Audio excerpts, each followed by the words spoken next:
You.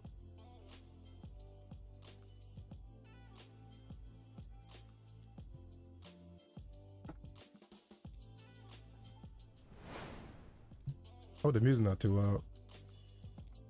Let's turn it down a little bit. All right.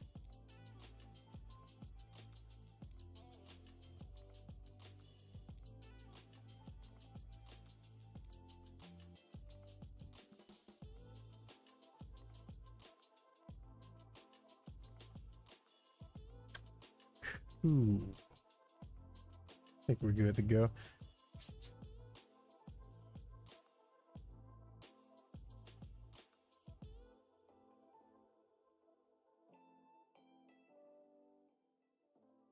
Oh. All right. All right. How everybody doing this Wednesday? Middle of the week.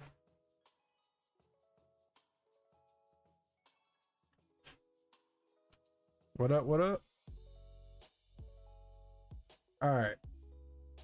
I'll re-explain this as other people hop in. But so basically, what we're doing tonight is something I like to do, like when I'm feeling kind of stuck or just creative block, or when I just want to practice like game design type stuff.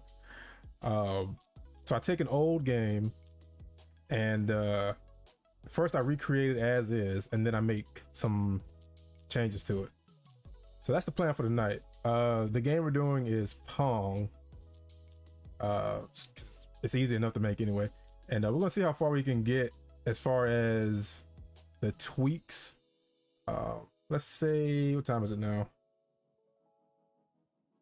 6:33. Let's shoot for 10 o'clock. Let's see how far we can get. If we can have something playable before then that's fine, but 10 o'clock's the limit.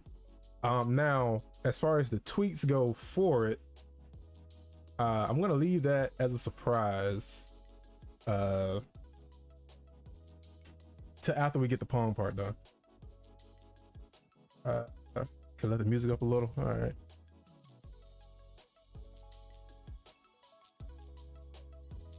There we go.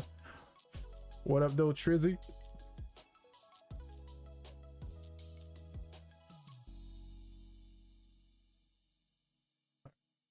So let's go ahead and swap over. All right. So I got this empty project set up, and I already imported some assets just to kind of save time. It's just some generic stuff like some particle effects, some sound effects, post-processing, all that other stuff. Other than that, it's pretty much blank. Let's see. What about the Mega Man Zero fan made 3D remake you're working on? I subscribe to you so I can get notifications on next parts, like fixing the textures and polygons with Zero. Yeah, so it's in the works. Currently working on kind of rebuilding the movement. It kind of feels clunky to me. So I want to try to fix that, like with the vaulting and the climbing, the wall running. I kind of want to make a tweak to that. I did see the results from the poll when I asked about the two textures, or the two materials for Zero, the cell shaded one and the other more metallic looking one. So I did switch him back to cell shaded, but it's on the way. Regarding the voice actor, I think I'm just gonna grab can't think of his name. He voiced Zero in Marvel vs. Capcom. So I'll see if I can find some voice clips from that. So the music got hella loud. Listen. All right, hold up. Maybe that's like a good midpoint right here. Right there. I'm gonna leave it right there.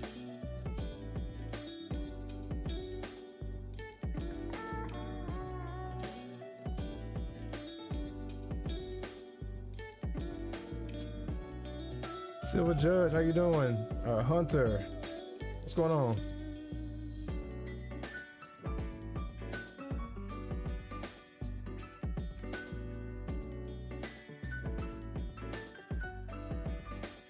All right. So for those now joining, what I'm doing now is just, it's not going to be the Zero project. I'll save that for like another dev stream. This is more like a test run because it's my first time streaming on YouTube. So it's kind of a test run, and I would rather do something a little bit simpler than that project.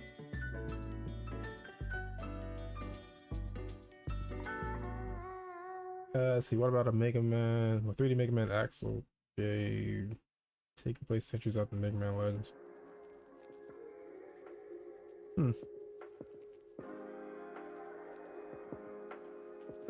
Curious about that one. There are other Mega Man games I would like to kind of toy around with, like Battle Network. Like, I would really like to see an updated version of Battle Network.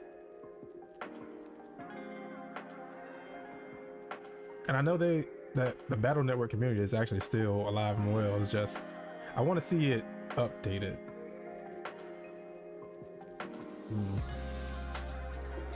All right.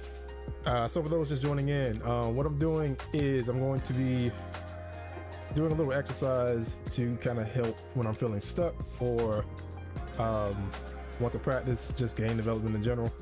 I'm going to be recreating Pong and then making modifications to it. Kind of like what I did with, well, actually, it was more of Oates Jenkinson's idea, but it's the same thing. You take an old game or old concept and then you make a modification to it. When people ask me how did I get into game design, this is how I explain it to them. This is what I did. I took older games like Checkers, for example. I would try to recreate it and then add something on top of that recreation. So that's what we're doing tonight.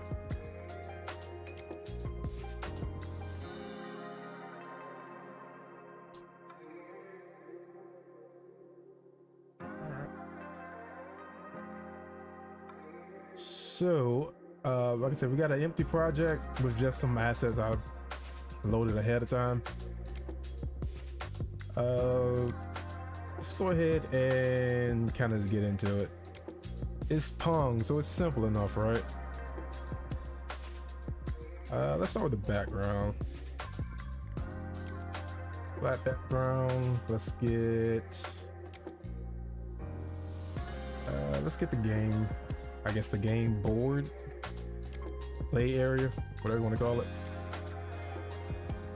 Should be easy enough. We can use sprites.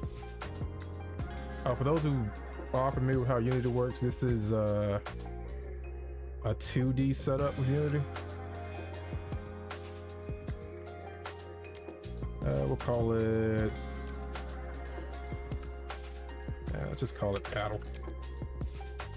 Or better yet, let's remember it.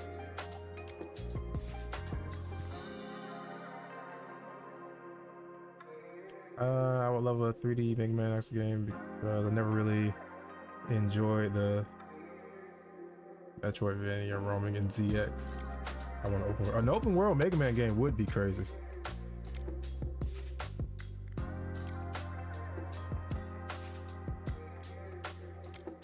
What up, Drake?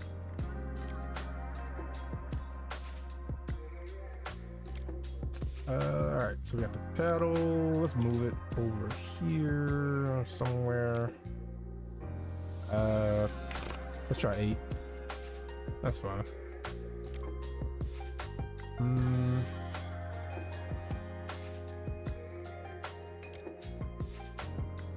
Let's see. Zero this out. And how big should the paddle be? Nah, that's too much. Like right here, maybe?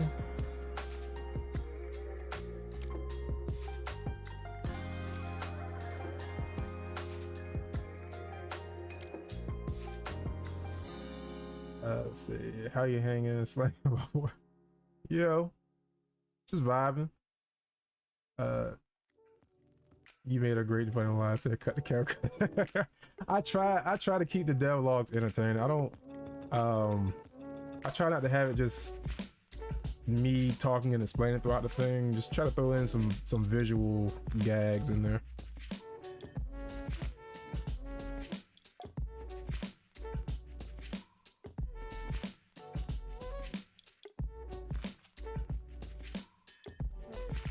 But yeah, that's moments like that.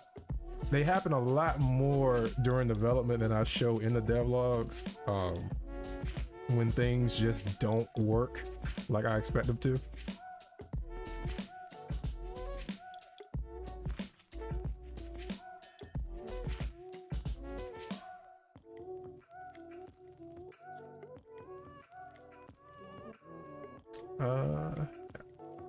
I'm fine with that. All right, let's do 2 of these. Actually, before I do that, let's set up some components. So we're probably gonna need a rigid body to move it. We're gonna need a box collider.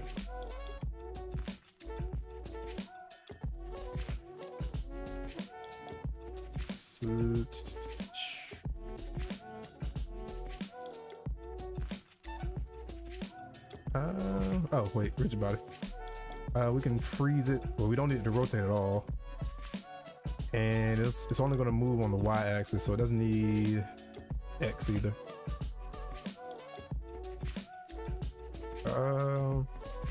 I think that's enough for that.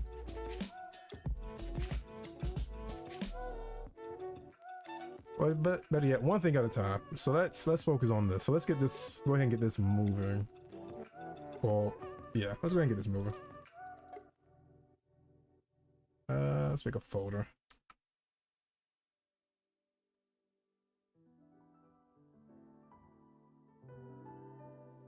We'll just call it player paddle.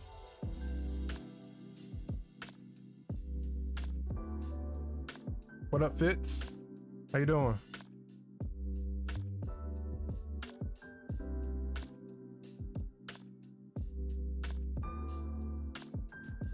All right.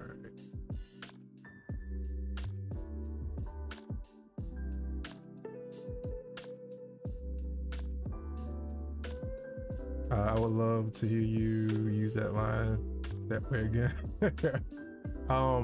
Given how when I'm working on Zero, things happen a lot like that, there'll be plenty of other times for it to show up.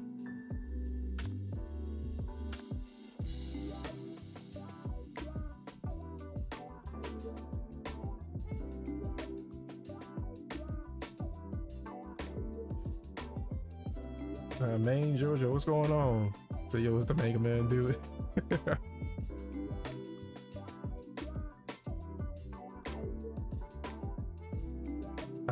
Let's see. We need.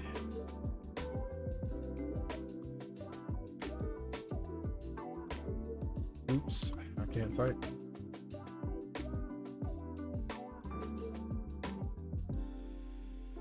Oh, yeah. I can't spell either, apparently.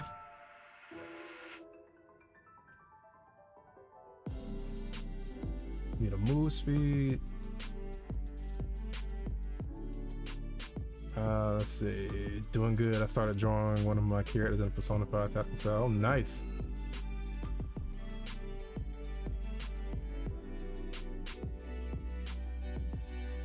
Let's see. We'd love to see that finish. Yeah, I'd love to see it too.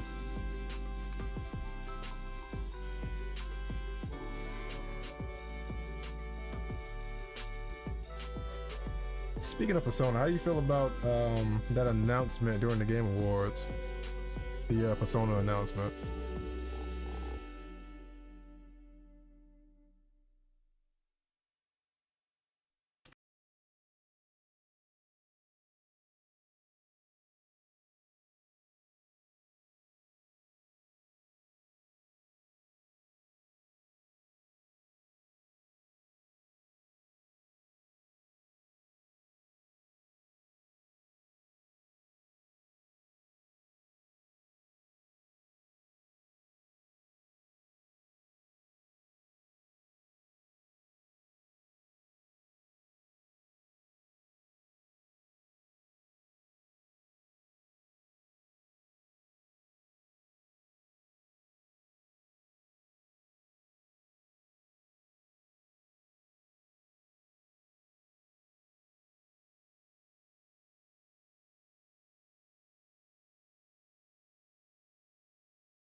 About that. Yeah, your last comment.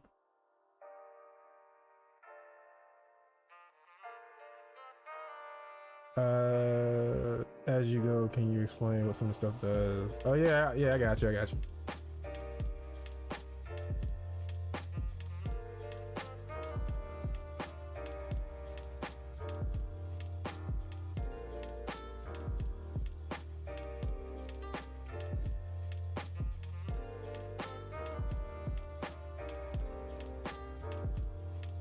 Yeah. All right, but yeah, definitely. Lucas, man, sorry for your loss.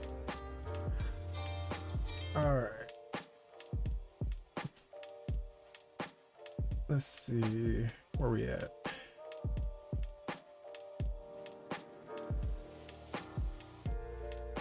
And... all right, so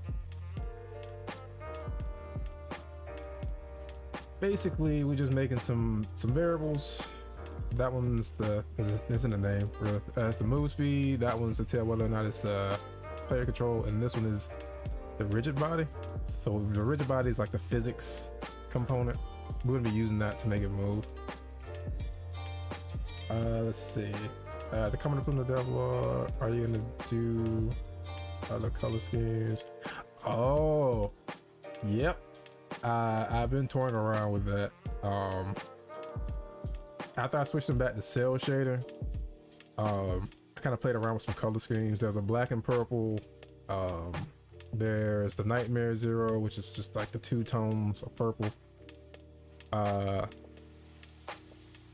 There's just the Black Armor Zero, and there's one more.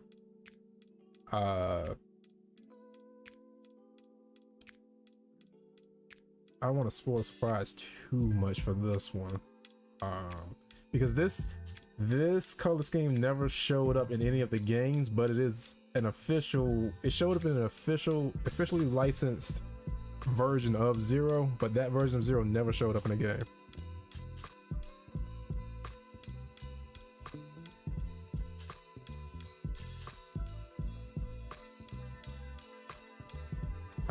How's the new Zero? So the next part of devlog is coming. Kind of taking a little break before, you know, burnout hits. But yeah, next devlog is going to be about movement, revamping the movement system, tweak to the camera, some more tweaks to the Z knuckle, and changing updating the UI a bit, and the way the official games kind of had it where you can set up your primary and secondary weapon through the menu. I'm trying to find a hybrid between having that set up plus being able to quick switch like in game without having to go through the menu.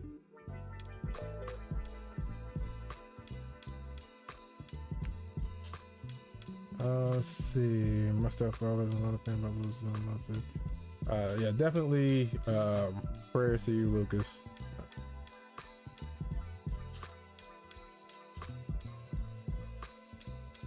Can't imagine how that is.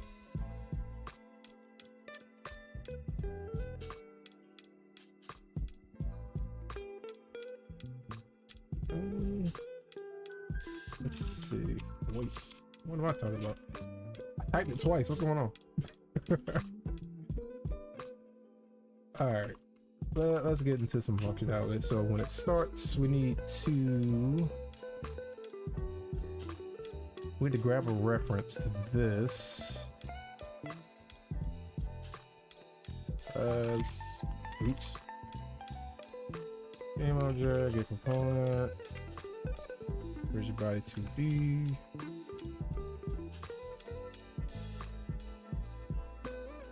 That should be all we need to do here.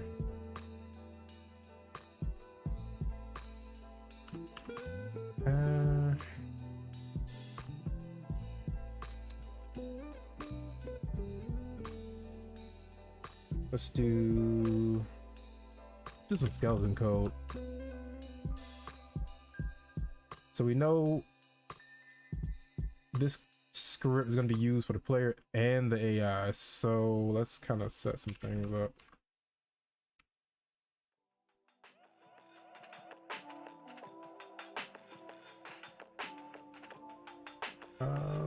Let's see. My computer can't handle 3D stuff at the moment. It started dying this year because I played P4G on it in March. And it can't do 3D application anymore, so I'm gonna proceed next year. Oh, nice.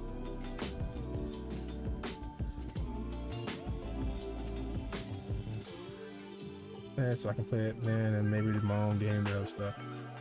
Oh. Nice. I definitely look forward to seeing what you're working on.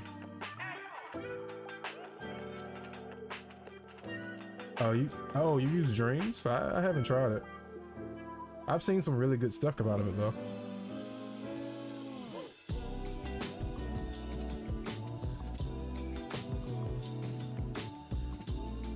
Alright.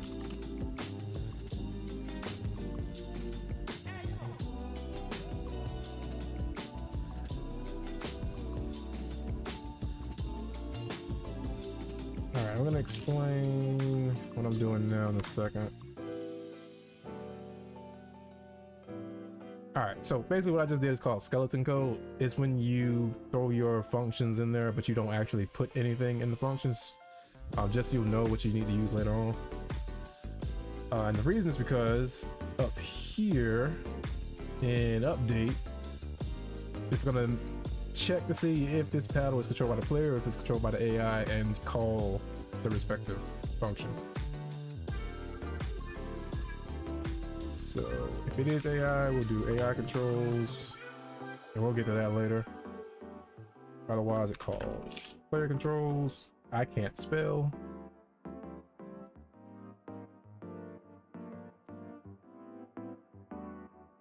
And that should be all we do here.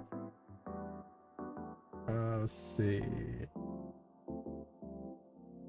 Oh yeah, you Trish, you showed me the Avatar one.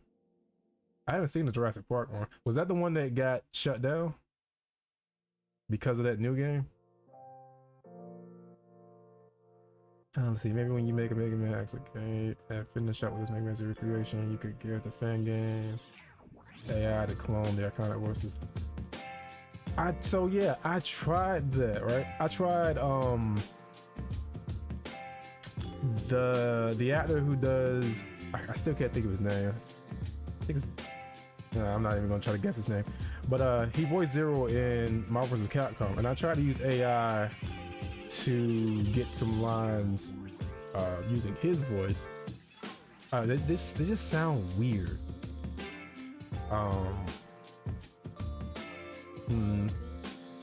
And then I found like the actual clips of his lines from Marvel vs. Capcom, and I figured I could just use those. They had to read it. Oh, so it was that one. Okay.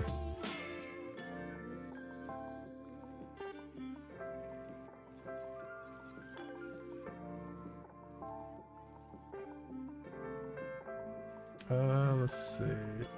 Oh, play Mega Man Zero remake next year. I mean, yeah, I really want to get something playable out soon. It's been almost a year working on this, so I'm working on that. That's not what this is right now, but yeah, it's been almost a year working on that project. I want to get something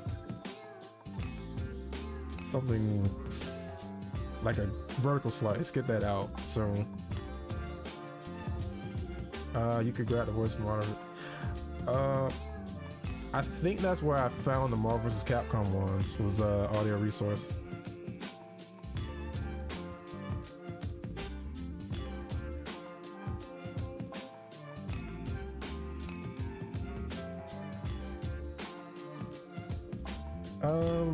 All right, so let's jump back into this. Player controls, we only need to move it. That's all we really need in here. Just feel like I'm gonna need this later. All right, so this is a variable to hold the move or the direction vector that the paddle is going to move. And the reason why I'm just storing it in a variable instead of just applying it straight to the rigid body to make it move is I almost spoiled the plan after we get through the regular Pong stuff. Let's just say if I wanted to make any modifications to the move speed, it would be more of a hassle to do it through this, like applying it straight to the rigid body, than it would to have a container for it and being able to make the modifications to that container and then apply it to the object itself. I hope that made sense.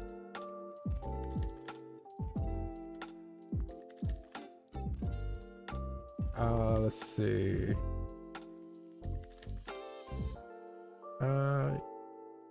You could say my comment more loudly.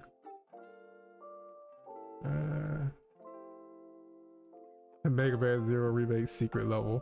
Pong. Maybe. Never know. 17 going to be 18 on January. Oh, yeah, you are around the corner.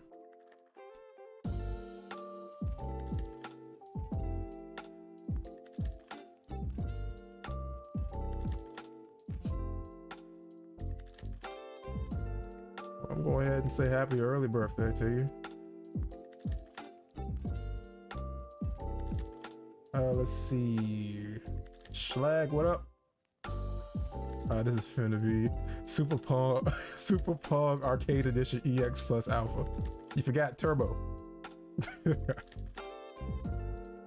Can't forget Deluxe featuring Dacia for the Devil May Cry series.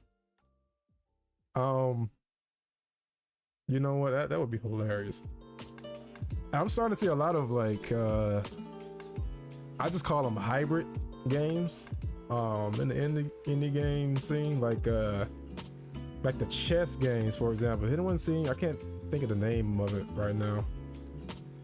It's a chess game that plays like regular chess until you try to take a piece and then it turns into a 2D fighter.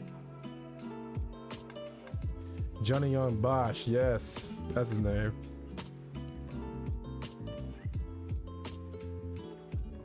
Guest appears by Bayonetta.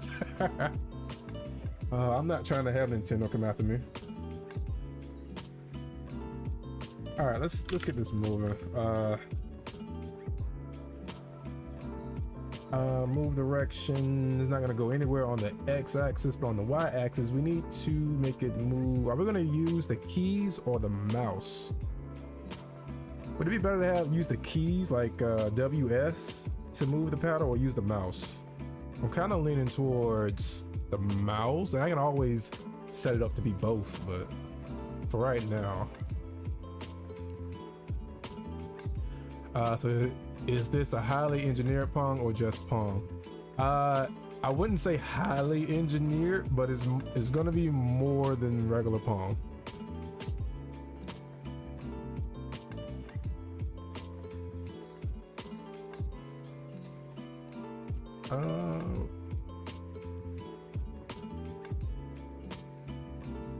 Using the mouse could be OP. You're right. It could. All right. In that case, we'll use WS. All right. So let's say input get key and key code. Actually, we don't even need to do that. We can just say input get axis. Let's see, get axis raw. Vertical.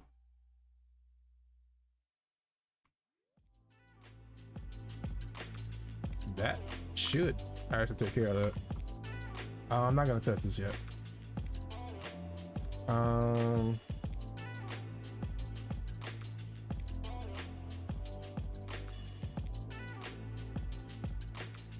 Since this is going to be handling a physics component, we need the physics version of this. So update methods get called every frame. We need the physics version. of update, which is just fixed update. And this is where we'll apply that variable.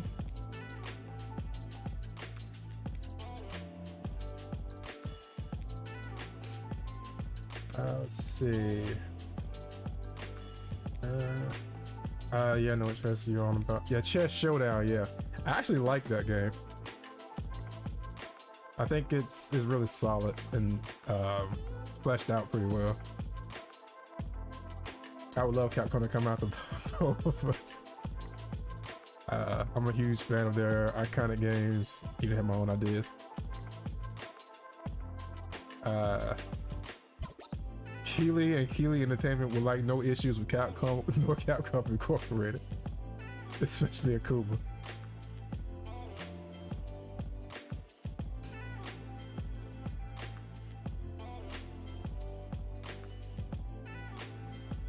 All right, so I think this is enough to see if it works.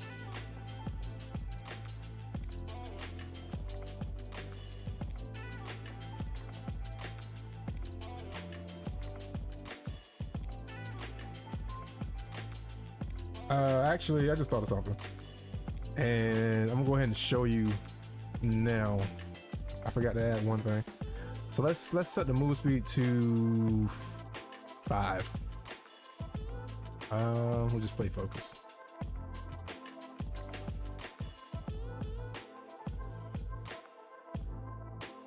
It is going so slow.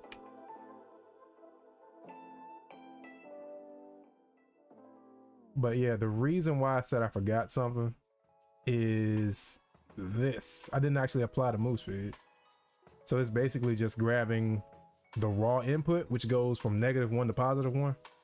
We need to take that and multiply it by the actual move speed.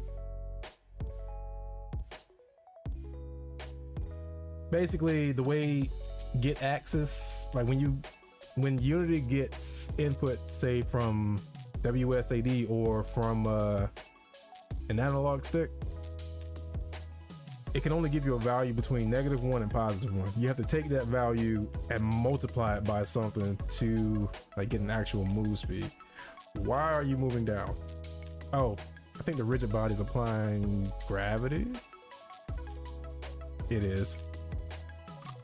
There we go. There we go. We're all good. Let's see.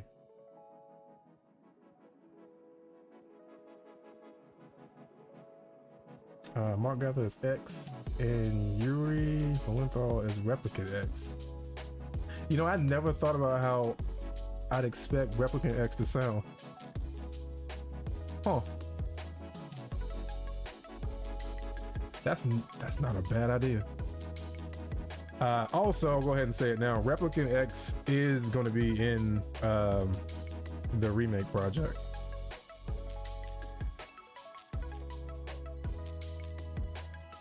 Let's see. Also, did you see what I said earlier? The new Pong name. Let's see.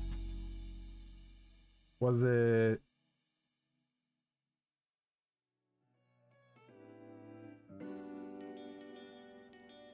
Let's see. Super Pong Arcade Edition EX Turbo Plus Alpha Redux Deluxe Special. I'm gonna save this. So is this a how? Oh, I already answered that one.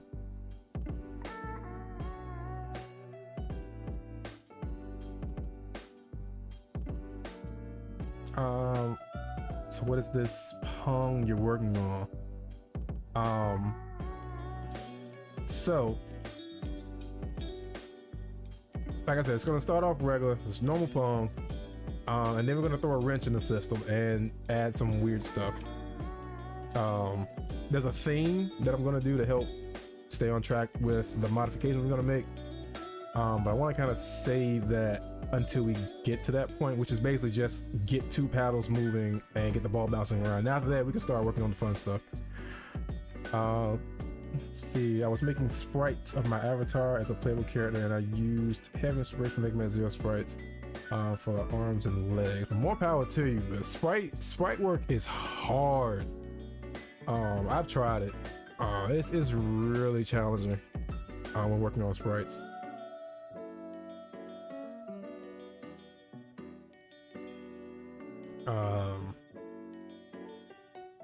When you get a Replicant X color scheme, I don't know. So when it comes to retexturing Zero, it's pretty easy. I can come up with plenty of color schemes for him. Especially because thanks to Photoshop, the way I have it, his texture is split up into sections on the layers, so it's easy just to go in and tweak the colors. But like I said, for right now, there's just the black armor, the all purple armor, like the Nightmare Zero. There's a black and purple armor, and then the one that is based on that white-haired Zero, if anyone knows what that is. What's it called? Zero, I don't know, is it Mythos? I just say Mythos. It's a white-haired Zero, and he's red and blue. He showed up on an official soundtrack that was officially licensed by Capcom, but that version of Zero never showed up in the game, as far as I know. I tried to see if there was a guide on making Persona 2 sprites. There were segmented body pieces, and there was nothing. I didn't know that. I didn't know Persona 2 sprites were segmented. I try to just look up maybe tutorials on segmented sprites, and then from there I would just try to do them in the art style of Persona. I'm not sure. Like I said, I tried to do sprites. I'm not the best at it.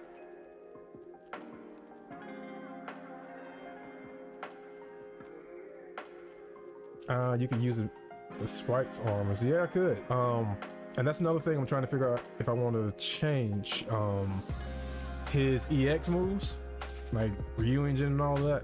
If I want to remove the element from all of them to make them regular attacks, and then you can use element chips to tweak, like make them all, like Ryu Engine would be fire. When he does the Hyuretsuza and spins around, that would be fire instead of like the wind that it is now. I don't know, I'm still playing around with ideas right now. So American or British Zero, maybe French. Maybe use voice AI of him. I would love for someone to give me a link to any free voice AI sites. Anyone got one? Tetsuya Nomura. Oh yeah, I would like to hear that in Tetsuya Nomura. There's one site. No, never mind. That one's not free. I think it's like $5 a month.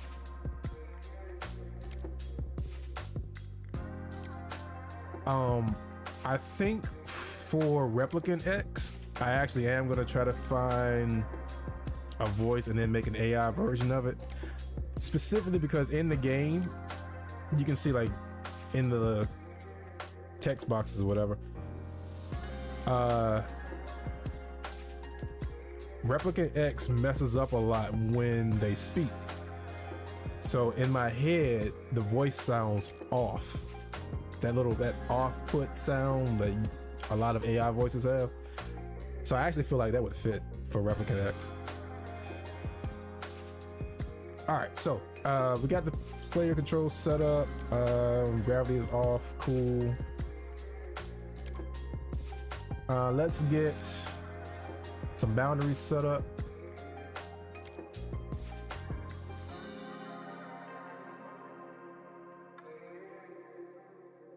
These are just gonna be 2 big rectangles that are gonna kind of sit off screen, kind of like that. Yeah,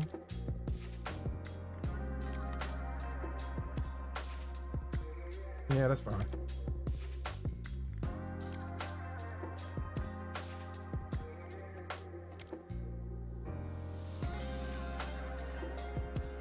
We'll call this, we'll just call this top and bottom. We'll put these in an empty object. We'll just call this field. Did not mean to press caps lock. All right, so let's just test and see, just to make sure the player's paddle stops when they hit them. Cool. All right, and we can tweak speed later.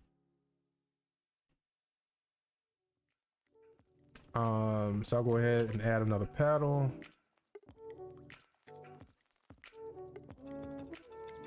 Whoops, that's the wrong one. And where is it? There it is, right here.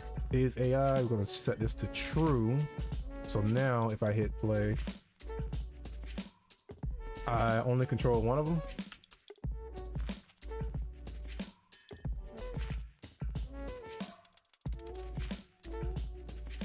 Let's see. No chip, base laser, orange chip, all fire, light blue chip, all ice, green chip, all wind, yellow chip, all electric, elite chip.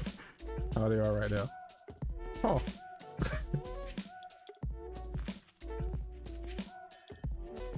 You know, that wouldn't be a bad idea. Like to have one chip that kind of gave zero partial access to all the elements.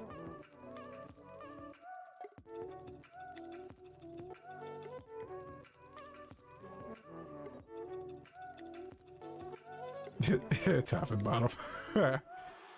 Let's see. I personally wouldn't use AI in games. It depends. If it's small, like Skyrim follower mod, then yes, all right.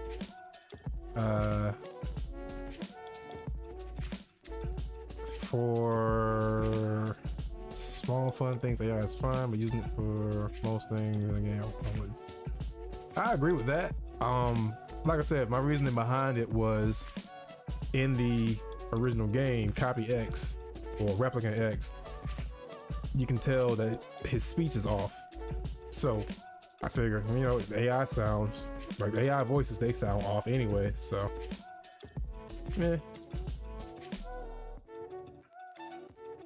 okay, maybe a pumpkin head zero chip to make him makes him look cool.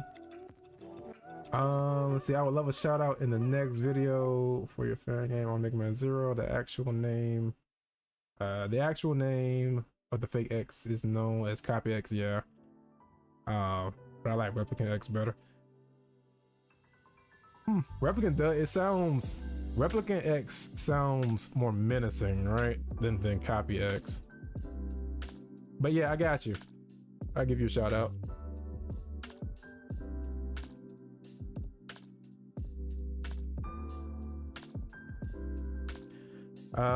Let's see. How long have you been into game dev? Oof. That's a interesting question. So I started, well, I guess you could say my interest in game dev started way back. I was in high school. I used to make Flash games. For those who remember Newgrounds. And I ran with Flash games for a while. I didn't actually start using a real game engine until Unity, and that was like 2011, I think.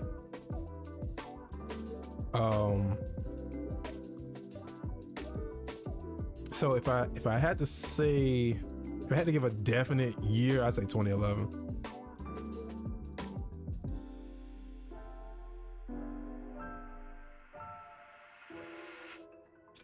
You could also do audio mixing thing and make him glitcher and staggy. Yes, that's a good idea. Replicant X and Mr. X. Wait a minute, Mr. X is a completely different person. I wish Models Resource had some of the other X and Zero variants from X-Dive. Like, I think there is an X that showed up in X-Dive where he has like a suit on.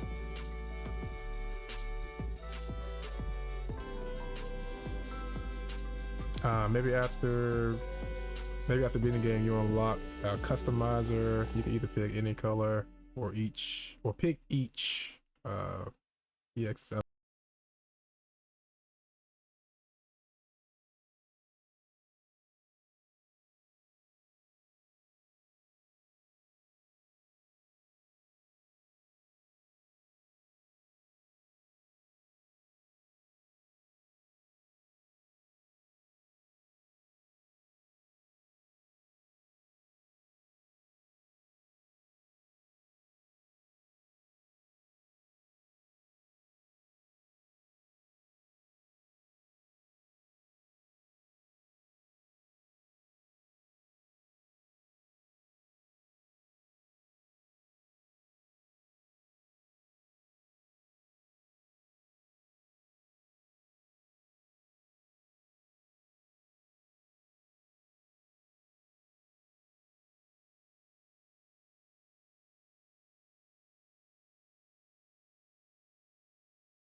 Let's see, you tried Unreal, Godot, and Unity. You like Unity the most. I'm biased towards Unity just because I like the interface. I haven't tried Godot yet, but I want to.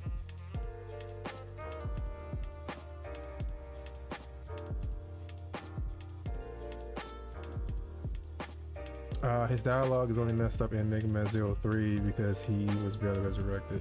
He didn't speak that way in 01. Ah, okay. I kind of like the messed up speech. It kind of gives him more character.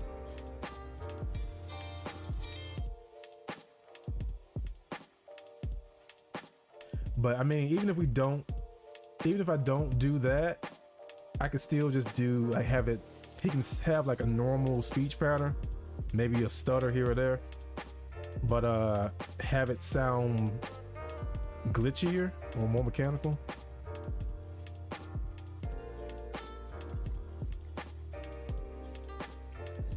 And then that way you kill two birds with one stone with how if I do decide to have actual X in the game, I can have those two. I can use the same resources to voice both of them and then just modify copy X's voice.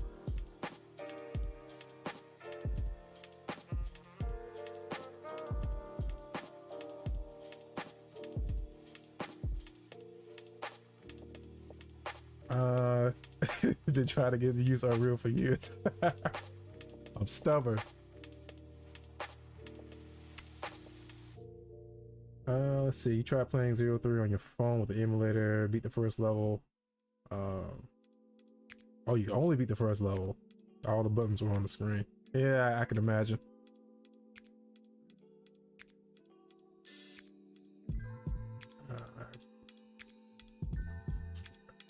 Let's see. I would love Mega Man X to have a story that's similar to Monkey King Heroes Back, but with X protagonist referring to X as and Omega. Oh, both of them. Okay. So Replicant X and Omega. That's a horrifying team up.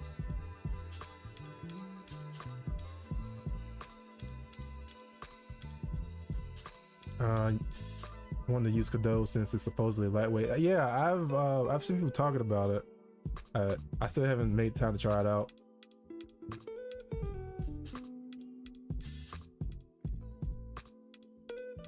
Is it going to be a remake of all 4 games? So, the project originally was intended to be a remake, but now it's turning into its own thing, and it's kind of incorporating elements from everything, to be honest with you. From all the Zero games to the X games, it's pulling from everywhere. Get the doppelganger style from DMC3.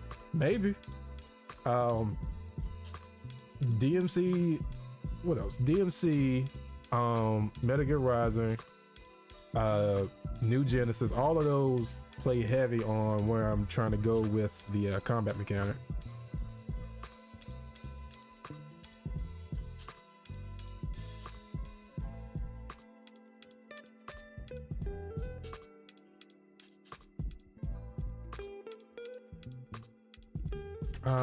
We know that Remake Zero using Ride and Slash is gonna.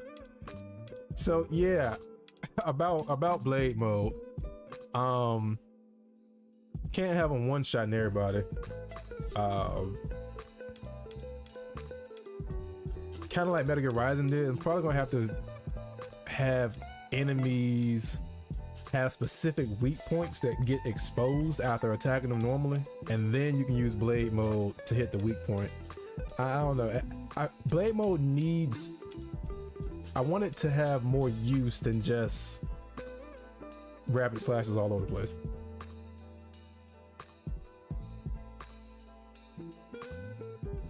But yeah, Metal Gear Rising's combat was smooth.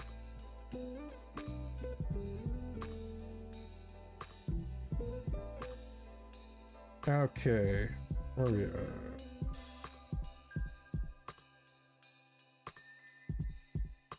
All right, where are we on the ball?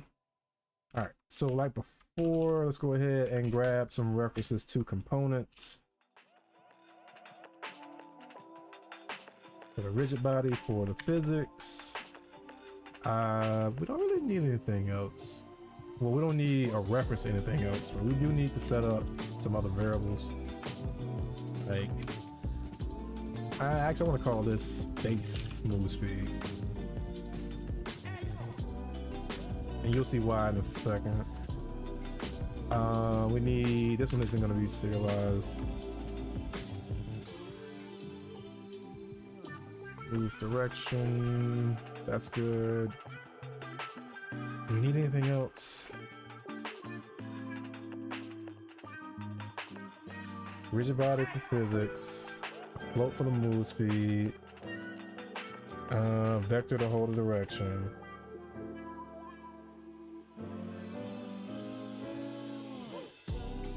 Okay, so let's have. Nah, this needs to be an integer.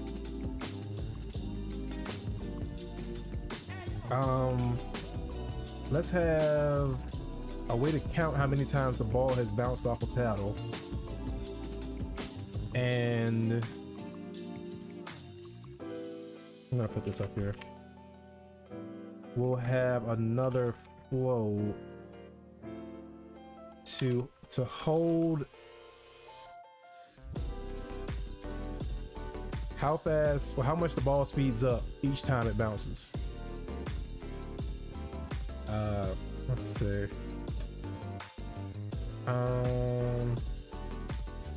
Maybe if they're too strong for one shots, they'll take resistance damage. That's a good idea. Also, how long will Zero's newly acquired property, enemy's weapons, last? We'll have a gauge bar speeder that'll deplete.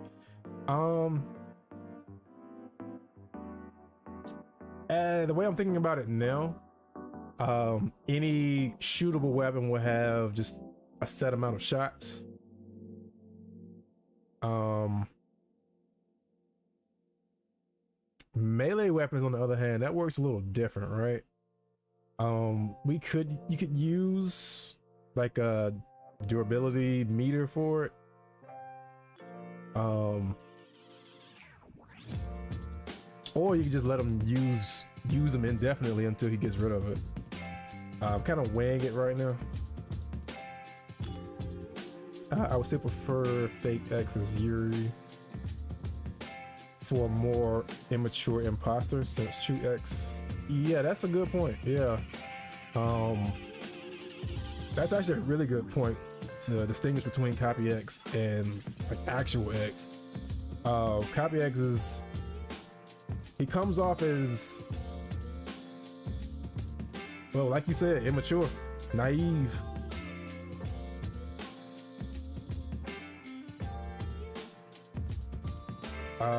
If you beat your enemies 5 times in a row, you unlock master control, and mouse becomes an option. Oh, you mean with this? Hold on to that idea for what we're getting to. I like that idea. Once we get past the chess, once we get past the regular Pong part, you'll see what I mean. Which we're about to, because once the ball gets moving and then the AI controls for the paddle, we'll be set to go. All right, so what do we do with the player? We grab the components, right?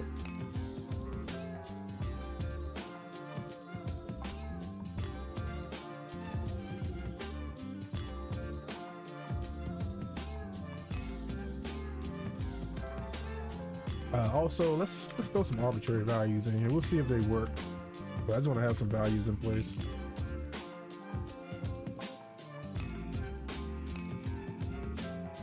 And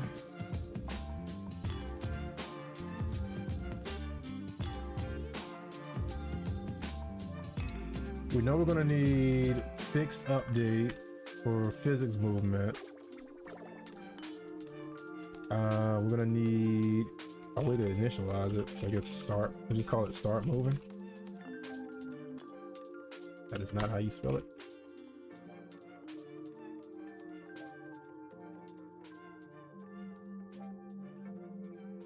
Let's see. You didn't explain about whether or not this fan game is just all for. So yeah, like I said, it's basically pulling inspiration / content from the 4.0 games, but it's also pulling from the X series. That's why I said it's kind of its own thing now, instead of just being a remake of the Mega Man Zero series. But yeah, it's just gonna be a vertical slice. It's not gonna be like a full fleshed out game. I want to stay on Capcom's good side. But I am planning on having a fair amount of playable content in there.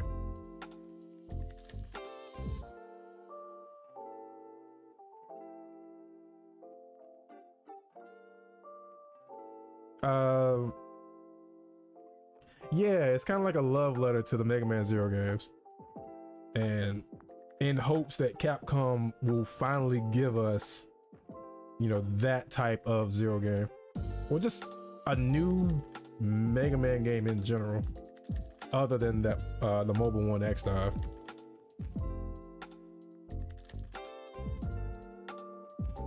You could also do some of Zero's alternate colors from Marvel vs. Capcom 3. Yeah.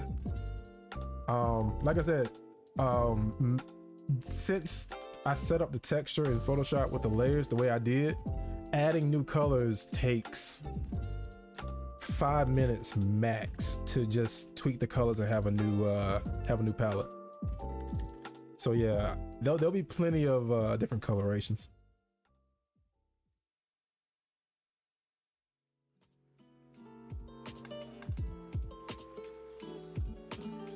All right, so let's get this moving, right?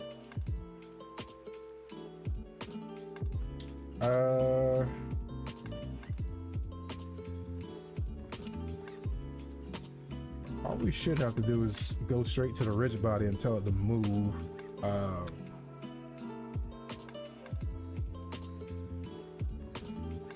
whether it's gonna move left or right. I wanted to move towards the player first, so that's -1 for X. So -1 is my left. But for the Y value, I want it to be random. So let's say random range between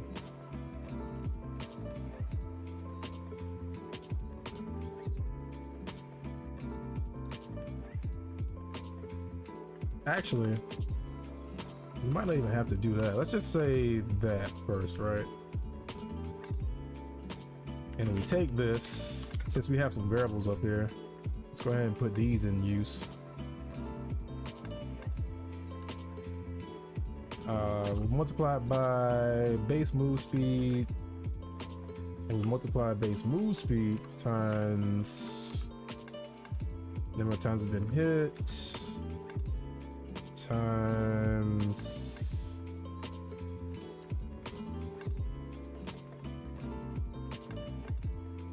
what do I call it? Wait, I already have that. Oh, it was a float, that's why. There we go. Speed increment.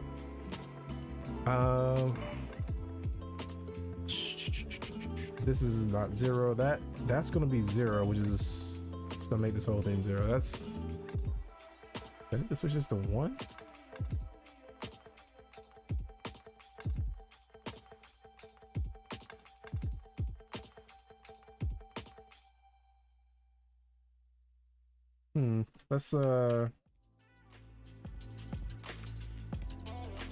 Let's give it a go. How about making a Mega Man X 3D game after this project? Maybe. I'm not sure what's gonna come after the Zero project, because I still see a good bit of development going into it. Especially considering the fact that it took a year, more or less, like on and off work with it to get it to where it is now.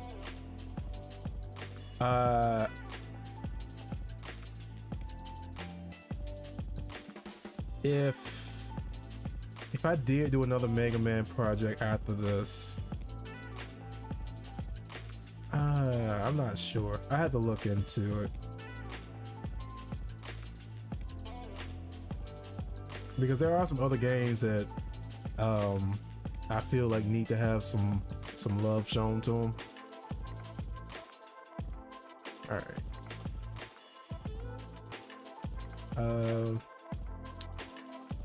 You can make the skins based on Mega Man different weapons. Mega Man, as in the playable one from Smash in the olden days. Yeah.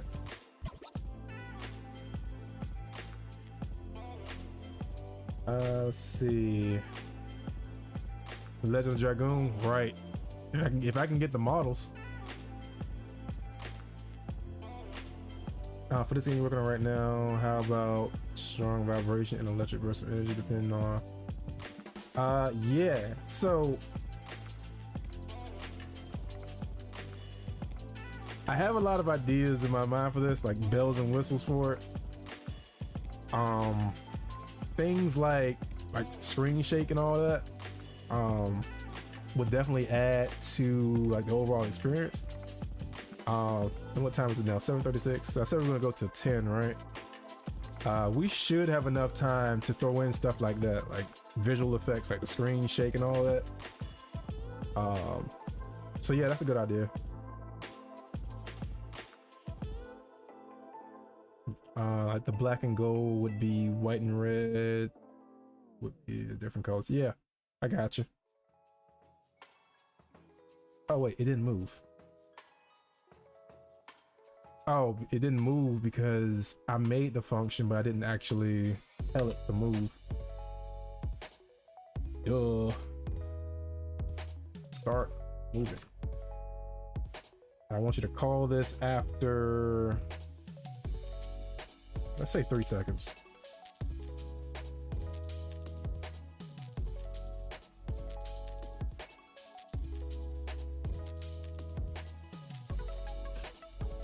The blue gem could be red unless the forehead thing. I don't think they ever explained that what it is. I just call it a crystal. Actually, I didn't call it a crystal. I think in the texture in Photoshop, the layer with the thing on his forehead, I think I actually labeled that layer gem. So we just call it gem. This thing still didn't move, which means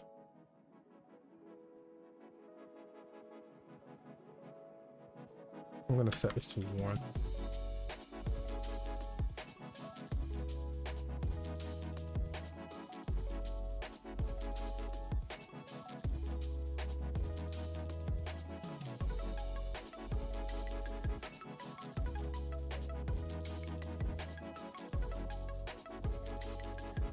And we have movement. And then it stops. I mean, that's a start. I bet if I move this, would it keep going? Oh no, it just stopped completely. Okay. Maybe it's reinforced glass for his brain. That's weird to think about. Like, Zero has an actual brain, and then they'll make him a cyborg. Oh, I know what we need to do.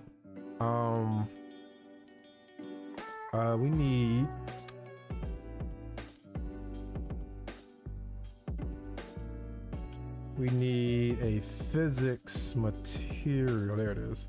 And we just call this bounce.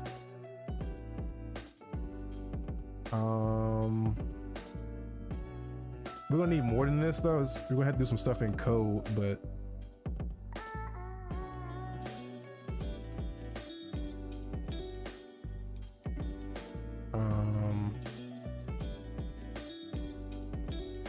anything else? I think we just need that physics material.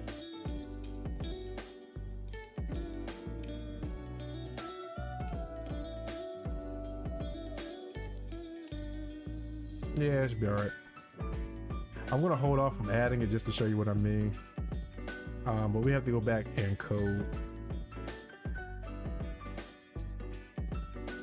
Zero is Dr. Gero confirmed. Not the crossover. Are you excited for Tekken 8 and the demo? Yes, I am. Definitely looking forward to it. Yoshimitsu? Oh, you scary, then. You're a Yoshimitsu player?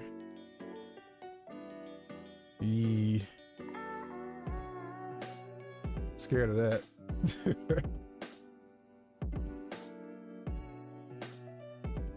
You know what else looks insane?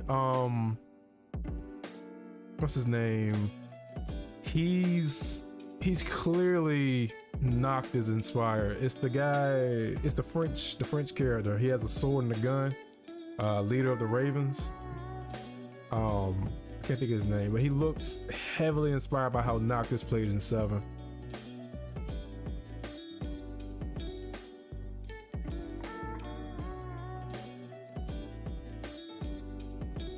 Victor, yep.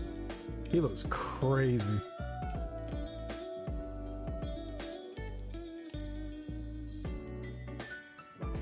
I want Tifa to be in there too, but they haven't said anything about crossover characters yet, so fingers crossed.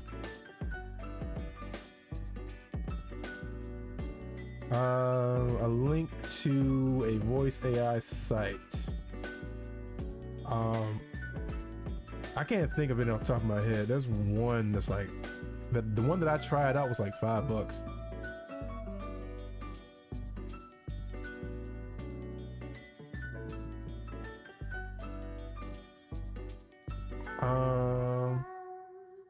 What are you guys' favorite weapons? Elaborate. Like in a game? Tekken 8 had a Baki crossover. Oh no, that trailer was fake. It was well made, but it was fake.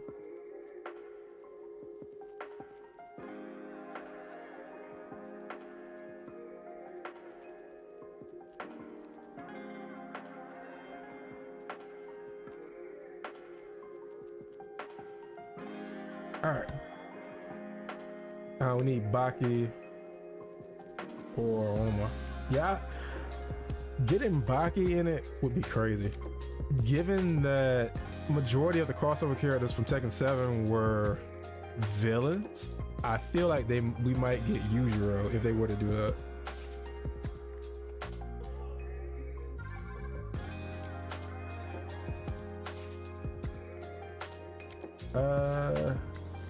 Okay, so we need to detect what happens when it hits the player, or just the paddle in general.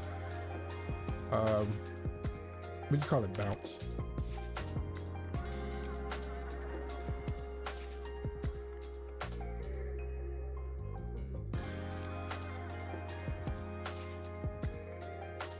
Video games in real life working classes like mine are bow and arrow. Bow and arrow, Gaussian rays. Alright, in that case, yeah, I don't know. I don't have a link at the moment. You can just try to Google it. Google, like, I think my first guess would be like free voice AI generators.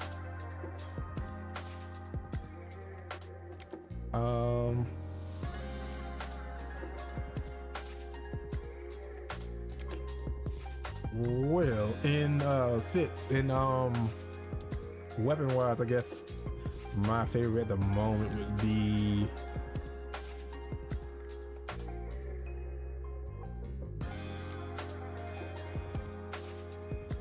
Donatello from TMNT Make Love. Yeah.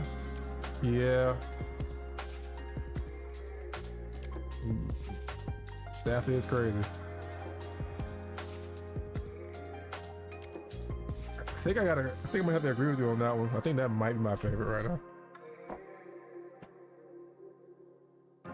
Either that or nunchucks. Nunchaku. Alright, so when it hits the player paddle, we need to increase this, and that'll make it speed up. We need...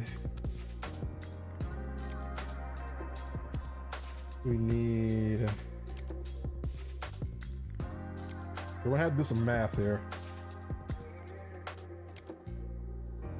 So you need to grab the position of the ball. We need the position of the paddle that it hit.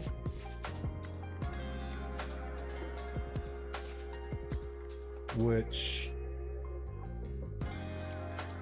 if it's getting called here, there's no way we can... wait. I know what we can do. We need to do on collision, enter. Because what happens is, when the two rigid bodies collide, it calls this function, and it passes the object that got hit. Like, it tells this function what you just bumped into. So we can use this, and let's see, paddle.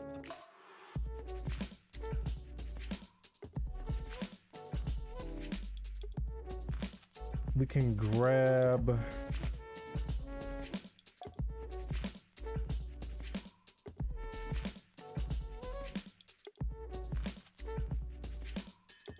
do we really need the whole thing though? Yeah, so we'll grab this script from the paddle, and we're going to pass it into the code for the ball, and we'll tell it to bounce, and we'll send that object into the function. Sorry if I'm kind of rambling. And then we come back up here to this.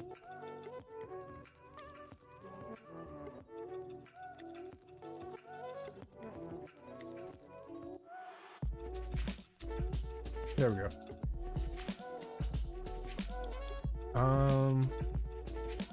Favorite color is purple. And bird gem is amethyst. Funny enough, my favorite shades of purple are dusky for outfits and amethyst for glow.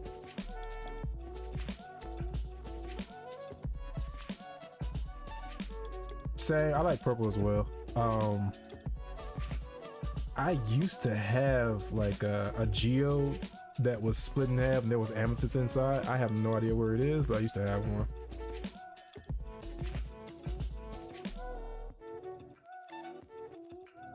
I think my birthstone is turquoise. Also, I have a few sprites if you want to see them later. I'd have to turn them into PNGs from Pisco files. Gotcha. Yeah, definitely. Let's see. The one thing I'm good at is addition and a chunk of times with some subtraction. Yeah, it's unfortunately with game design or game development, there's no way to get around math.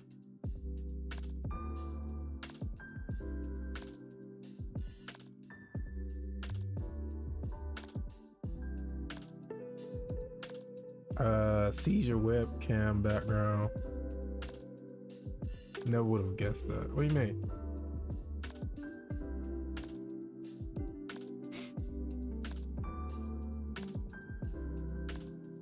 All right. So we need to do that. So we got the position of the paddle, the position of the ball. We need another one, another vector to hold.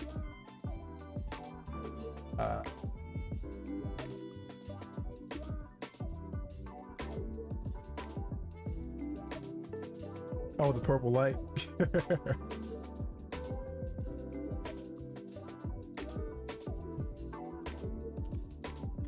Let's see.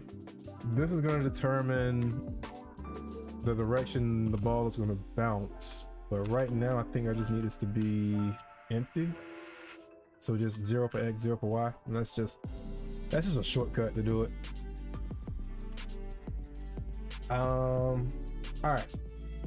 So I think the quickest way to do this is just to check to see if the position of the ball, if it's less than 0, then it's on the player side, and if the X position of the ball is greater than 0, then it's on, hit the mic, it's on the AI side. So we'll say if my position dot X is less than 0, then it hit the player. If it's, well, we don't even have to do that, honestly. We can just say else.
Flip side,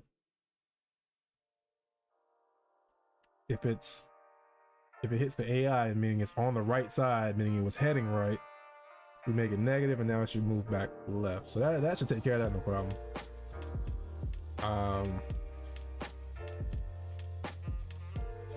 And before we move forward, let's just make sure this works.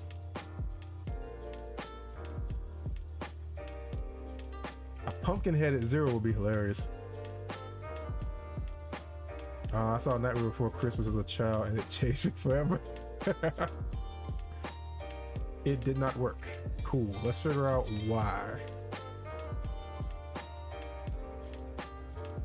Alright, so the ball has a rigid body, it has a collider, but it didn't bounce.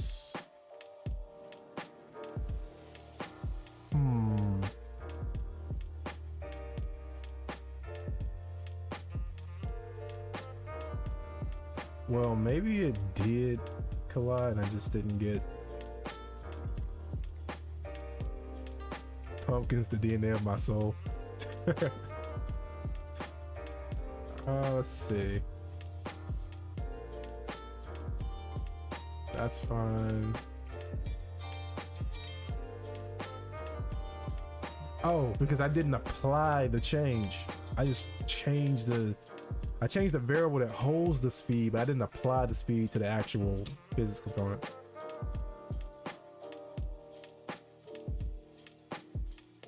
Which would just be what? Rigid body, velocity equals move direction. It would basically be this line all over again. Which I could just call the function, but we just do this. Right here, we can just get rid of that and change it to that variable. So what should happen is it's going to hit the left paddle, bounce in a straight line back to the right paddle, and do that infinitely. What's your favorite holiday season? Christmas, because I won't say Christmas, I'll say winter,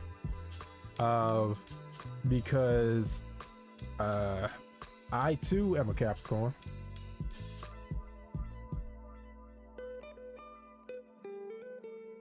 Okay, so it still didn't bounce. Let's do some debugging. Let's put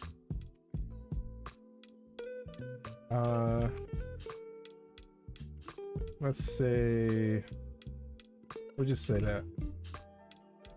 So we'll see if this is happening first.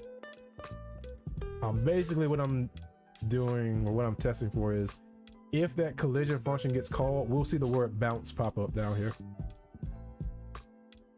I'm basically just trying to track down where the issue is. Let's see. Gotta go see you next level of the stream. Good luck with the coding. I appreciate it, man. You have a good one. Appreciate you stopping by.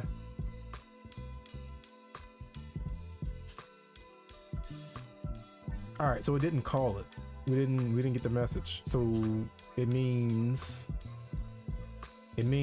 this function isn't getting. Oh, I know why it's not getting called. This is 2D. This is 2D physics. Which I think is collision 2D enter, or is it? No. It's the other way around, I think. I think it's on collision enter 2D. I'm not mistaken.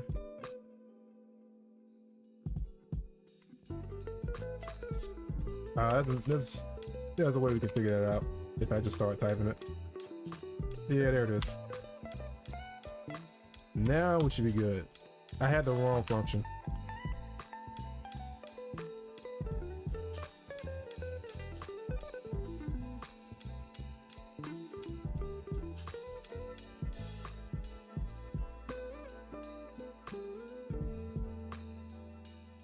So let's see.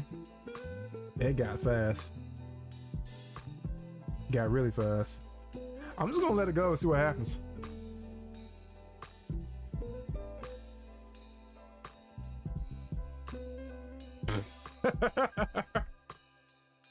All right. So that happened. Yeah, I'm gonna leave it like it is. All right, so let's get some vertical movement. So let's see, horizontal, and then down here we'll handle vertical. Oh no. Yeah, that happened.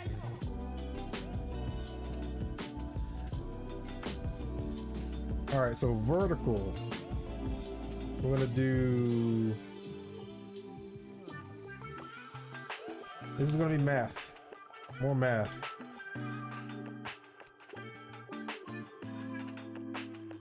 So we need to take.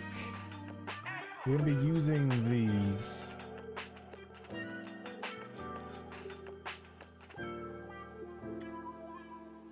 So we need my position. We subtract that from the paddle's position. With a Y value of both of those.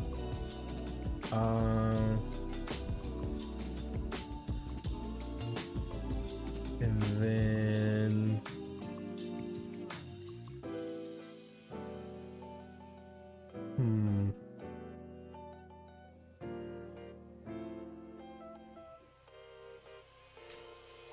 because we need to find an angle.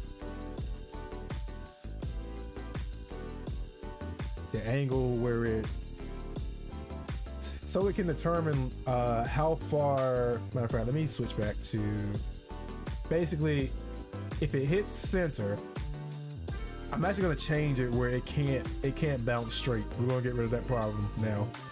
But the closer it is to the center, the straighter it bounces back. And the further out from the center of the paddle, the more of an angle it'll have. That's what we're doing now. I think we should be able to get away with it if we do this. And then we'll grab the box collider off of the paddle because it has this. It has bounds.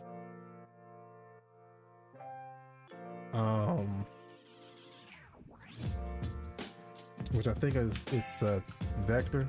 Yeah, it has a Y value. And to keep it from bouncing straight, if the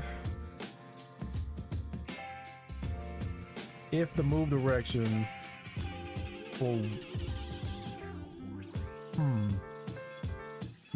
if move direction for Y is 0, right? Meaning it has no vertical move speed whatsoever. It's all horizontal. We need to give it some vertical move speed, and that's easy. We can just say we can say also after the vertical hit, how are you going to check for a wall hit and make sure it keeps an angle? That's where Unity's physics engine is going to take over, and it'll be able to handle that part. I'll show you in a second. Is Coach Lewis geometry class coming back at it? Yeah, it is, right?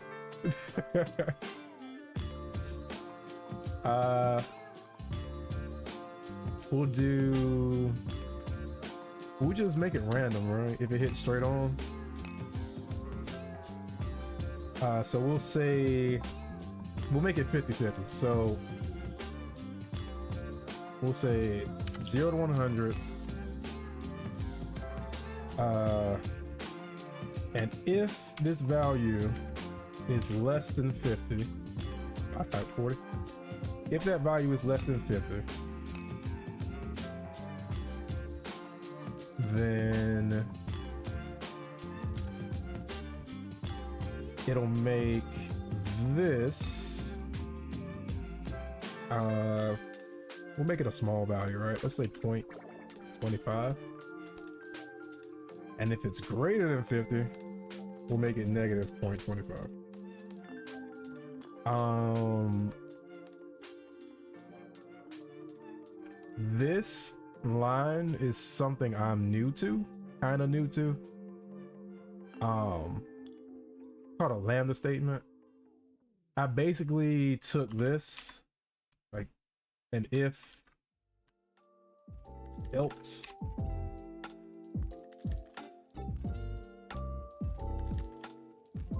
I took an if else and I just crammed it in this line right here.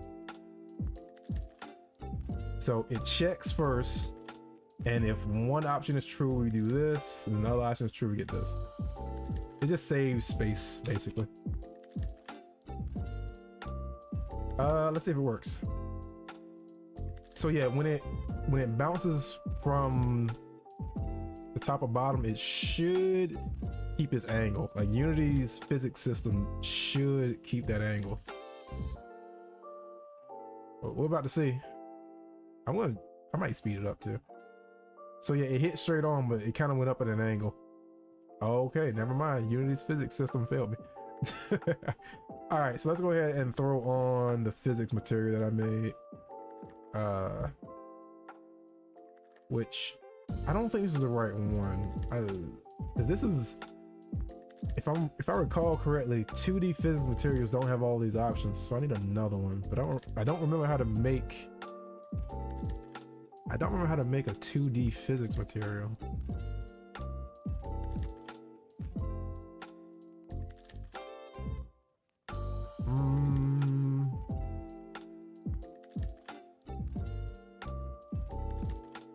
Unless it's like right here.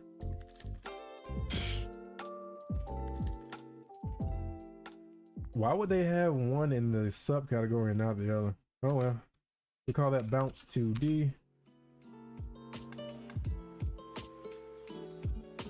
And we will get rid of all friction and crank bounciness to its max. That should help. Oh, it's already right there. Cool. How about giving this fan game a Christmas back? All right, giving this fan game Christmas background music. I honestly love making an X Dive offline port PlayStation. I would like them to port it over. That'd be great if they ported it over. I just can't get all the characters and make my X Dive online, and it would be easier to get all the characters the non-USD way. Gotcha.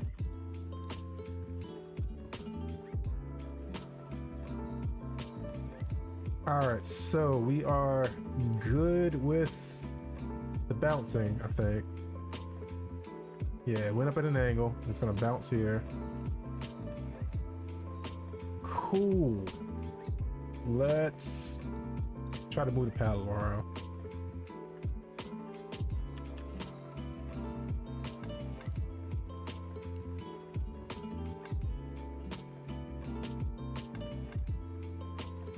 And I win. All right. What's next? Let's move this next. But first, I kind of want to add something. I know in Pong, there's like there's a dotted line down the center. But for now, I'm just gonna have this like a dark gray line. Like this.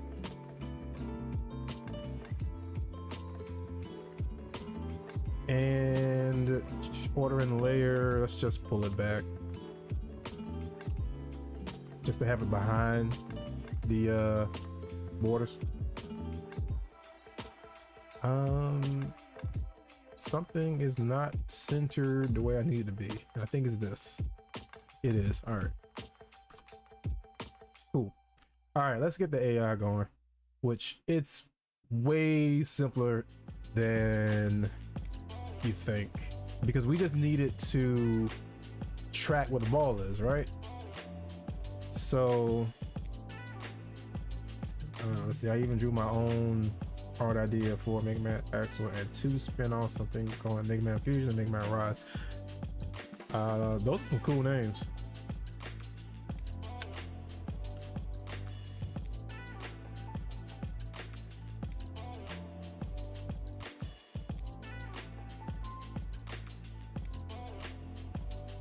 So we're gonna need a reference to the ball because the AI is gonna track the ball, but we're gonna have to tweak it so that the AI isn't always perfect, like on the spot, blocks every time. We need to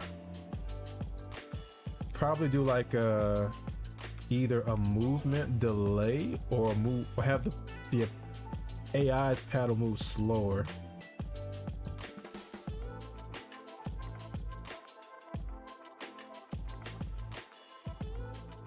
All right, so if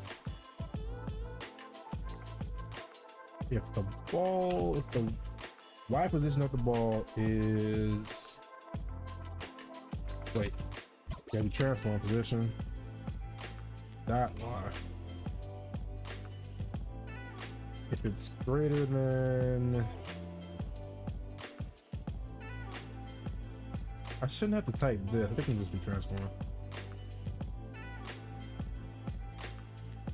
And then this will be the offset, right?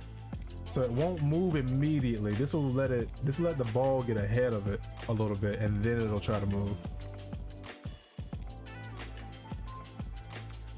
Because I'll take this off so you can see what I'm doing.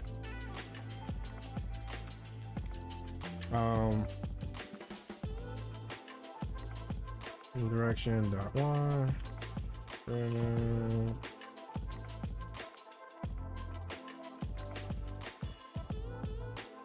X is 0, and then it's moving down, so that's, no, not moving down. If the ball is higher than it's moving up, so that's +1.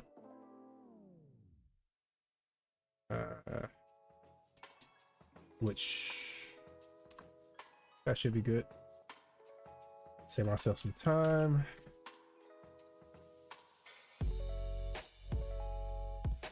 Switch this to -1.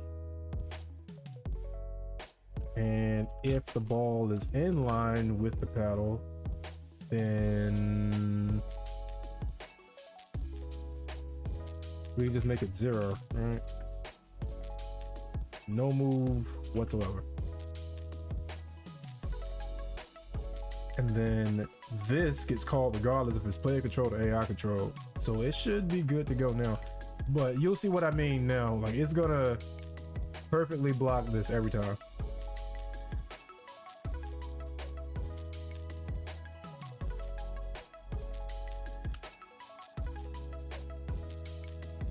Oh wait, I didn't give it a move speed, did I? Oh no, it has 5. Oh, I didn't check this. There we go. Wait, that's the wrong one. I'm getting ahead of myself. It is checked. Why you no move? What's the error? Oh. I have to tell it what the ball is. Duh. There you go. Now you know what it is. Go forth and prosper. Alright, so now we should be good. It's struggling.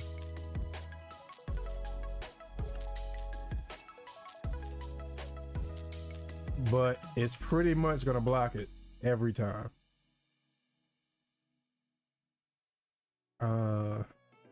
Get wrecked. So I need to figure out why was it jittering.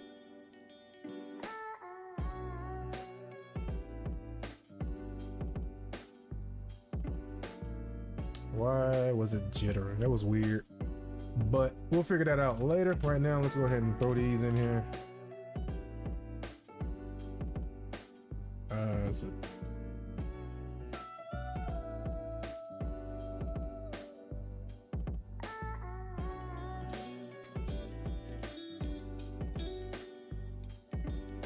I'll probably speed the paddles up a little bit too.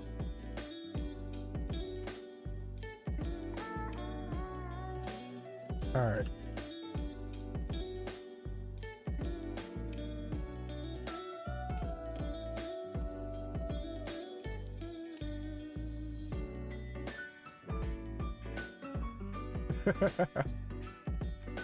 Wrecked. All right.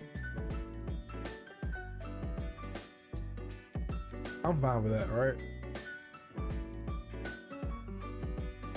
So next, and after this, we can get into the fun stuff. We need to have the ball reset. I'm not even going to worry about keeping the score right now. We need to have the ball reset when it flies off screen. So this is pretty easy. How can I send my art to you? Let's see. On my, that should be an email. Hold on. Let me check.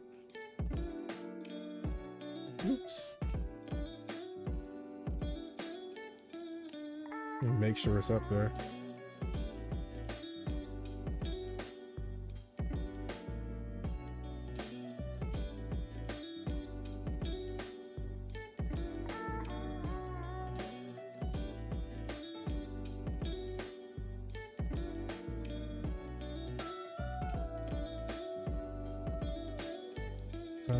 Let's see, is it up there?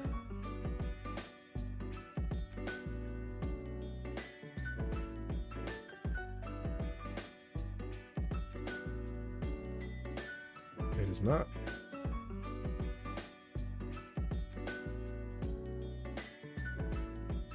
Tell you what, after this live, we're gonna update my channel description, like the about me section. I'm gonna update that to have an email in there. You can send it there.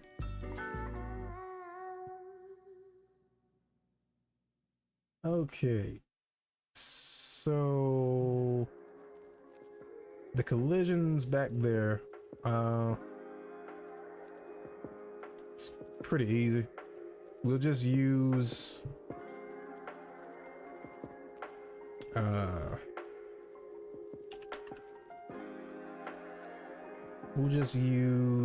these, and let's see, we need to freeze the position and the rotation because they don't need to move whatsoever. We'll add a box collider, but we'll make it a trigger instead of it being a solid object. And just to know what it is, I'm gonna make it red. All right, so we'll put it way over here off screen. So when the ball flies through and hits it, it'll activate the trigger. Oh no, you're not gonna send the photo on YouTube. You'll see my email on my channel page under the like the about me section. I think that's what it's called. And then you'll just email it to that email. You email the photos to that email. I need to update it because it's not up there right now.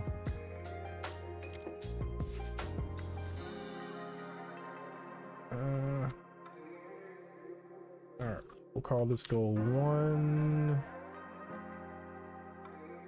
and then this will be goal 2. Let's make sure that they're both the same distance. So that's negative 10.39. Why don't we just round it out and just say 10?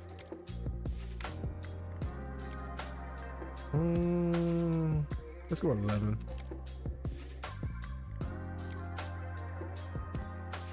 All right, both triggers. I think what we'll do at this point is we'll set up a tag.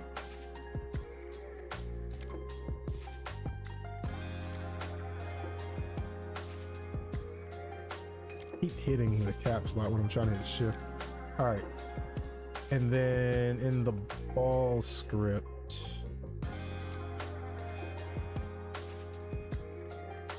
we can detect when it happens. Just say private void on trigger enter 2D, and we'll say if the object that it collided with,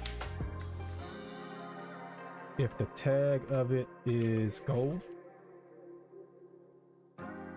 then this is where, you know, we would check to see which side of the screen it like which side of the screen it went off of, meaning who scored on who.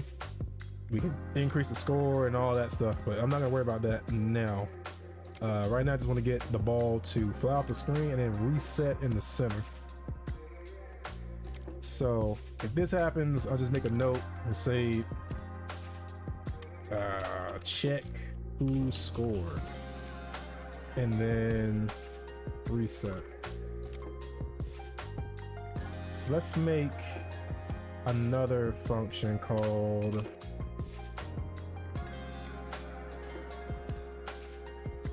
reset. And let's see, we need to take the move direction. We can reset that. We need to take the rigid body. We need and reset that. Get rid of all speed whatsoever.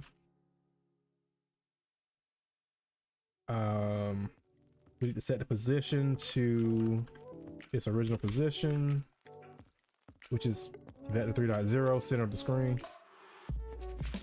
The number of times it bounced, we need to reset that to 1, which is wrong, right? Because if, hold on.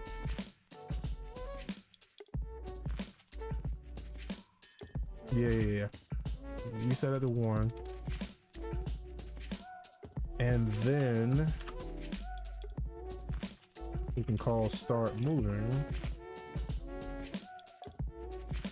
Let's say 2 seconds.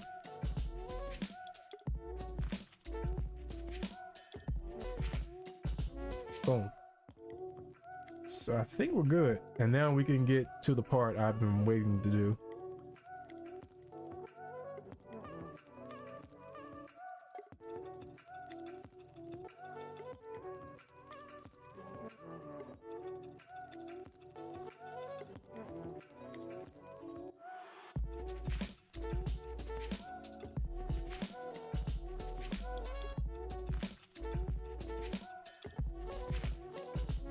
All right. I also need to put a cap. Oh, there you go. It worked. But I need to put a cap on that move speed.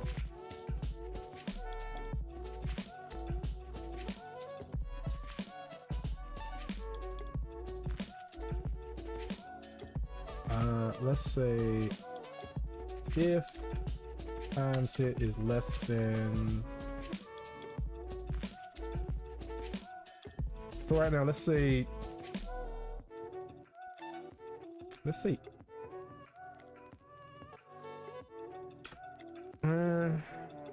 yeah, let's say 8. If it hasn't been bounced off of a paddle more than 8 times, then we can speed it up. All right, that's all of that. That's done. So we don't have a scoring system, but that's fine. We have the base, the bare bones, what we needed. You can't find a way to send. Well, I haven't added the email yet.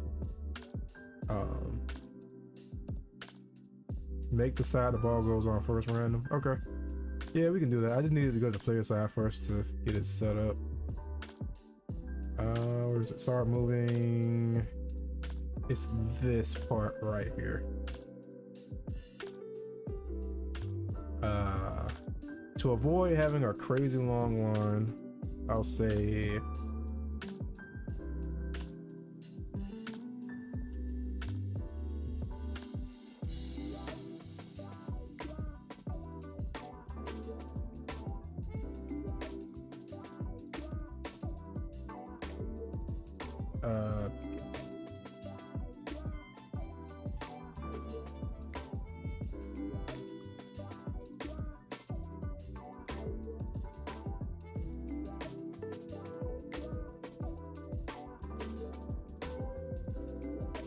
there we go.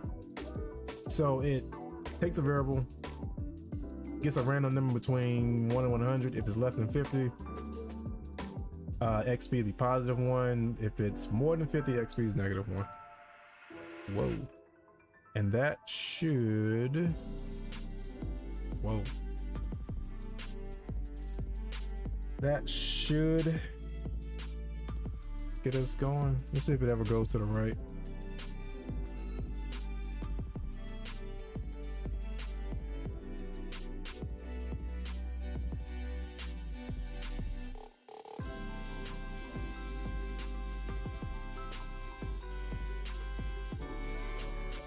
Okay, so it will. Okay, now the part that I was looking forward to. So take a look at this wheel. Sorry for the flashbang. I should have gave a warning.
Just want to include the one I picked, and we'll just do that through a poll. Or better yet, I'll let the wheel pick the first one. That's fine too. So first category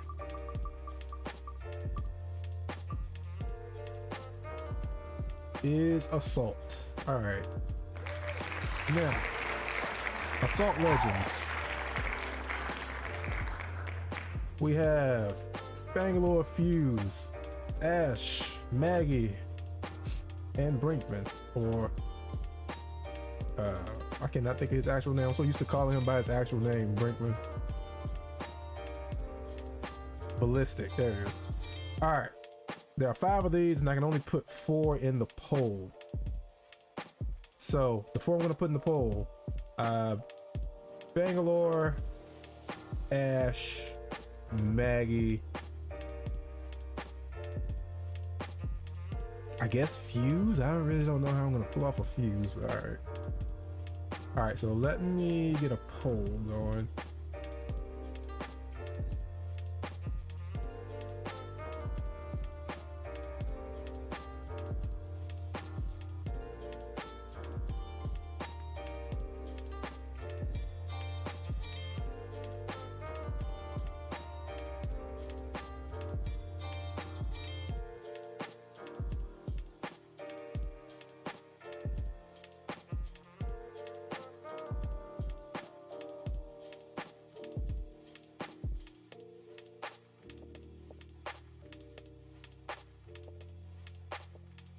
And all right, so we have Bang,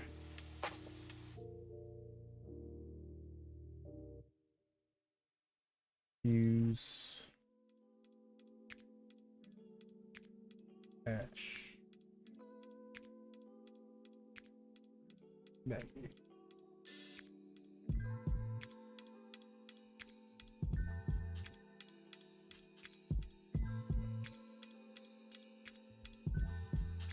Just so you know, I'm white. I have some kind of autism, so it's no worries. No worries, man.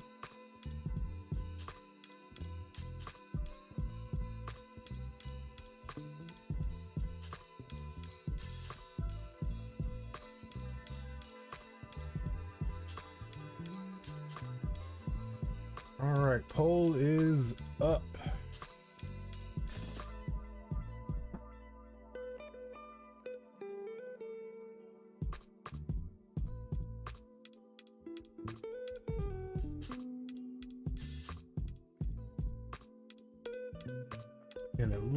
looks like Fuse is gonna take it.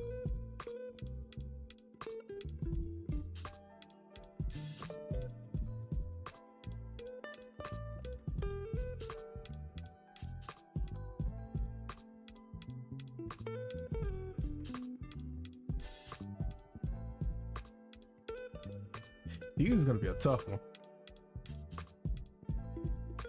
Also, because now that we gotten past the regular Pong part, the gears are kind of turning. I'll explain what I mean. Oh, we gotta vote for Ash.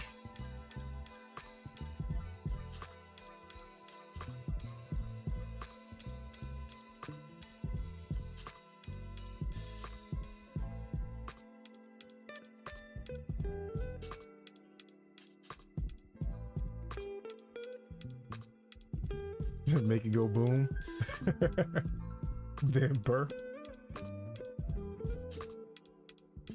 In that order. All right, so it looks like Fuse is gonna take it.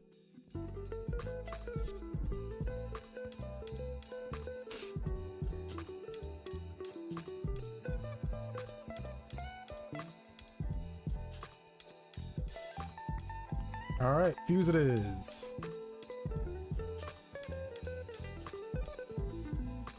So this is gonna be interesting. Here's where my mind is going, right? Hear me out. Normally Pong is played score based, right? But since we are taking the route of incorporating a first person shooter into Pong, let's have it where instead of going for a score, you're trying to deplete your opponent's health. Let's do that.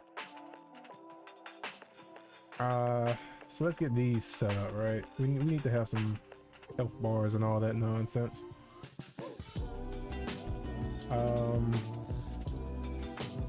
Should have done with a canvas.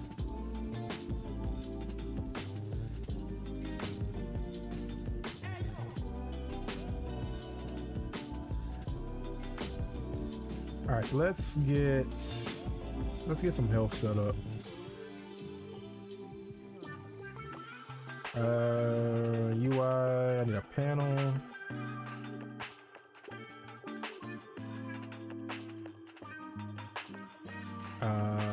We'll call it, we'll just say health. I love it, make it, pack it, ship it, sell it.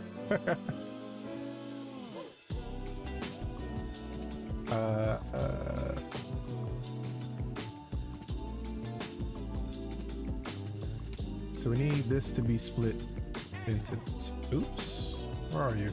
There you go. I might need to bring this one like this so I can see what I'm doing over there. So up here,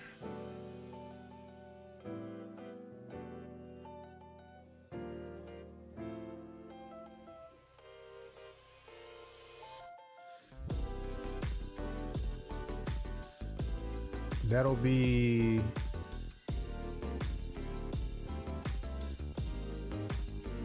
we can say this is the AI's health. We'll have it like over here in the corner, and yours will be down here.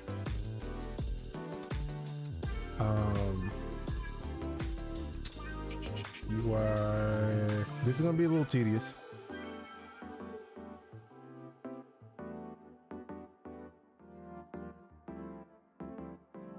Yeah, it's gonna be a little tedious. We need another panel. This one's gonna be over here like that. You need to be pinned to the right side. Actually, that's an easier way to do this. Let me just set this up. Basically, what I'm doing now is kind of making some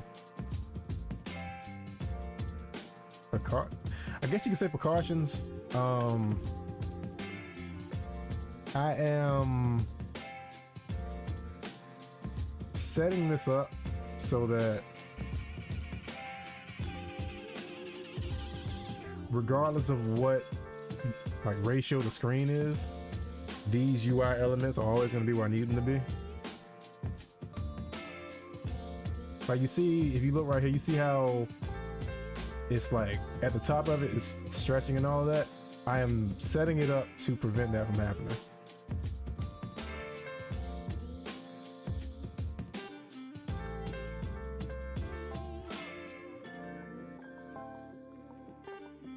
Let's see.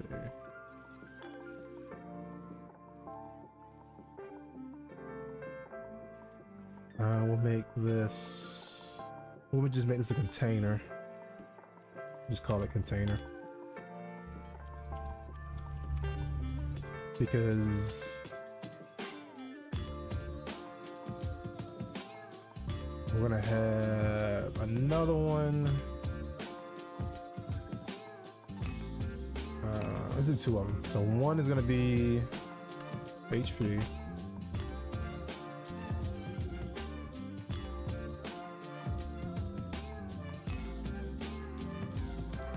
And we'll make it green. But not too vibrant of a green. Let's do maybe this. All right. Yeah. I'm fine with that. No need to get picky.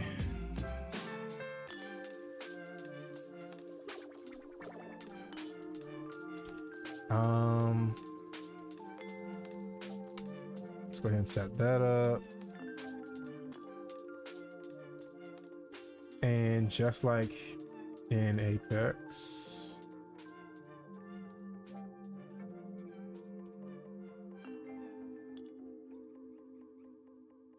that is not how you spell shield. This object would be a container for the shield object. Well, sprites basically.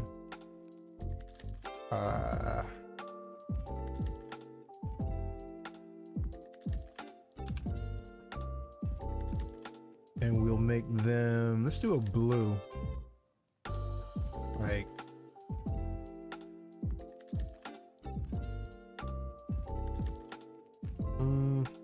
and we can do some fancy stuff with it later on, like make them glow and all that nonsense. That comes later.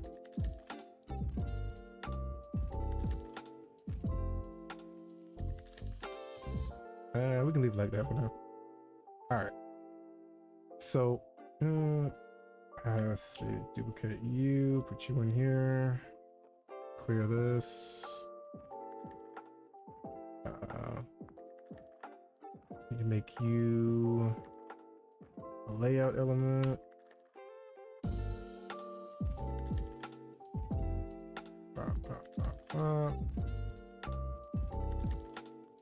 You are going to be a vertical layout group. Let's see, middle, center.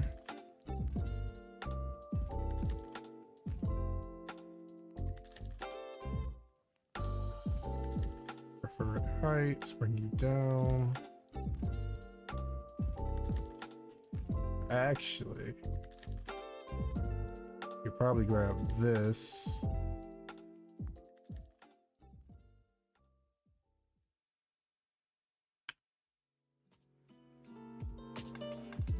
Bear with me. It's gonna be, like I said, it's gonna be tedious.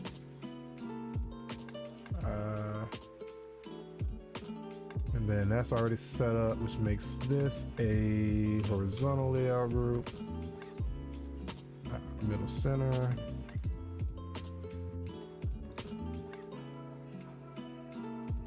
And then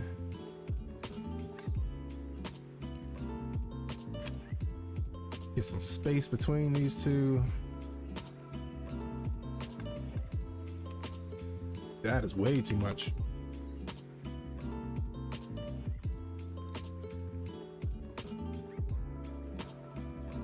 Three?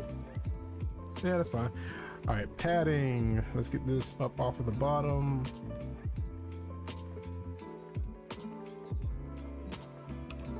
Too much. And we can do more than that. I think 3 is enough.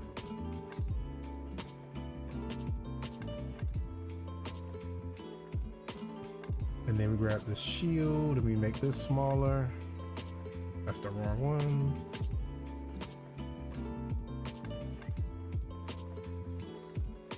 Oh wait, I forgot. Okay, yeah. Your preferred height is 0. What in the world? Grab you. Oh, that's right. It's force expanding it. That's fine. Because we can just go up here and do this.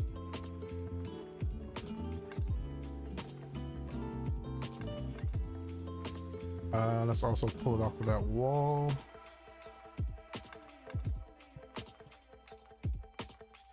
Yeah, more or less. So the shield is actually gonna be 3 of these.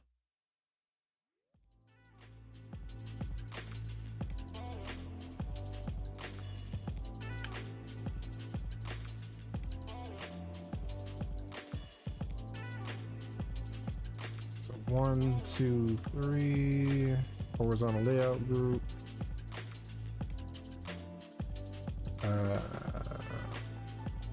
Middle left.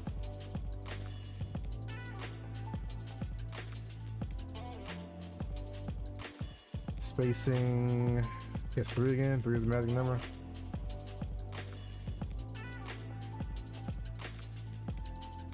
Okay. So here's where we're at. That's their health with a 3 shield.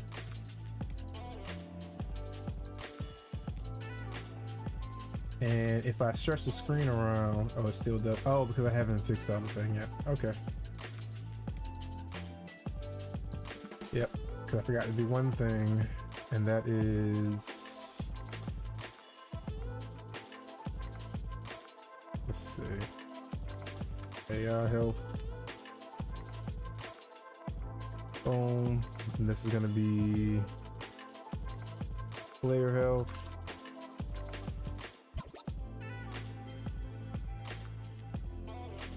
This needs to be at the bottom.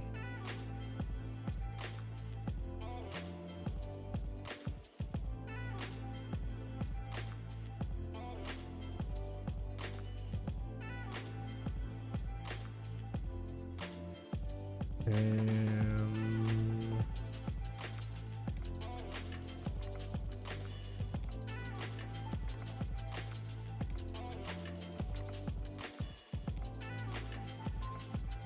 try to get this scaled right. All right, so you and you both need to be layout elements.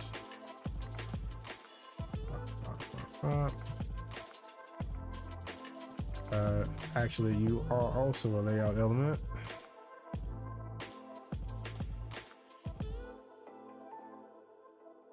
And this whole thing is a vertical layout group.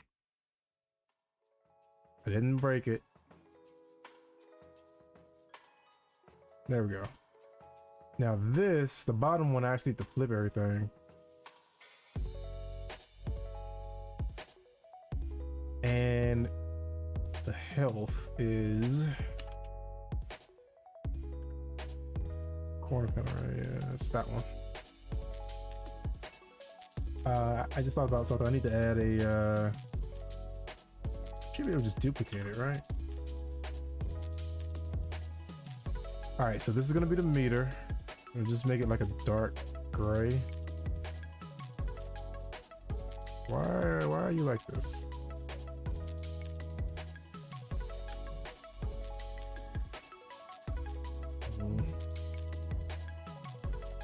There we go. So now this one, we set it up as field, horizontal, origin, left side. So now we have a value. We can just tweak it and get the health moving.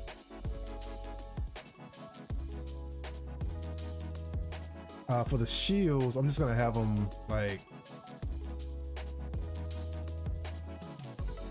disable or toggle off.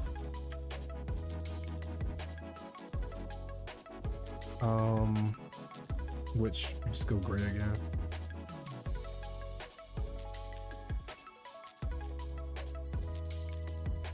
So now we can do like this. It'll just go gray. So that works. But I just realized I have to go back and fix the AI ones. That's not a problem. I'm also not naming these things properly, but it's fine.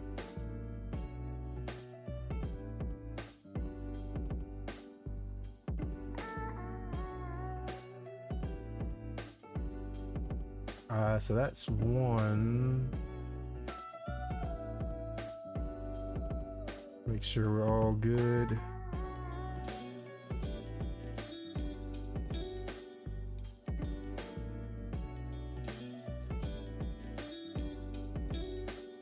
This is fine. This needs to be 3. All right, player health is good. AI health, I need to go back and do the same thing.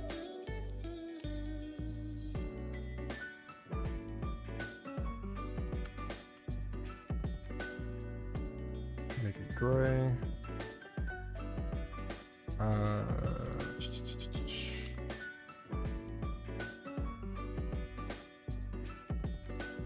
This is tedious.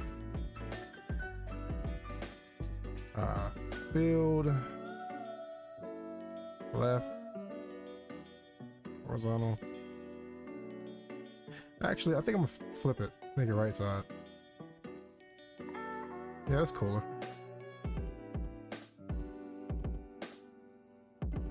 And I do the same thing with the shields.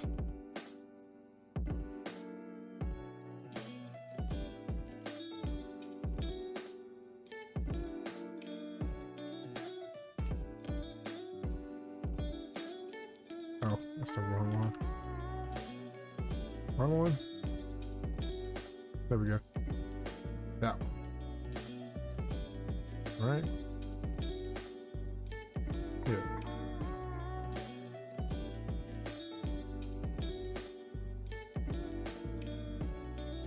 And then we just make duplicates. Okay. All that is out of the way.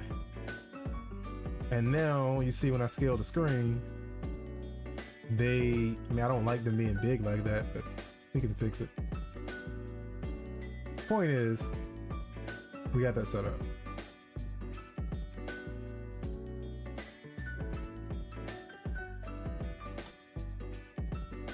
But we do need to have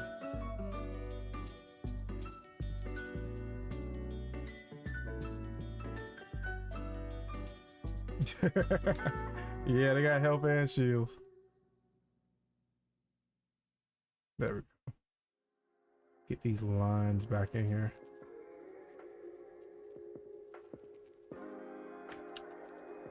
All right. Now we're back to fuse. So we got 2 choices here. He has the knuckle cluster or his ult, which is just a ring of fire.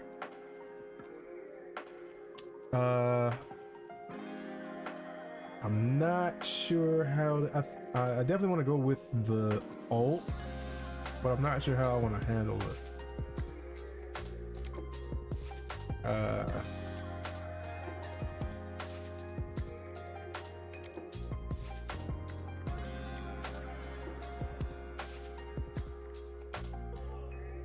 What if?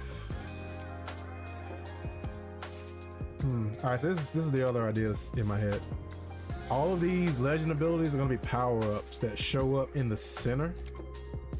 and whoever's the last person that hit the ball, when that ball hits the power up, they're the one that gets it. Knuckle cluster would be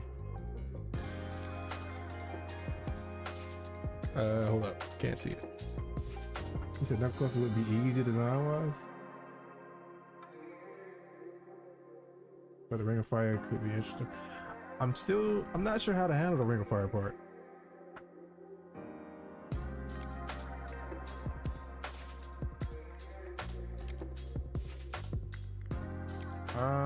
I'm not sure how to handle it. You have an idea? What you got?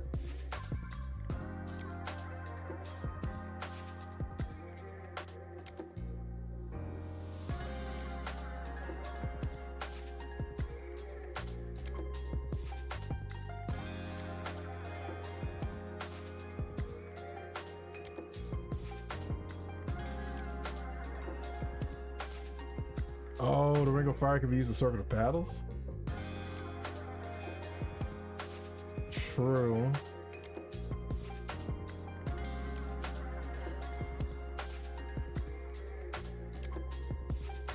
So they would have to restrict that movement or take damage when hitting the ball.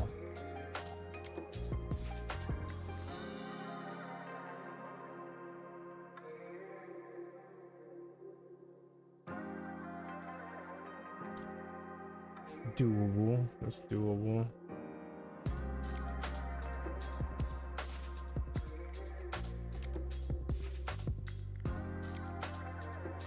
Okay, that's the plan.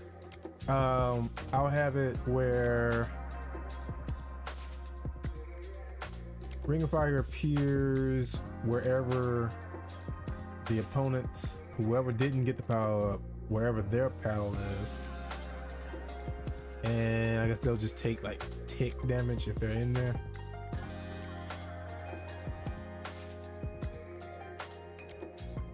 Or better yet,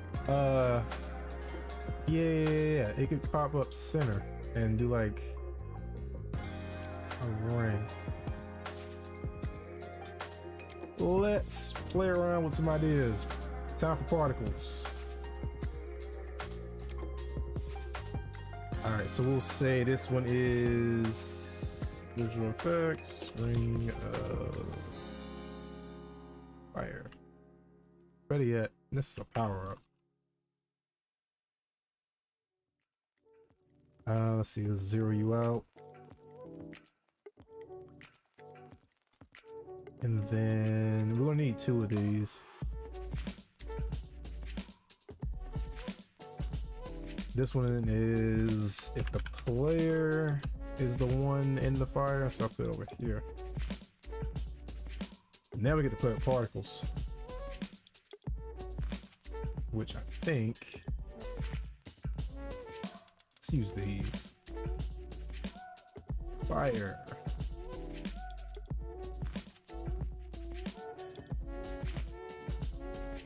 $8:52, we got an hour left.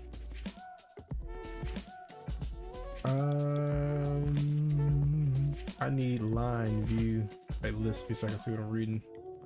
Fireball, shield, trail, flamethrower, burning fire. That sounded.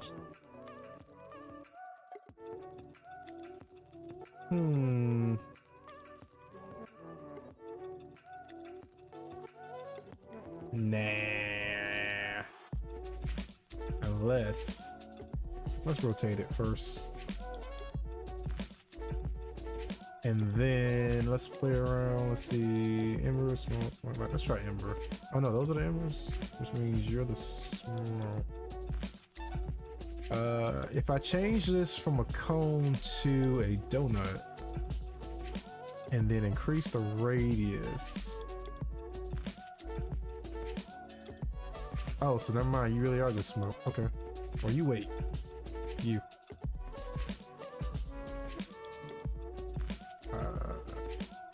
Donut. Increase the radius. I don't like how it's emitting. Like it's going inward.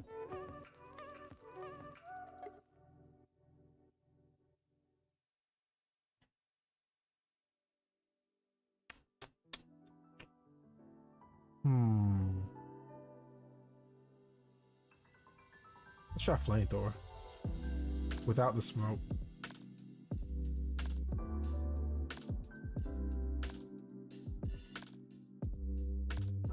You adding in my idea for Pong?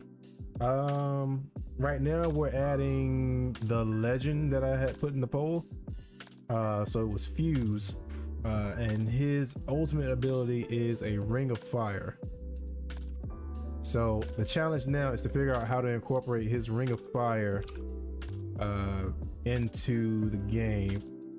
And for the screen shaking stuff, I remember you said something about screen shaking and all that. That's coming. I'm gonna have stuff like that happen when one of the players takes damage or when one of the players scores on the other player.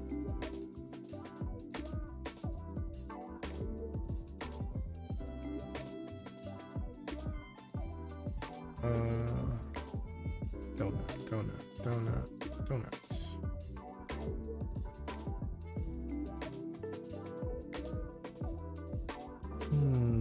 This isn't.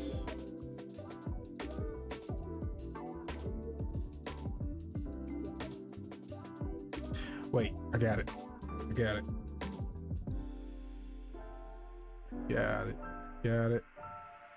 Gonna go with, or let's say, our shield.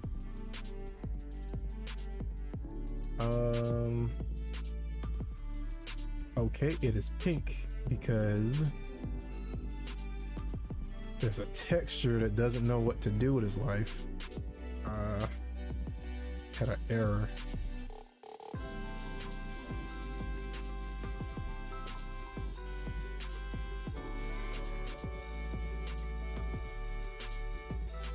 And if I rotate this, should be good.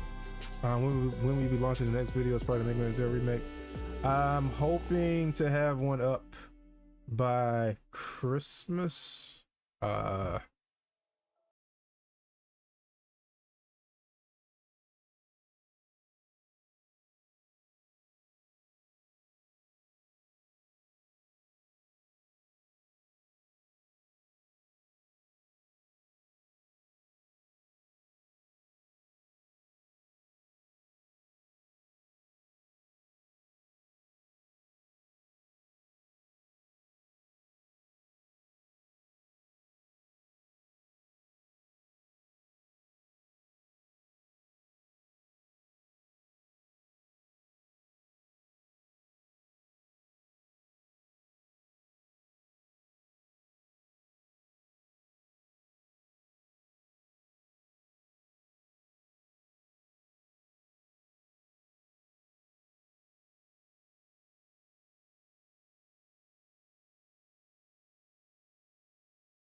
Continuous Ring of Fire.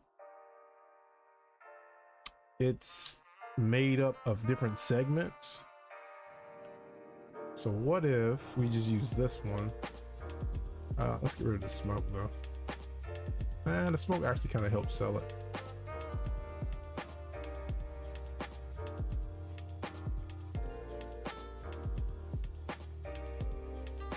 Yeah, the smoke makes it look like it has volume. But what I'm gonna do is let's make the smoke kind of dissipate faster.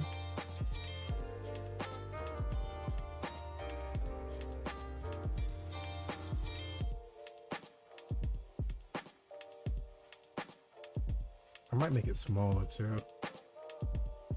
All right, so put one here. Might need to make it smaller too.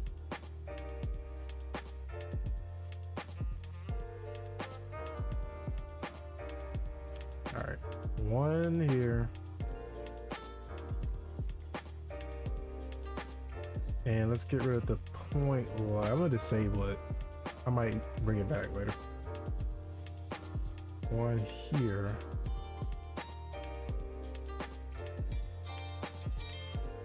Or better yet, we can make it where they can't. It'll stay on the outskirts. For real, when? So I'm shooting to have it up by the 25th. Around Christmas.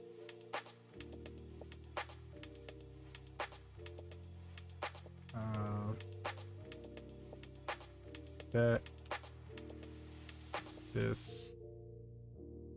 So the ones out in front are just for show because the paddle's never gonna go over here to these.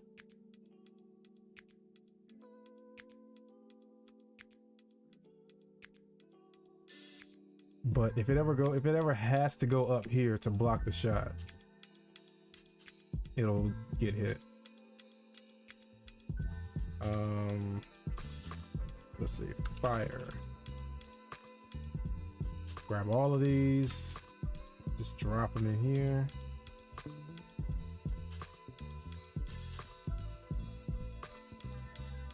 Shooting, yeah.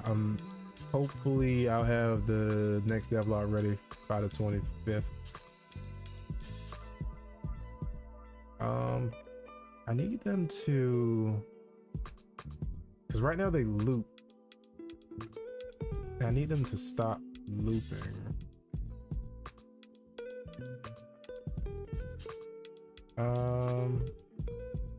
Also, when they start, it's like a slow burn type deal. I need an explosion.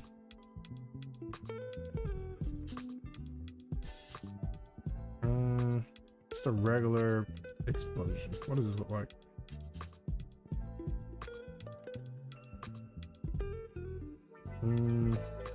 One of the textures is messed up on materials. Switch you to... No, wrong one. Remaster. Shader. There we go. We just don't need that trail. All right. We also don't need this point light.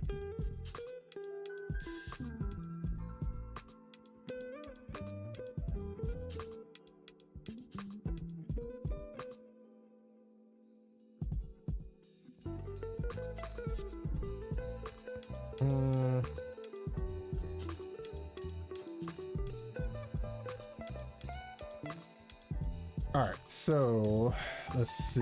We don't need the point light. We don't need this. Which one is the trail?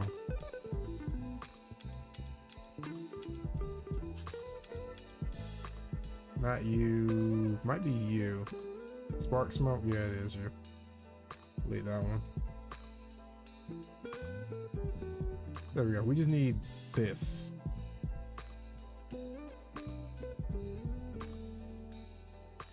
Because the way I see it in my head is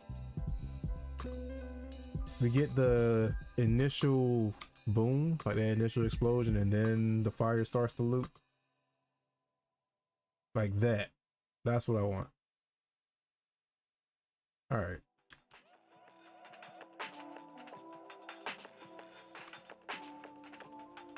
And as I'm doing this, I'm kind of running functionality in my head as to how it's actually gonna work. I think I got something.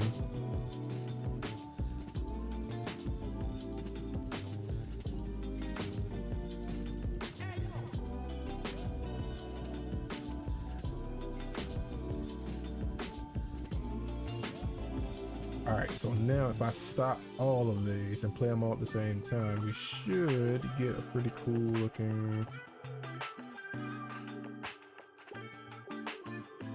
effect. Hold on. And I think, yeah, the trail sells it. It kind of did, honestly.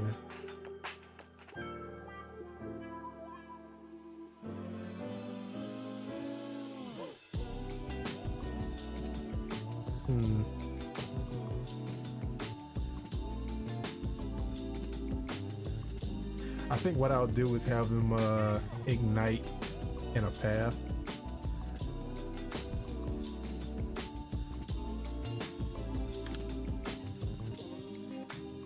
Alright, so let's disable all of you.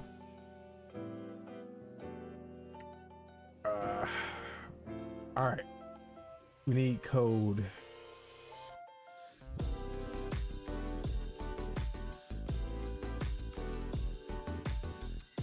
Whoa. Fireworks.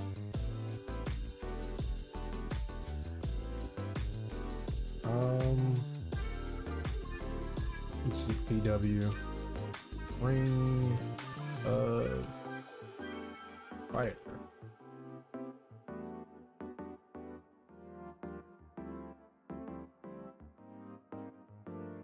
Come on.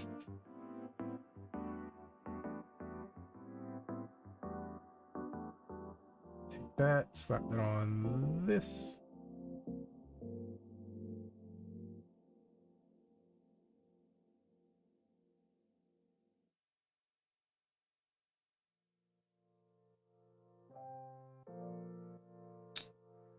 Okay. So we need a couple of things.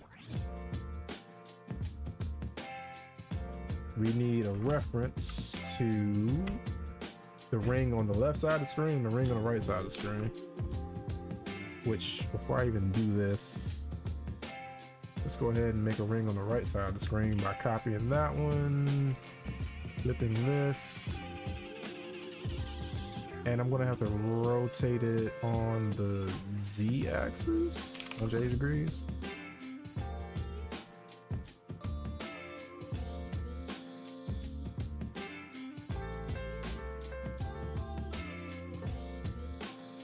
Yeah, there we go.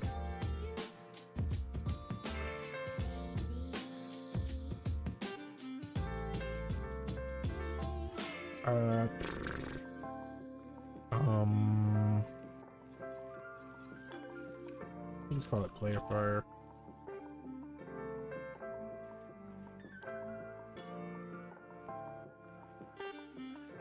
AI fire.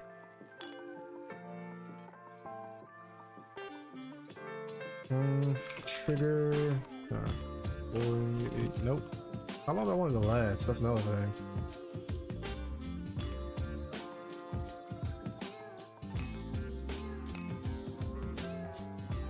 Let's say 10 seconds.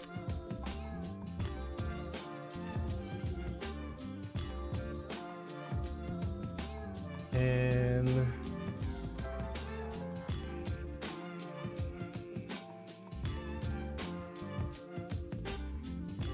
let's see.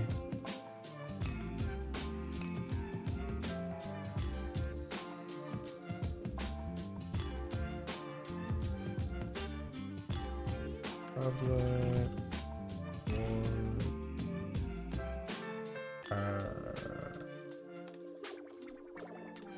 Activate.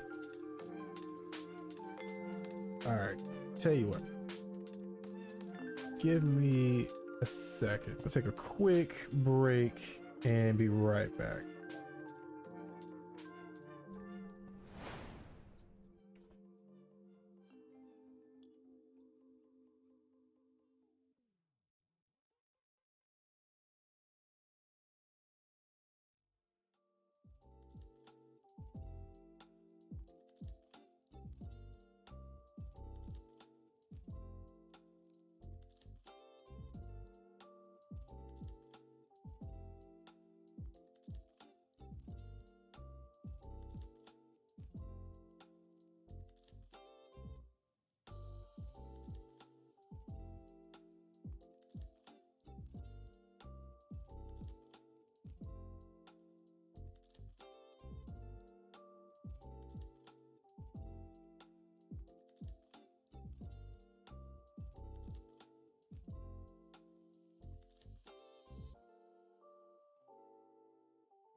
right. Hydration check. Oof. All right, getting back to where we were. I am gonna set up the fire appearing first. And what I'm trying to figure out is how I want to do it.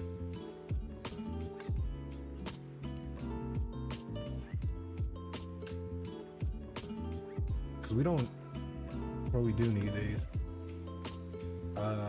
Okay, I got an idea.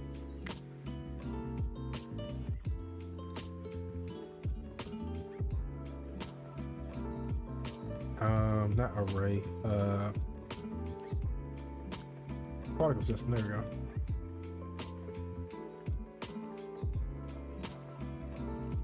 We need an array of particle systems.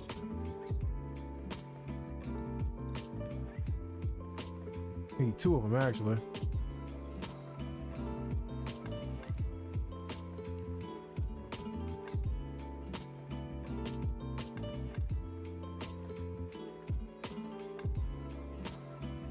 And we need a way to differentiate who triggered this power up. So at this point, we need a way for the ball to remember who hit it last. So at this point, we need a game manager. Keep track of all of this.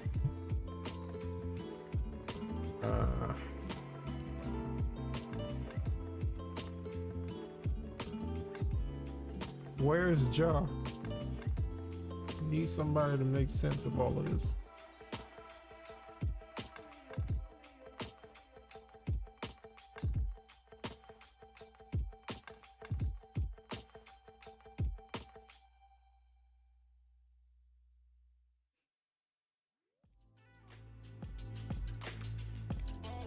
All right, so what we need is what's called,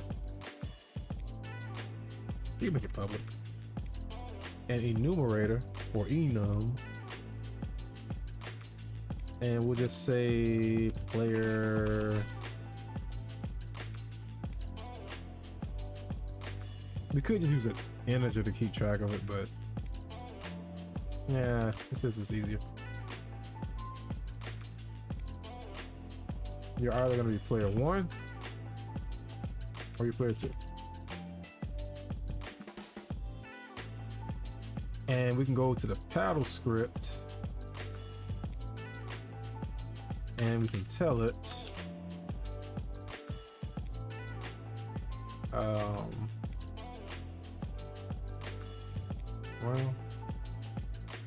yeah, we can tell it go to the game manager, grab the player ID, and I'll just put ID. That's who you are. And we need a way for the ball to grab this when it collides with the paddle so it'll know. So we can make this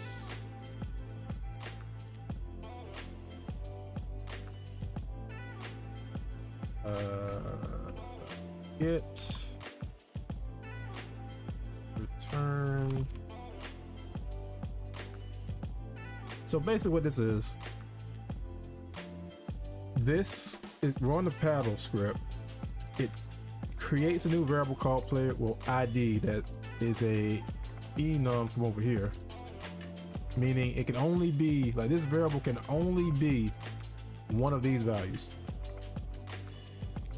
When the ball collides with the paddle, it'll use this to grab this ID. And the reason it's set up like this is because this can't be modified. This is basically private. Can't be modified from outside of this script. But it can grab the value. Basically, programming lingo, it's getters and setters. And this is basically a getter. It gets that value. So it goes to the ball and I just thought about something. We also need none when the ball gets reset. Here's what I mean when I say that. We'll call it last. I want to make it underscore. Last hit by. So, if it hit the player, then last hit by would be player one. Vice versa for that one. On reset, last hit by is none. And that completely takes care of that. So now we can go back to this where it says, where I have activate. And we can use that same player ID to determine who's the one activating the power up. So that way it'll know which side of the screen to spawn the fire on. So we can do this, switch. Case, no, ID. So if it's player one, we do this. If it's player two, we do this. If it's none, we do nothing. So I'm not even gonna put it in here.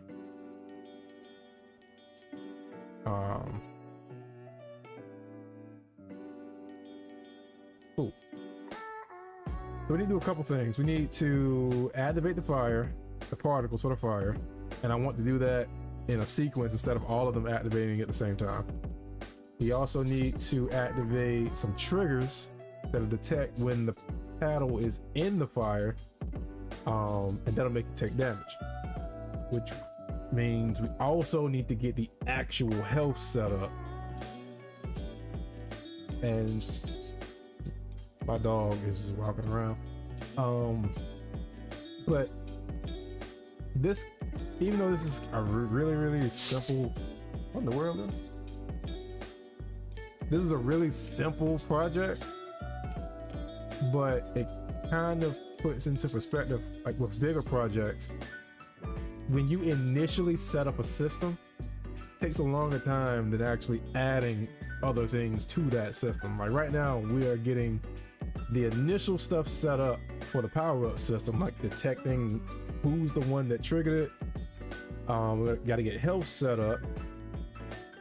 We got to get functions to handle taking damage. And once all of that initial stuff is done, when we move on to adding other power-ups, it's going to fly by.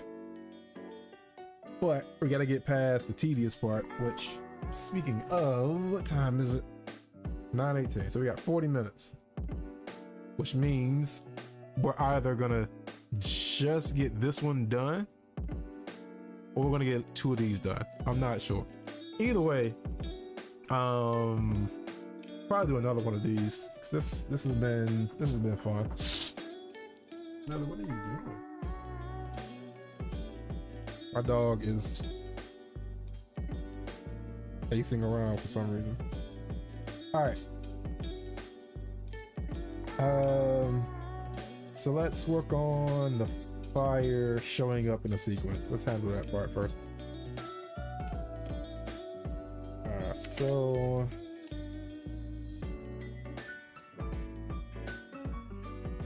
I like using these.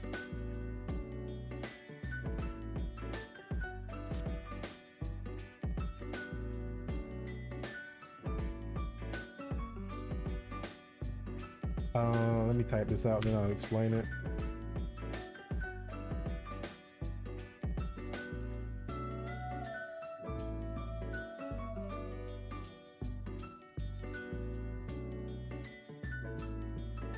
Actually, I don't even need to do this.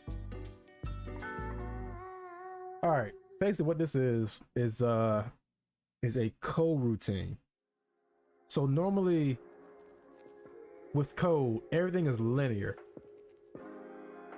Everything activates in a straight line. Coroutines do their own thing. They kind of run outside of that linear, I guess, route that code takes.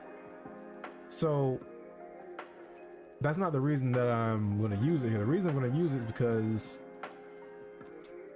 they can also have pauses between when each section of code runs, and that's done, you know, like this.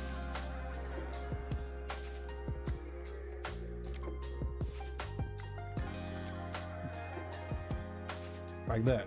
So I can have something happen here, have this wait a second, literally, and then do something else here, instead of all of it being in the same frame.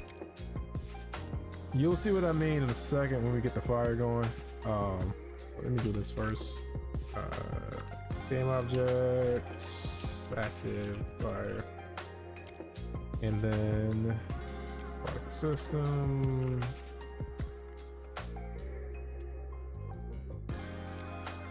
I think I need to change these.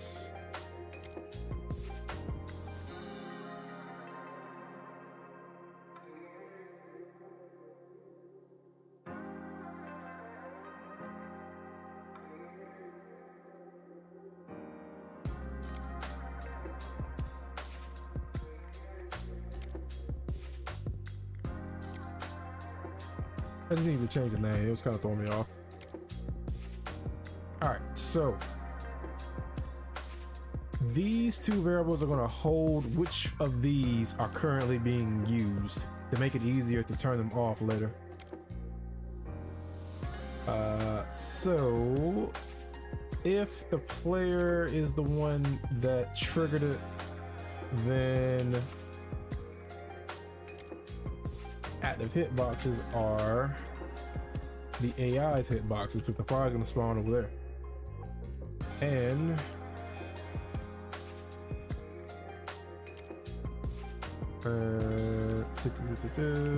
just in the array.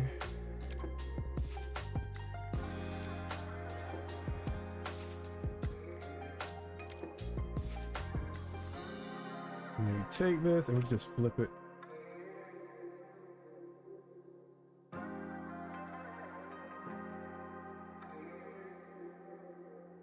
And then after this happens, we call it the coroutine.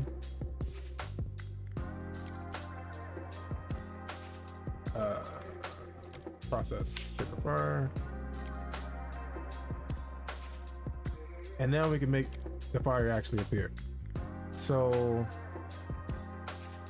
what I want to do, I want the fire to appear first, like animation wise, and then we activate the hitboxes. So easy way to do that is we can do a loop.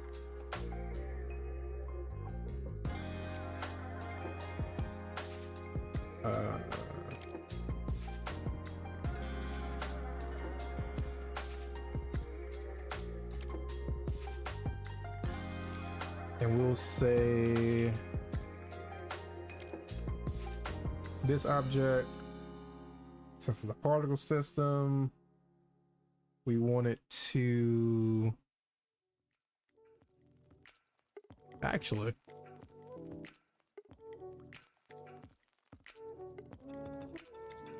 yeah, it's fine. Since it's a particle system, we want it to play, and we have to tell it true to tell child particle system to also play, and then make it wait.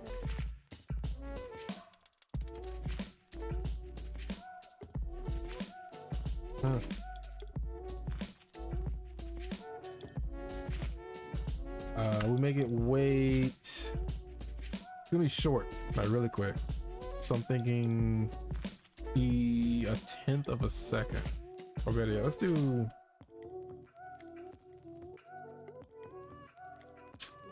1/10 of a second.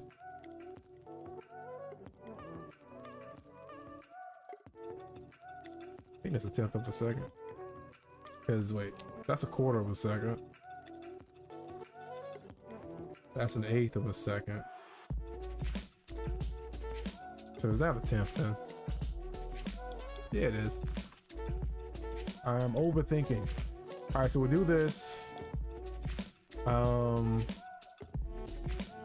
Actually, it looks like, now that I think about it, the way I have the object set up, I kind of have to go ahead and do this.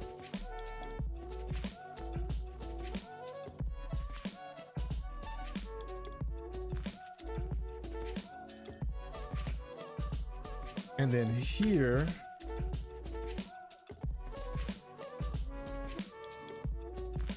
we can make it wait for how long it's supposed to be active, which is 10 seconds.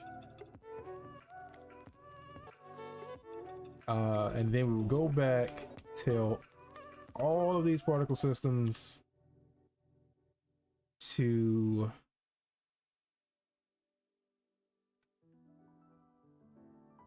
stop. True, and also stop emitting.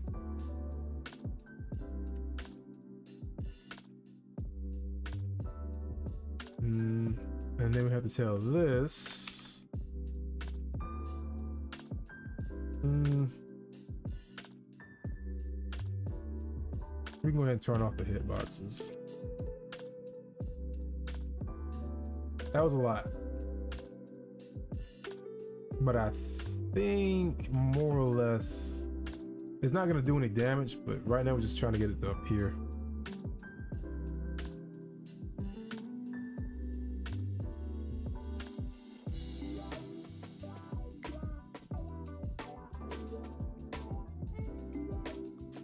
So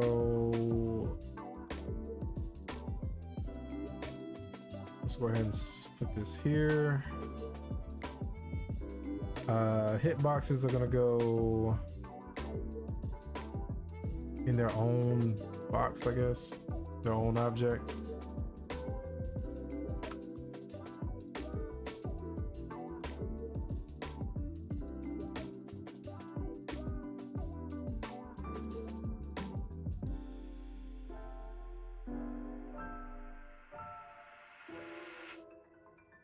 Let's use a square. Put this up here. I'm just gonna use this to help me visualize where that hitbox is.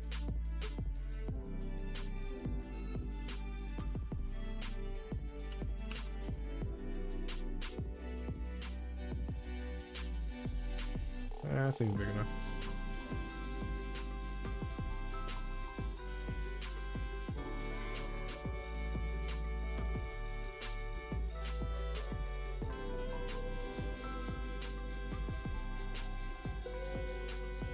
They both need to be set up with rigid bodies. And they both need to be set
You're 3.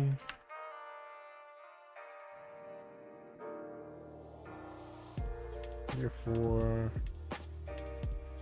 You're 5. This all makes sense. Promise. Alright.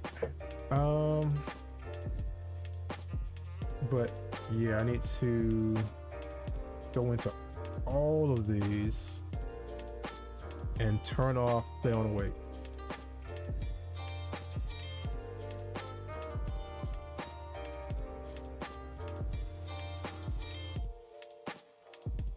And I want to, I'm just gonna delete that one because I don't want to have to go ahead and redo all that. So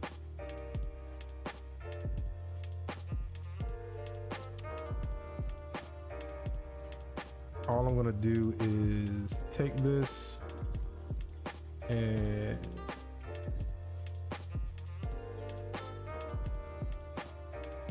rotate it.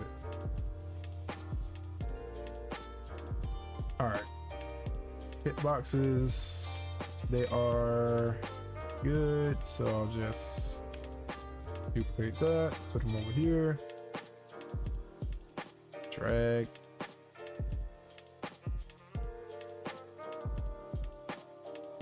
and then we just assign everything to all of these, which is, get out of here, more tedious stuff, but we'll get it. All right, so let's start with layer hitboxes. Oops. Disable you. AI hitboxes, that's you.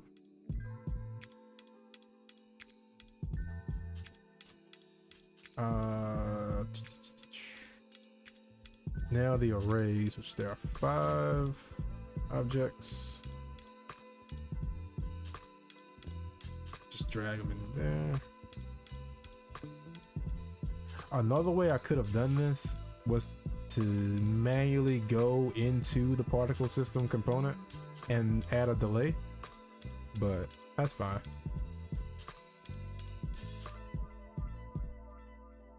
Because that way, if I want to change the speed that they show up, I can just do it by changing one line of code instead of having to go into 5 particle systems and tweaking them.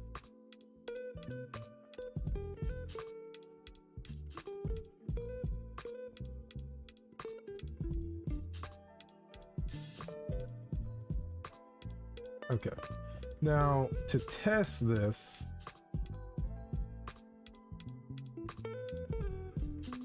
what I'm gonna do, stop that.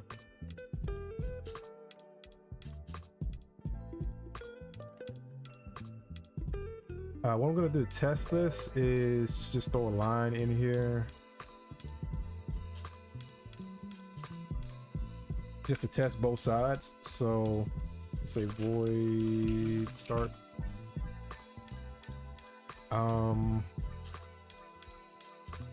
I need a delay to happen, so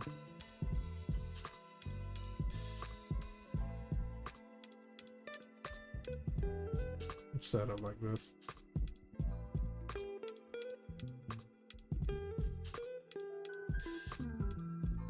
Have it wait for 2 seconds, and then we'll activate and assume, let's say player 1 was the one that triggered. So the fire should pop up left side.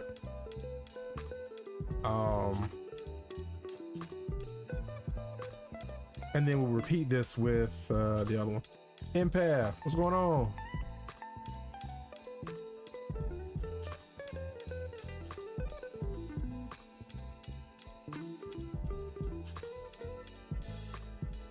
Whoops, error already. Let's see. Really? Which one? It says it was destroyed. That's weird. I was like,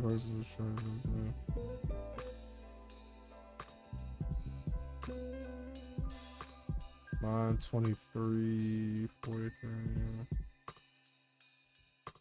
Do they have a script on them that's already turning them off or what? Let's see.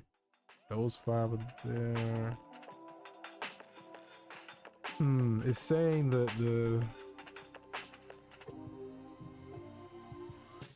yeah. Wait. I think I saw it. I'm gonna pause it right here. So yeah, those particle systems deleted themselves.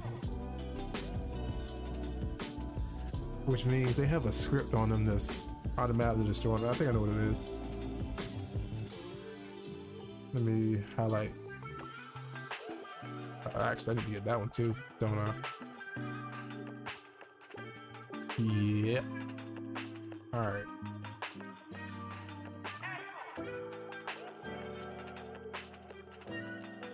Start with these, I guess.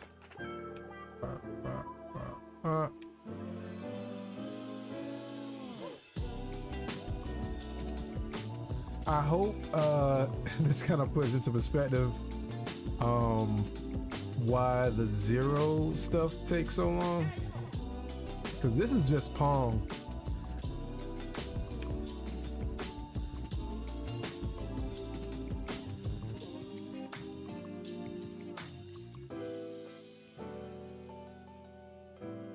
A lot of trial and error.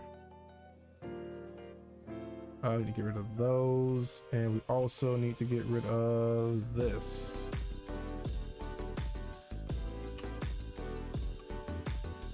All right, here we go. Should work now. Yeah, so fire should pop up. There it is. And I like how it went in that order. But let's see if they cut off.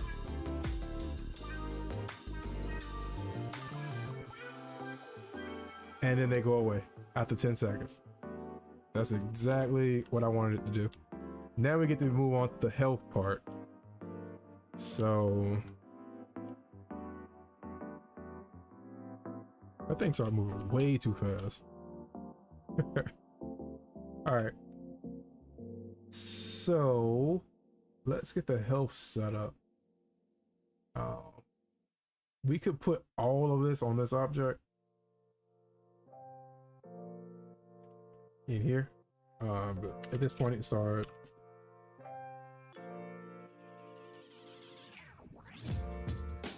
Labeling stuff.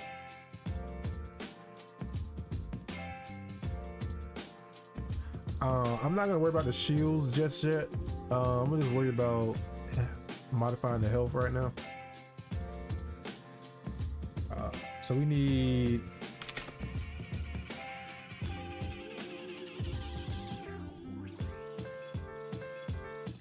I'm gonna put the variables in there anyway though.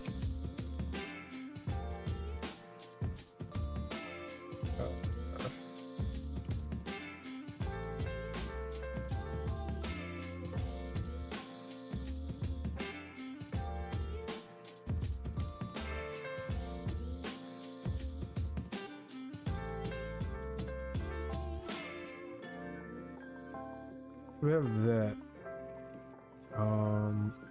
And I'm gonna need a way to grab these, so I'm just put them down here.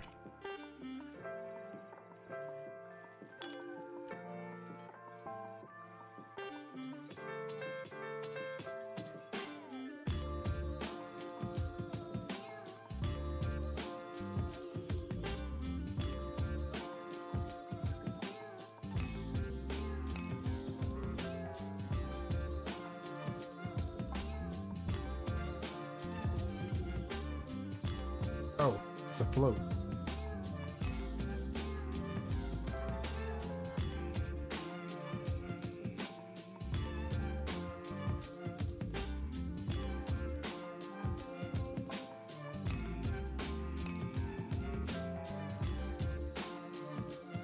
This one's the imager.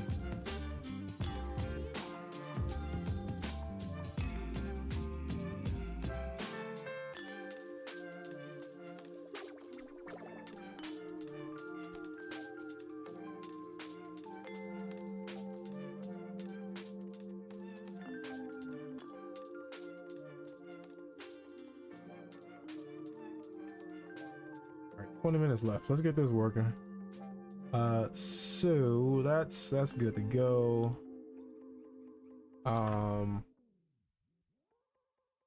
Next up is I definitely need to clean this code up a bit. Matter of fact, let's go ahead and start that. Set up a region.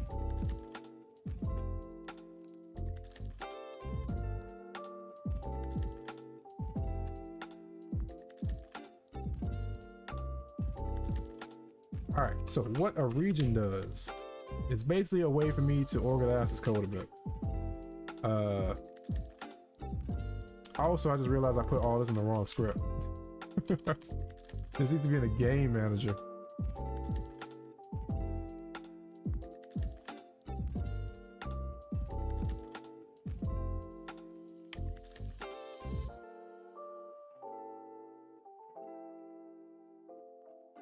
We'll put it here. All right, so basically what a region does, it allows me to organize the code, make it easier to read, because it'll allow me to collapse a section of code.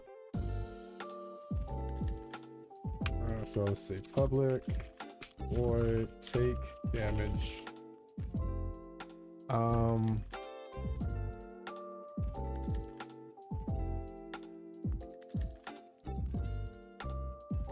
We can say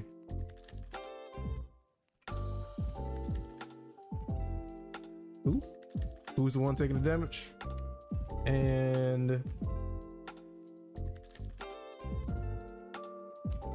the amount, and actually I'm still thinking in my head how shields are gonna work. Like in Apex, well, this isn't gonna be Apex, but in Apex, the shields technically function the same way as health, meaning you can get hit and lose part of a shield bar, but not a whole shield bar. But the idea I have here is basically the shield is gonna save you for 3 hits, period. That regardless of how much damage those 3 hits would have done, they'll take a full bar. So if you get hit for 1, it's gonna take a full bar. If you get hit for 100, it's gonna take a full bar. But that's it. It saves you 3 hits, and after that, you start taking damage as normal. That's the idea I have in my head about how shields are gonna work. I mean, I gotta differentiate it enough, right? So that's how we're gonna handle it. So when they take damage,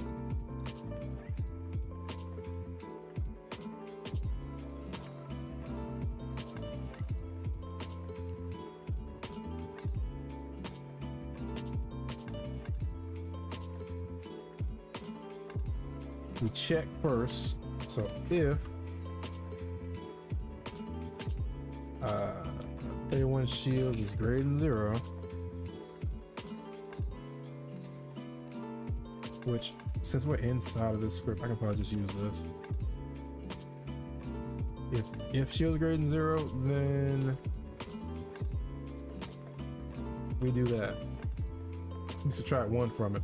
And then we would tell the UI, like the heads up display, we'll tell it, hey, look, go turn off one of these health bar or shield bars, blah, blah, blah, blah, blah. We'll get to that. But right now, because like I said, we only got like 15 minutes left, so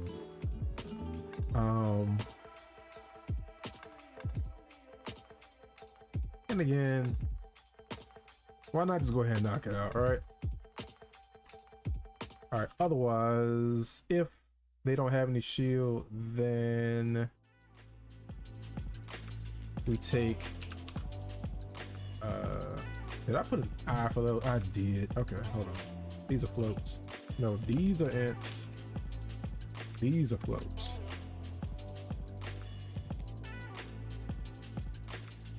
There, cool. They want health minus the amount. Whoa, not what I wanted. And then from speed run. And then from this point, we would do some other checks, like check to see if The health is 0. If so, the other player won. Blah blah blah. So this is where all of that would branch from. Getting all the base stuff put in place. Like all the base systems that everything else is gonna use are getting put in place. That's why it's taking so long to get this one power up done. But it's cool. It's cool. It's the whole purpose of this. Alright, so that handles player 1. If player 2 is the one that got hit, then we do this.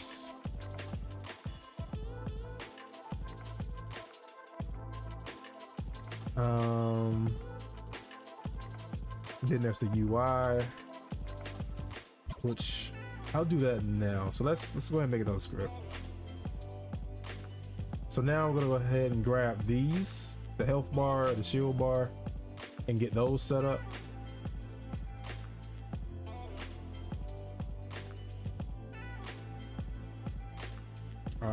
So I'll just call it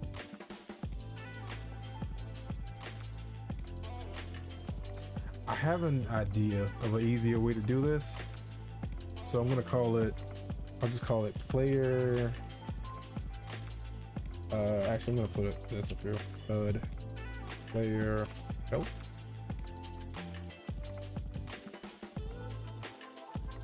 I have an idea of how to set these up at the same time. We'll start with the player.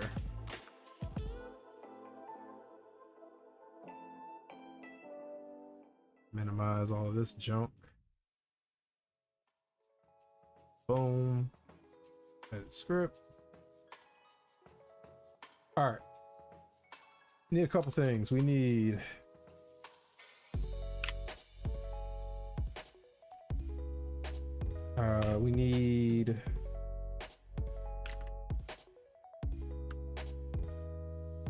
the image or sprite. I think it's image. New. I forgot the shortcut to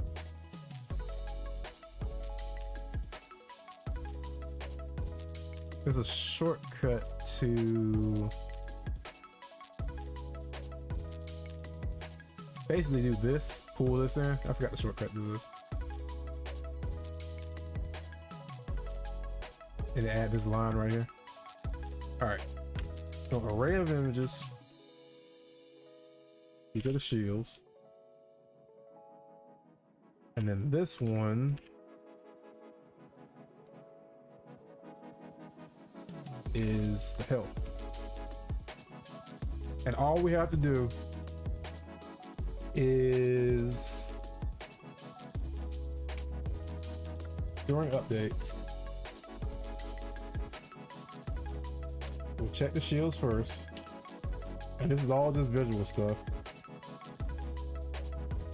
All right, so if at no point our players gonna have more than 3 shields.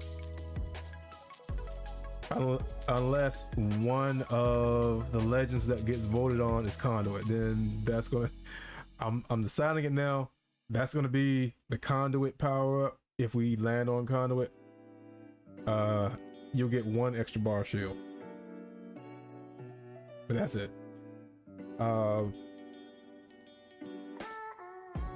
But jumping ahead.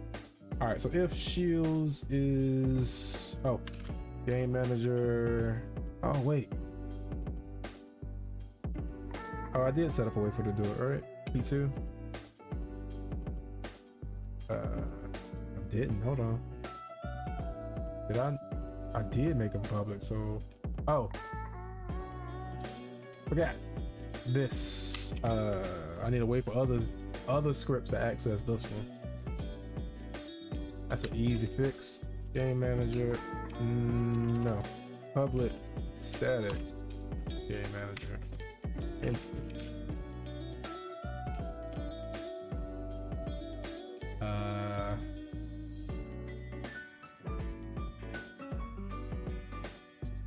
Instance equals this. Boom. Click over here.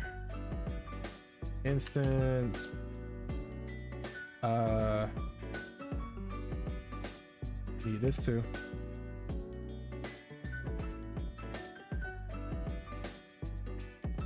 Is AI.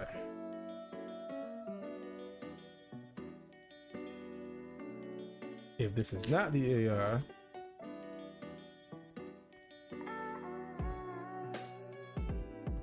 then we'll be using player 1 shield.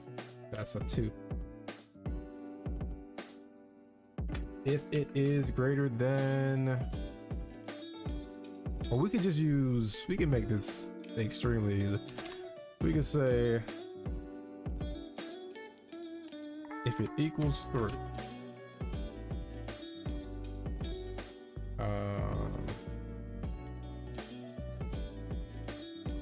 If it equals 3, then every shield in here could be active. So, or you could use a 4 each.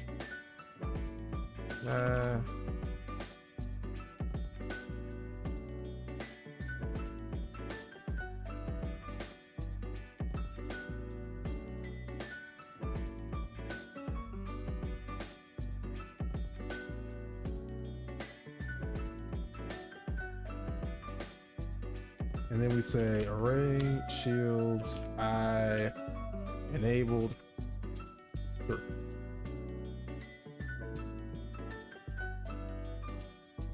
And then another check if shields is 2. You know what?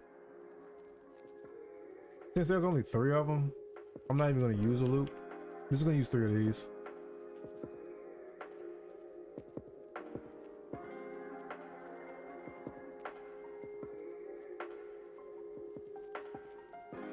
All right, so now if one shield is gone, then the first one, and by first one I mean the one closest to the edge of the screen, as in over here is this one, over here is this one, that will be 1. That one should be active, and the middle one should be active, but the last one shouldn't. So that one's active, this one's not.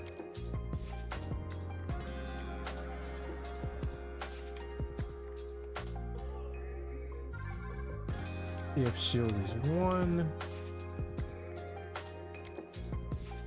there we go. Else all 3 are false. And then for the health, that one's easy. So we take the image for the health, and it has a variable called fill amount. We set that to how much health the player actually has, because the fill amount only goes to a number between 0 and 1, meaning 0% to 100%. So we have to take the percentage and turn it into a decimal. And we just do that by taking the amount of health that they have left and divide that by the total amount of health, which was 100. And that gives us our decimal.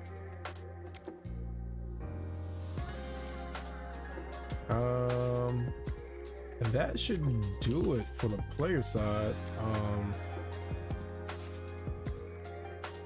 What I'm gonna do is take all of this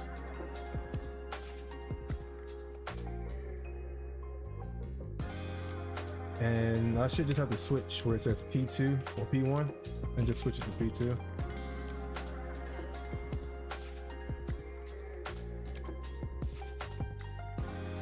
And that should be all code-wise for the health.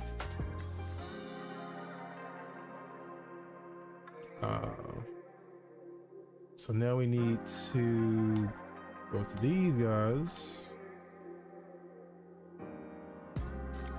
We'll start with player 1. Player health. Oh, it's already one up there. Cool. So you're not AI. We need 3 for shields, 3 objects, 1, 2, 3. Okay. You're 1, 2, you're 3, and then actually it's not that object, it's the one that's in there. It's the child object. The parent object is that gray background behind them. So that.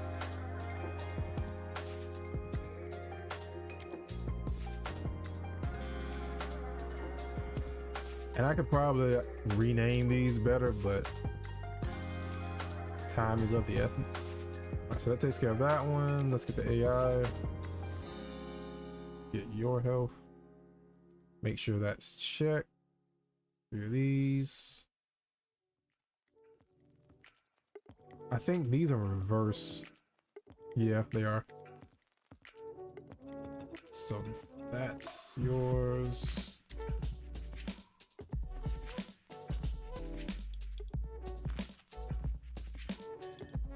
Oh, forgot to do this.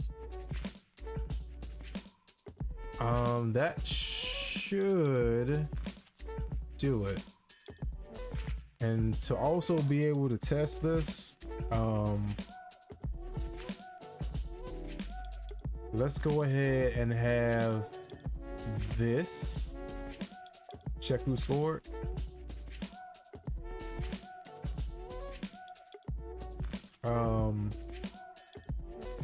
We can do if transform x is less than 0, meaning the ball flew off screen on the left side, meaning the AI scored. We can say game manager, take damage, which we already have. Matter of fact, we don't even need to check, because remember we have that variable that remembers who the ball was last hit by. So we could say, we can just do this.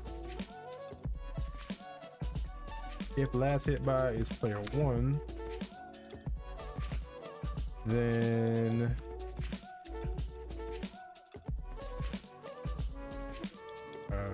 oops, went too far.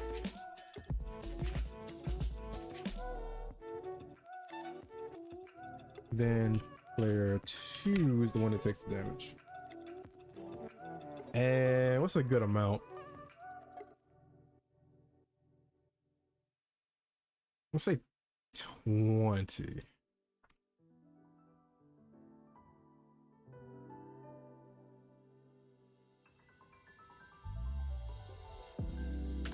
And then if it's player 2, then player 1 takes damage. But then you gotta account for, what if the ball just spawned, like it just reset, meaning no one hit it, and it flies off screen. Somebody has to get hit, right? Which means we kind of go back to the original thing, which is if transform position x less than 0, and we can just do else. So we ended up coming back to this anyway. That should be good. We're almost able to circle back around to the fire that we started like an hour ago. Let's see. Right now I just want to see how the health works. I forgot I told it to trigger that. Ignore the fire. I'm gonna let it score. Okay, 1, that didn't work. 2, these health bars are too big.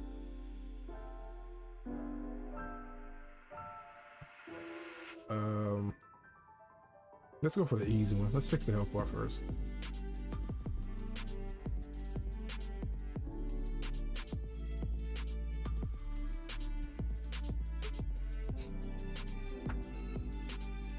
And then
I prefer it with. Let's pull back on that.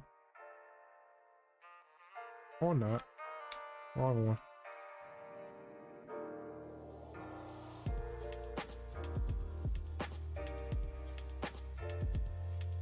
Probably about. I don't want it to be too big on the screen.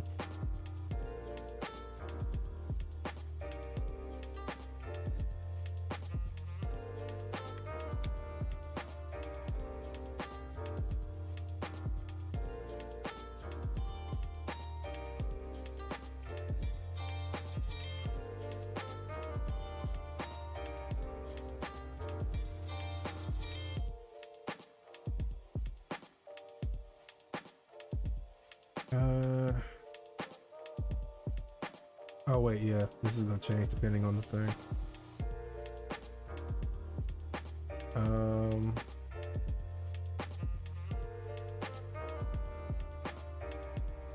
We can leave it as is for now. We can clean it up later. Right now, just make sure they work. Ignore the fire. Forgot to turn it off. Alright, so I'm gonna let it score. Boom, shield on. Alright, let it score again. Shield on again. I'm waiting to see if this works and it starts chunking at health.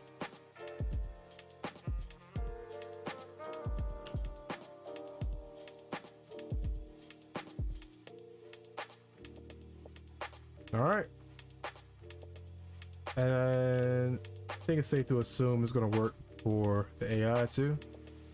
So I'm not even gonna worry about trying to score on it because right now I have it set to be a Pong god. All right.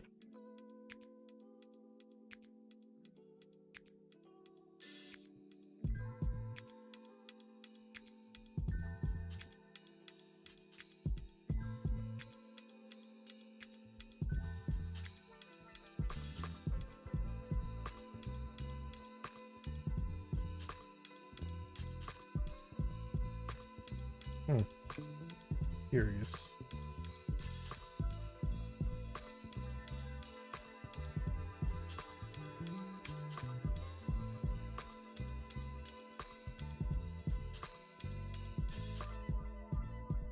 I'm gonna do this. Don't mind me, I'm testing something.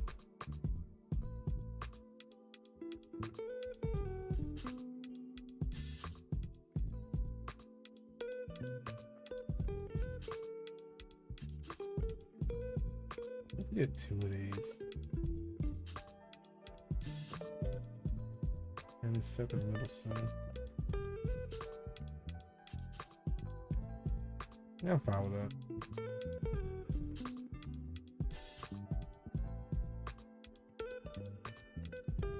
Yeah, just try to make it look a little more sleek.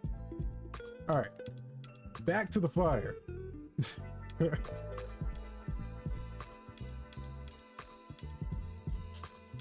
AI always wins. There's something meta about that.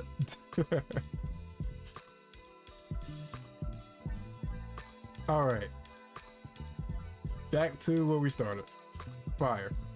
So we know it works with it appearing, but now we need to get it set up where it does tick damage. I'm gonna have it do, let's say, 10 damage every 3 seconds. No, not 3 seconds. 10 damage every second.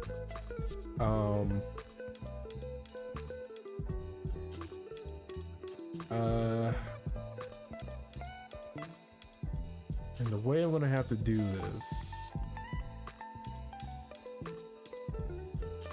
power up ring of fire hitbox, and I have to go to the hitboxes and put this script on it. All 4 of them, actually. You. all four if you take this. Should have added it to all of them. It did not.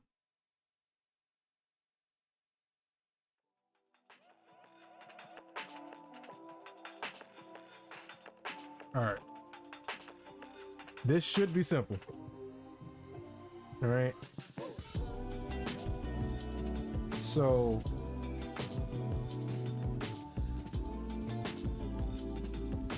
we can have a list. I think this is the easiest way to do it.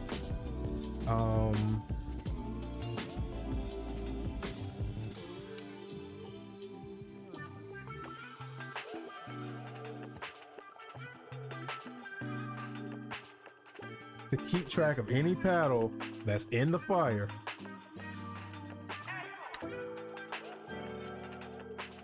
and the way we'll figure out if a paddle's in the fire or not would be on trigger enter 2D, and we can check to see like if the list, if it does not contain. Well, first we need to make sure it's hit by a paddle. So let's see, collision. Well, player paddle equals. So we'll check the collision. We'll check the game object. And you know what? I just thought of something better. Because basically we're going to check the collision, get the game object, get the component off of the object to see if it has the this player paddle. An easier way to do this before we even get into all that is to just add a tag. Let's say player. So now, just to save time, it'll check to see if collision dot the game object compare tag, and it'll look for player. If it collided with anything other than the paddle,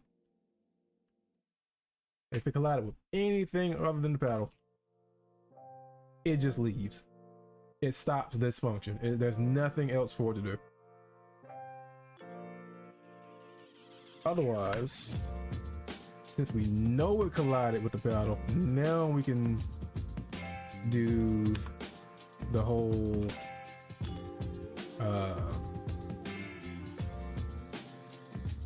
this part. Game player paddle. Let's put P equals collision, that game object, that get component. Player paddle. And now we'll check to see if the list contains that paddle. And if it doesn't, then we add it to it. And why are we going to do that? The reason is because on initial contact, it's going to be an immediate 3 damage. That's like 3 or 10. I said 10, right? Yeah, so immediate 10 damage. It's also going to be on a 1-second cycle, and any object still on that list gets hit for 10. But before we do that, we also need the opposite of this. So we have on trigger enter. Now we need on trigger exit.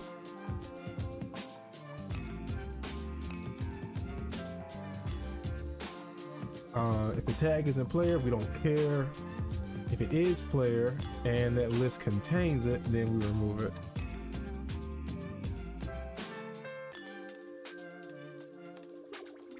But then we can go back up here. So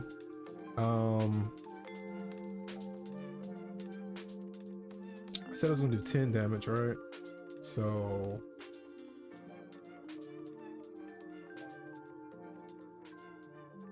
10 damage every 3 seconds. No, every 1 second. Where does this 3 keep coming from? So we'll call it the interval. And okay, and then update. So let's see if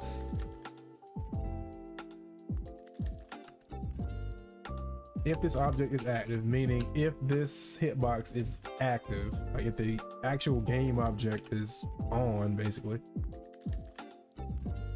A second is a long time. It's because you want to say every third of a second. I mean, yeah, I could do more damage for shorter than 1 second, like shorter intervals.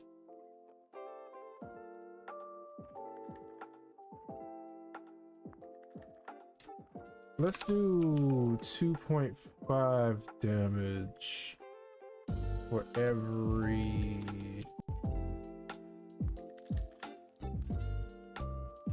fourth of a second.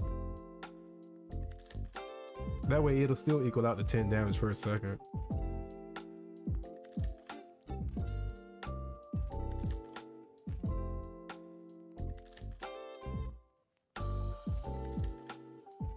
Let's make it worse than that. Let's make it hurt. That's gonna be brutal. 10 damage every fourth of a second. That's 40 damage per second.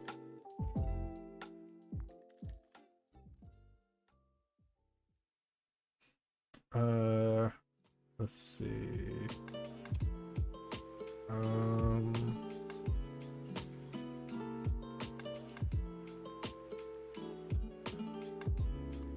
think I need that one. If this object is active, if time not time is greater than, I need another float. I need a timestamp. Last tick, meaning this is the last, whenever it did a tick of damage, this is the time that it did it. We take that and we wait until it takes that last time it did a tick. It waits to see if that much time has passed, so quarter of a second, and then it does another tick. So if time not time is greater than the last tick plus the interval,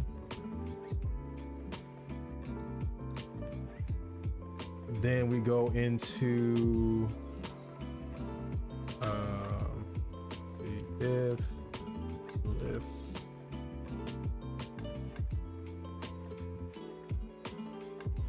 if there are any objects that even hit on the list,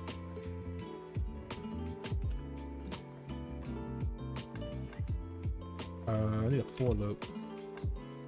Actually, we don't need a for loop. We just need this for each.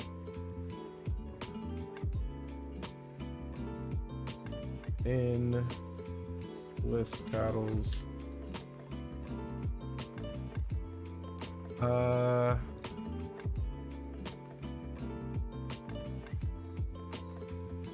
Game manager. Take damage.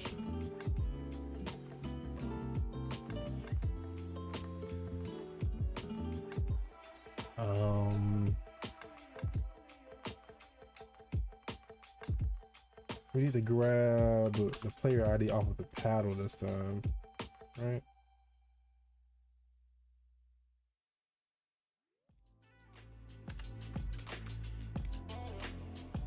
And the amount.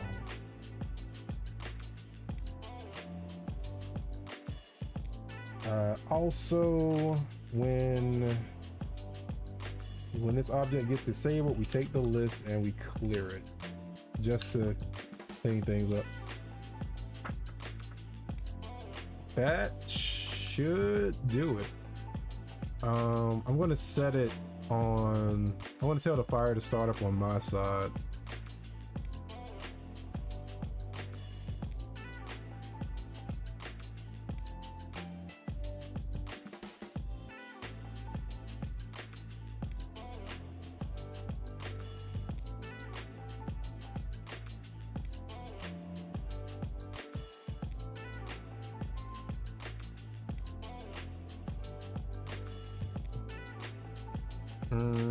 I didn't set a reference to something. What do? Oh. Oh. Whoops.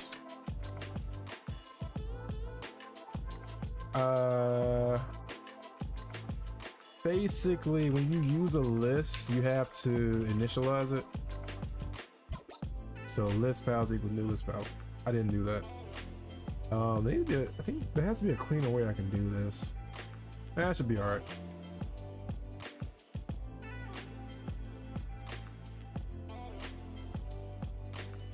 But this error tells me that the collision was getting called, but the list was non-existent, so it couldn't find anything. That's why I gave you the error.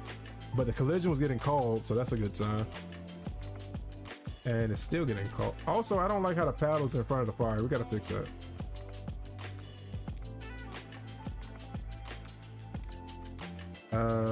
What was the problem here? Got another error. Object reference is not what you mean.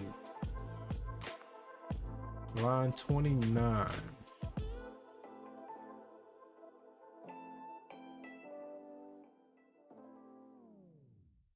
Oh, wait. I need to also do this.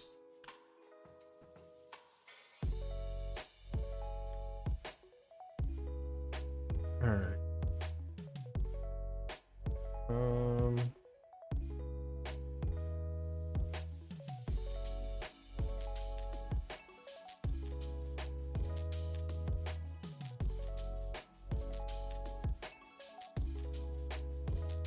Let's see what's next.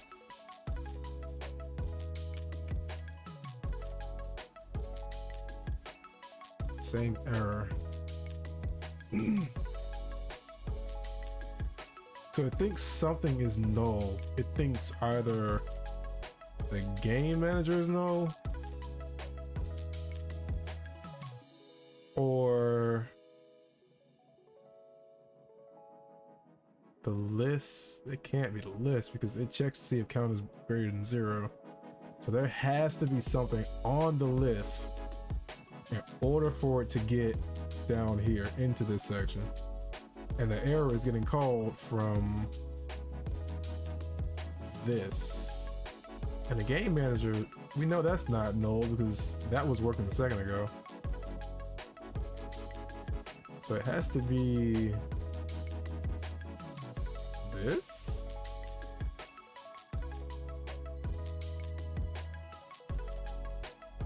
Yeah, line 30. All right, let's do it this way.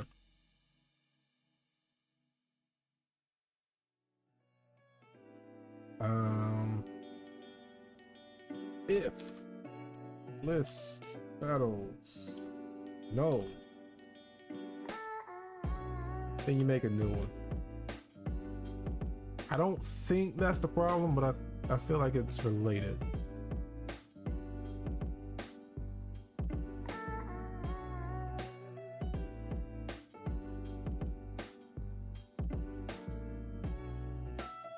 Okay, so it's getting that error without me getting into the collider, but it only called once.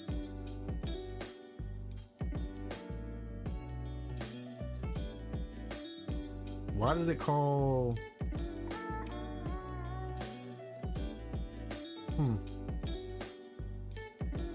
Oh, backwards. That's why. I didn't have the exclamation mark. So basically now it's saying if it didn't collide with the player, do nothing. At first it was saying if you did collide with the player, do nothing.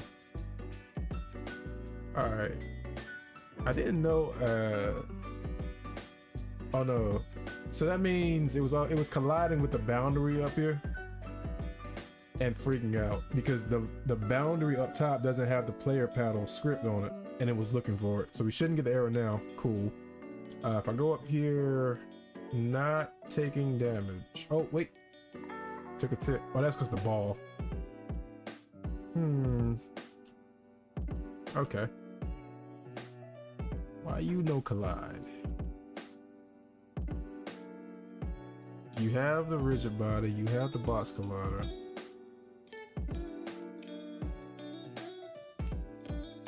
Let's see this like this.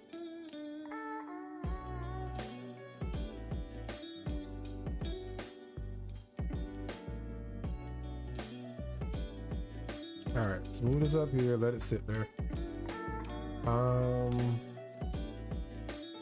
Let's see what we're working with.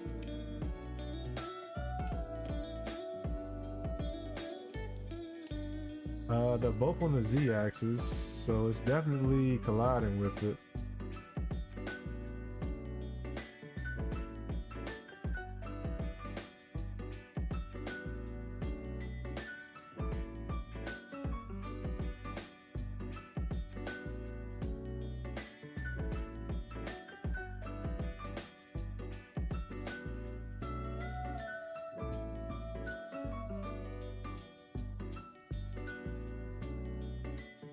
We can make sure though, right? We can make sure.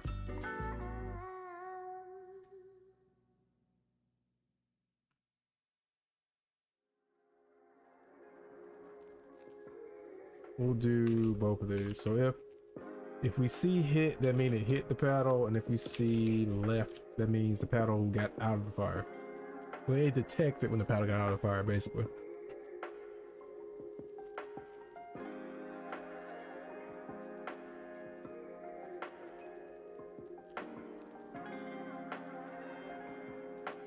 All right, we go up, we see hit, so it detects when it went in the fire, and it detects when it got out of the fire. So we know that the problem is not down here in these collision scripts or collision code. It's up here. Whatever needs to be happening is not happening up here.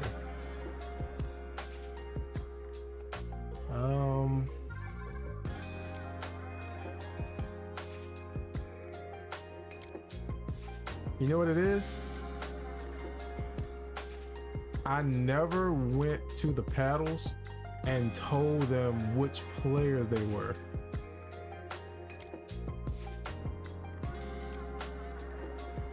That's what the problem is. Guaranteed. I bet you 20 shekels. Look at that. You owe me 20 shekels. All right, so that worked. I kind of want to make the paddles a little smaller.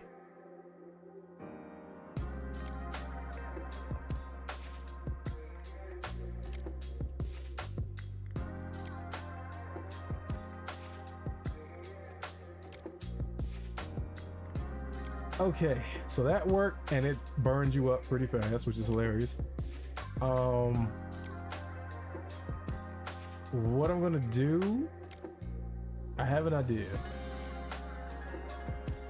All you have is shillings. Well, you better look up a shilling to shekel conversion. What's the conversion rate on that? Oh, so the fire. What I'm gonna do, because all right, so it's 2D. It's set up in 2D, but even though it is set up in 2D, there is a Z-axis, but you can't see it because it's lined up with the camera. What I can do here is I can take the camera. So right now the camera is at -10 on the Z-axis. Everything else is 0 on the Z-axis. So if I took the fire, right, and I moved it towards the camera,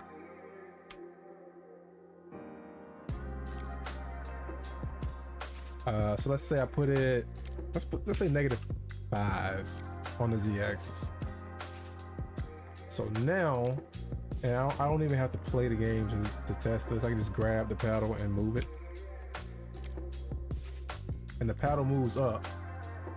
It's now behind the fire, which is what I wanted. So that's good. Only thing left to do now, and we will wrap it up for tonight. Oh, there's one more thing I want to do. It's nothing crazy. It's just I want to see something visually, like how it would look with like some post-processing. But anyway, we need the power up to spawn in the middle randomly. And I'll just leave it. I'll have it like move maybe, but we'll see. This, we can turn this off. We don't need this to happen anymore.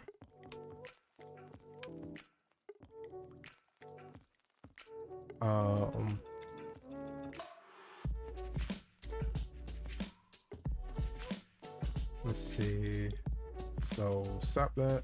Cool.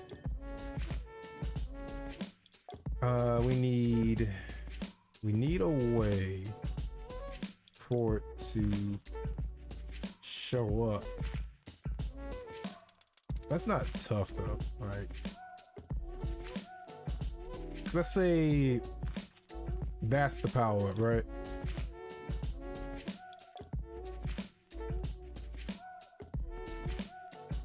I think I have a circle. Just a random circle.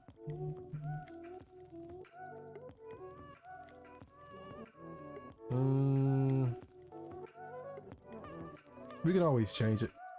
Just go with this. Let's make it red.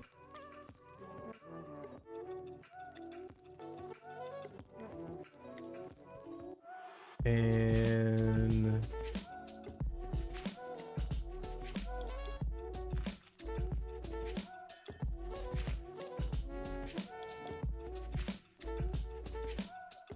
thought I already imported these.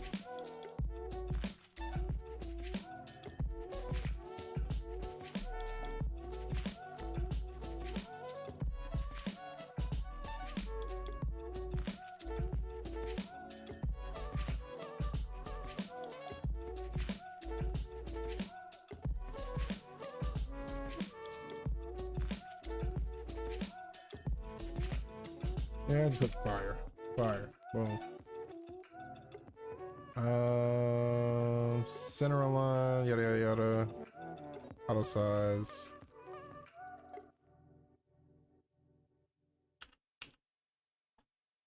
Can't see where you are. Get you in the center. Now I can't see because of the ball.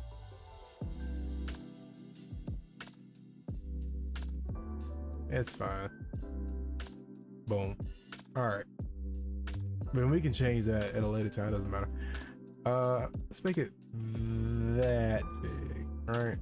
I'm just gonna let it sit in the center.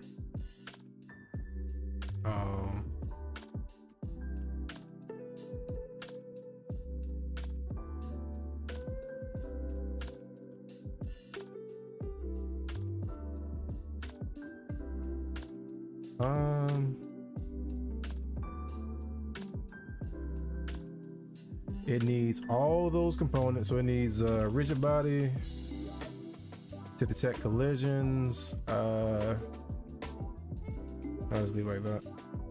No gravity. It needs a circle collider. We can make it a trigger. That's fine. That's no problem with that. So what I'm gonna do, I'm not even gonna worry, like tonight, I'm not even gonna worry about having, like, setting up the code for it to spawn in and all of this stuff. I'm just gonna randomly place it here. Just put it there.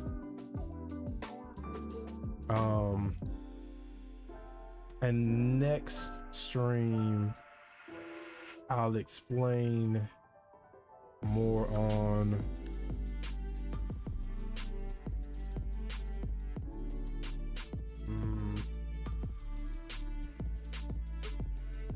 uh, our coding technique called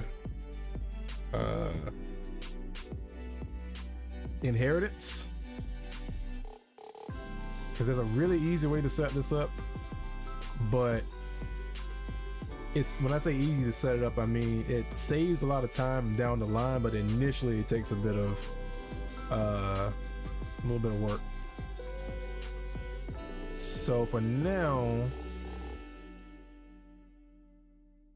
I'm just gonna have it set up like this.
When it collides, it'll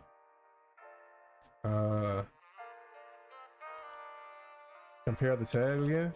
So let's say collision, compare tag,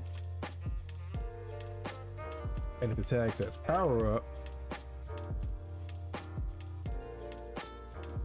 then it will grab it.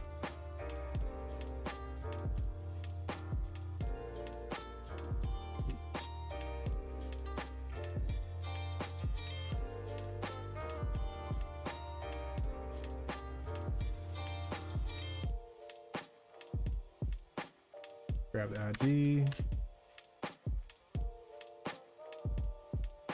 And here we can start adding our list of what to do depending on which power up it collided with. Right now, we need to go to the game manager, add another region.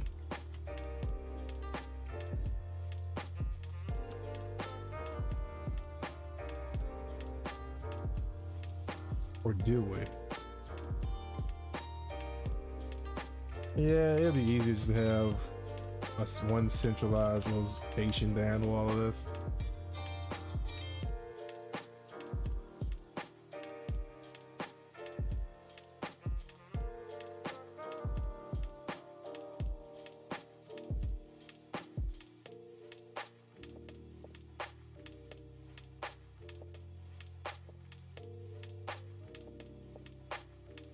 That'll get a reference to this, the one that's right here. And activate ring, we just did like this.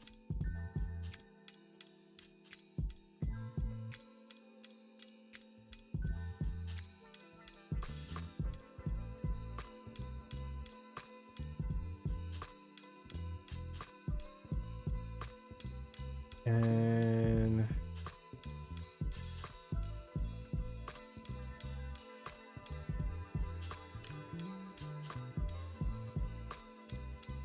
pass that to this. Okay. So that's all the game manager has to do. It receives the call from the ball after the ball collided with the power-up, takes that value and passes it to the actual effect from the power-up, so the rings of fire, and it tells it who activated it. The ball in here, once it figures out, okay, I hit the power-up, and that power-up that I hit is ring of fire, it tells the game manager, hey, I hit this, tell it to start up, and here's the last person I was hit by.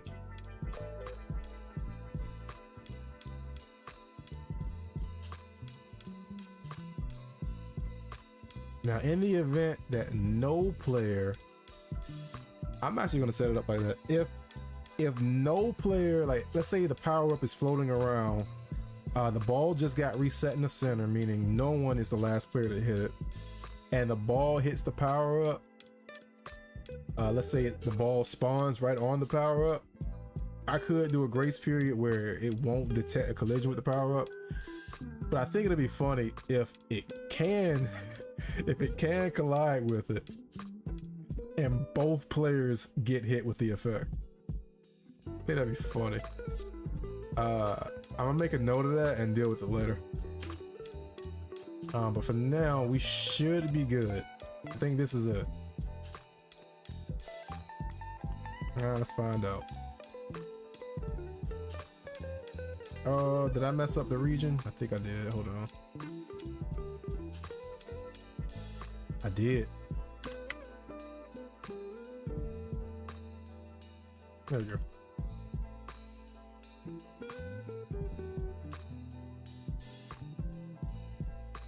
But yeah, after this, I wanted to set the ball on fire. All right, so here's the pickup. I just need to tell the game manager that this is the ring of fire. Save it. Let's see it.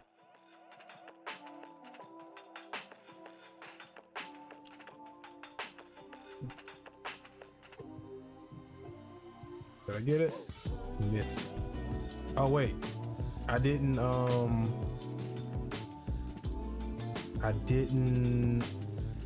and I saw it collide. The error message happened right at the collision.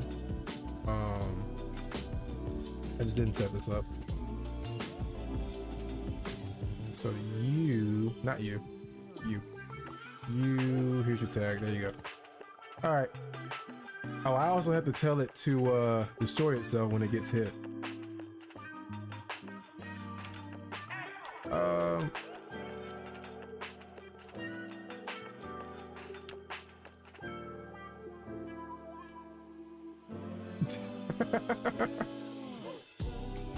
Oh man.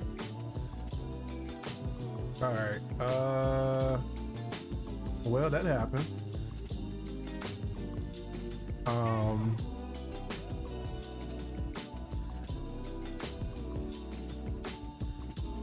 All right, so that works. So collision dot, wait, we need to destroy, and I'm gonna clean this up later. That'll just make the power up go away.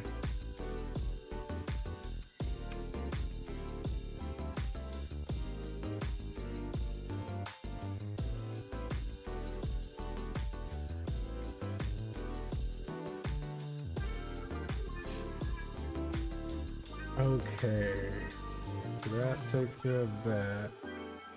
All right, so all that stuff is done. The last thing I wanted to do was just to play around with some post-processing, just to see if I made it look fancy, how would it look. And there are two scripts in here right now. with two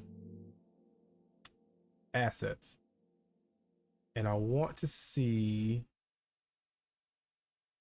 how it would look. So I think one was called,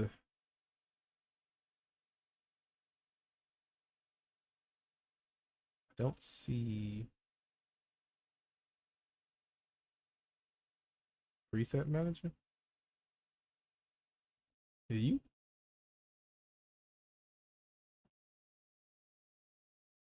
but the camera doesn't have the script on it. So, oh, okay, yeah, this is it. All right, main camera. Give it the component. Give it a component.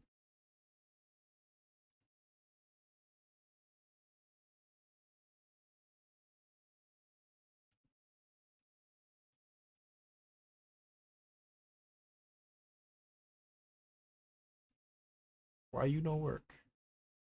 Oh, because I did that too. Go ahead and throw that up there too. Okay. Uh, that already looks cool. Um, actually, let's run with that.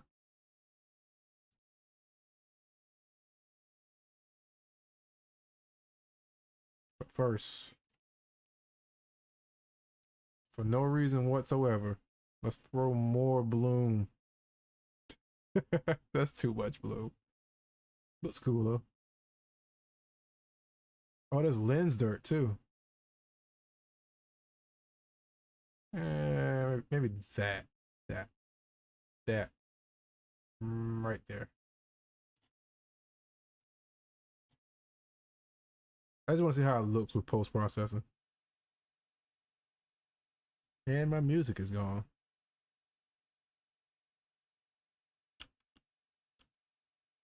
That looks cool post processing.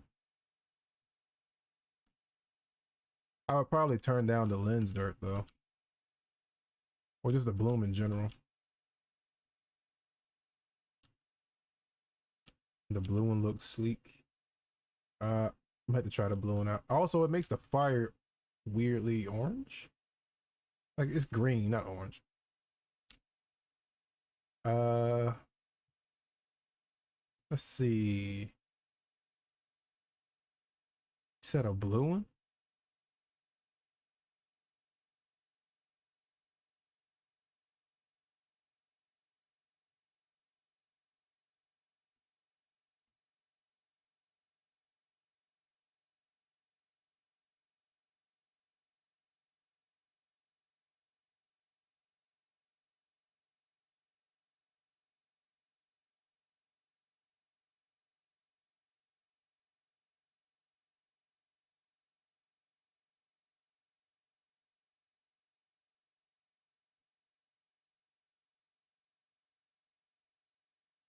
This looks cool.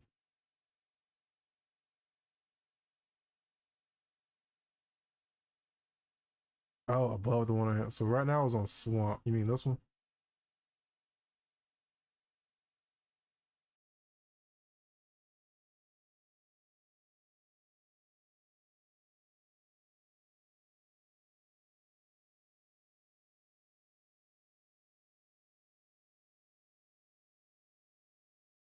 Interior blue 9. Yeah, yeah, yeah. Yeah.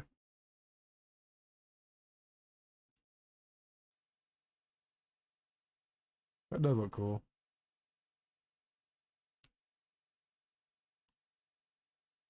You know what? Something else is bothering me.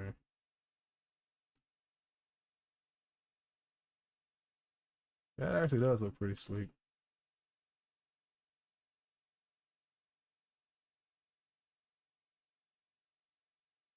One one thing. I'm gonna do this. Where is it? Create empty.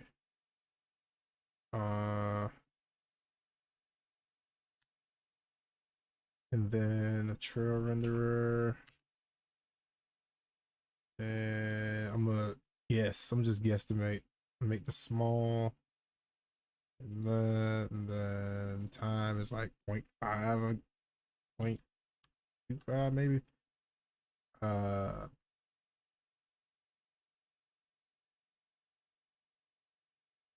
scripts, material, create material. Where is it? Ball trail. And this just needs to be unlit. Color. Might be able to get away with that.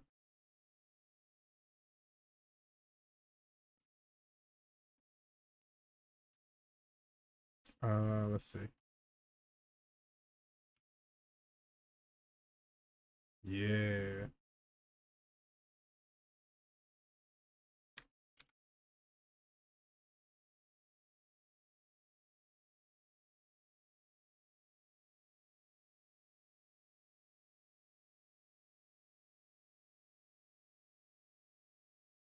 Mm, yeah.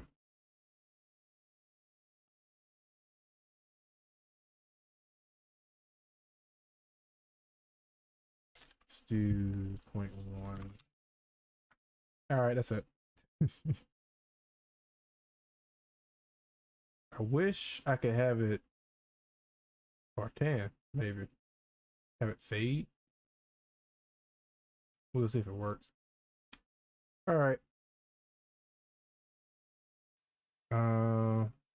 Giving the ball a trail, it makes it like it's faster. Yeah, I'm giving it a trail, even though the trail isn't really trailing right now. Well, it's kind of trailing. That don't look right. It's too small.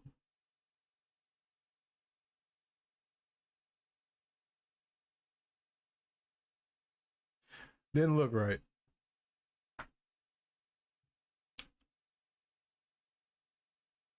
Still looks weird.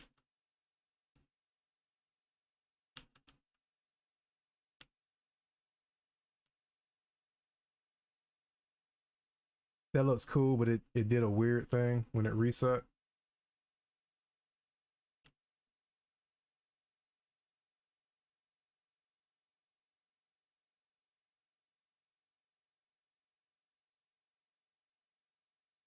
That looks cool. Um, and I know how to fix that thing it did like when it reset and you saw the trail go from the edge of the screen back to the center. That's that's this. Uh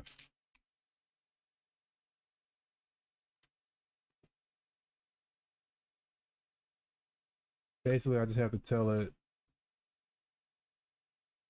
on reset. Where's reset?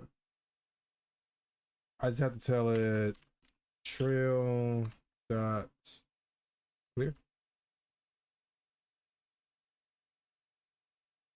and that'll fix it. It seems like the faster it goes, the longer the trail. I like the better smaller.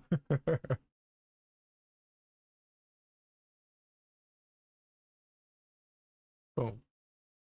All right, that should do it.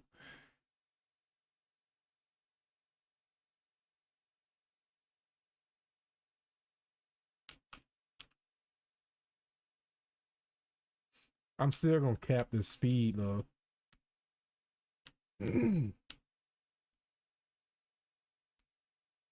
Oh, it didn't work. Interesting. Hmm. I thought that trail, yeah, clear the trail runner.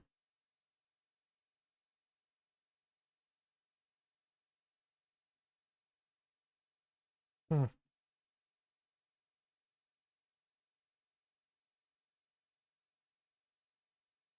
Well, it works normally.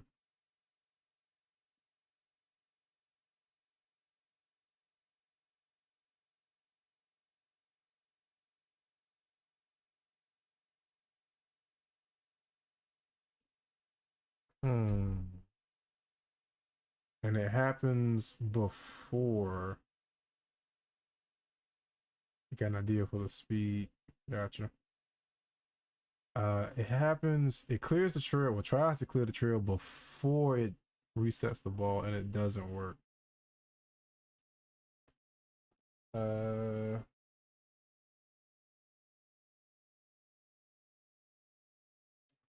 which, oh, wait, because of physics, it could be a physics frame. Let's put it after. It could be happening during a physics frame. Whether or not this works, I'm gonna call it here.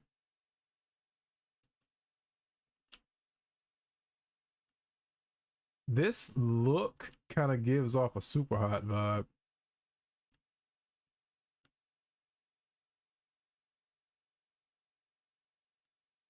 I'm gonna score on you at least once. Or not. It worked though, so we're good.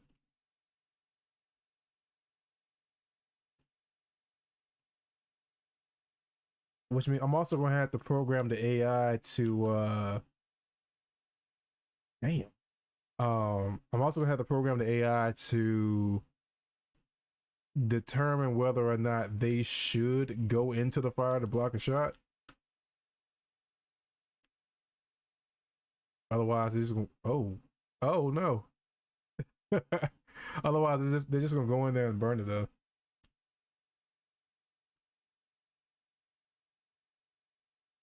Boy hit me with a trick shot.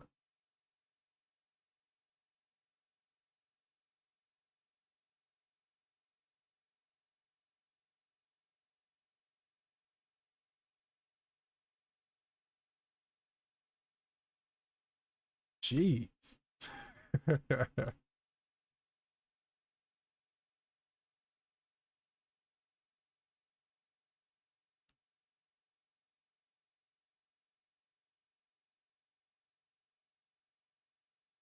Yeah, eat that.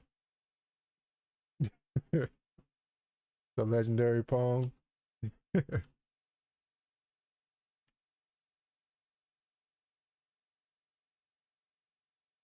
I okay, I could have stopped that one.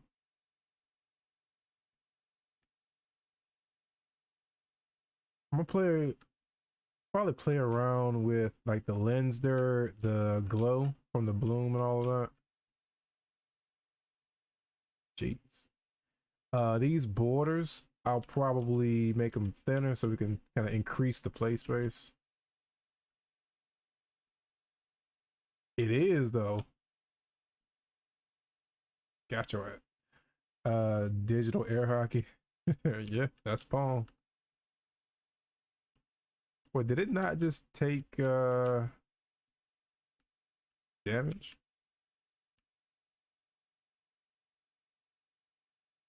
Yeah, it didn't. Found a bug. uh Let me see what that is, or it's gonna bug me before we hop off. Take a damage, yada yada yada. That's what it should do. Which means it's probably on the script. Uh if it's not AI, yada yada yada yada. No?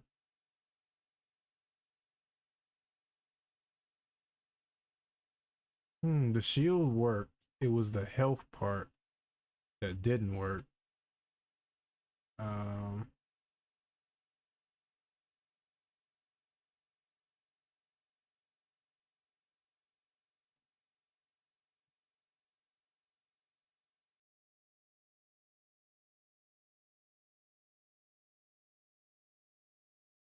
so this is fine. It leads to here.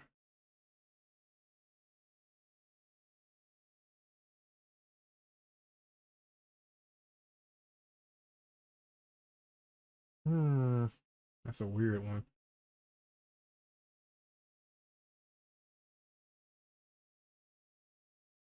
Yeah, the shield was taken out by fire, so I know that part worked. But scoring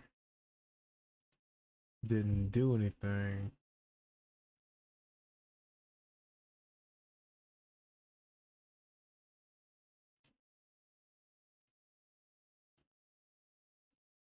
They're both tagged, so that's fine. Wait, did I not I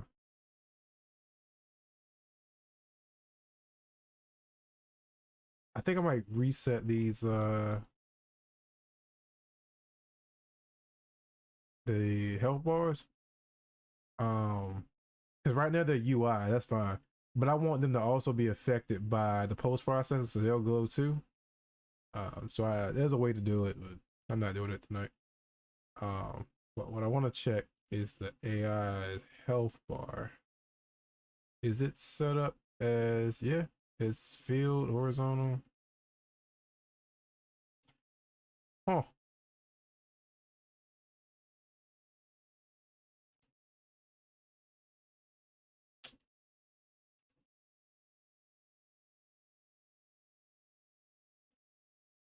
oh, that's why. All right, so the problem is the script that's on the AI's health stuff. It sees the right shields, which are up here, but the health bar for the AI is here. But the one that the script is referencing is here, the players. So I just gotta take it and drag and drop, fix, save, and we'll call it here.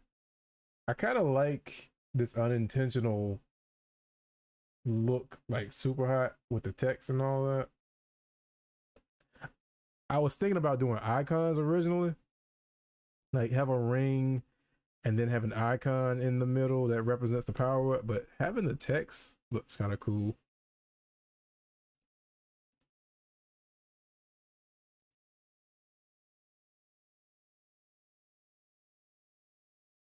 Making it bold was not a good idea. Actually, maybe it was. Hold on. Let's see how it looks full screen. Oh yeah, that looks cool. But yeah, I want the health bars to also get affected by the post processor, so they'll have that glow too. But yeah, that boy got defeated.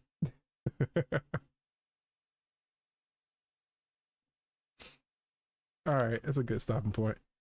Um, definitely want to, but yeah, I'll deal with all that later. Um, pulsing, I would probably have to animate it. We'll see. Um,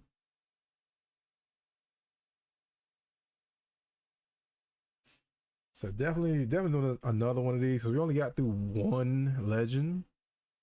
We got through one use. Um, I want to do two from each category, like from each class. So we got one down from assault. Um, just skimming over it. Uh, Bane's gonna be easy. Ash is probably gonna be easy. Path, I have no idea. Wraith, I have an idea. Octane, have an idea. These three, no idea.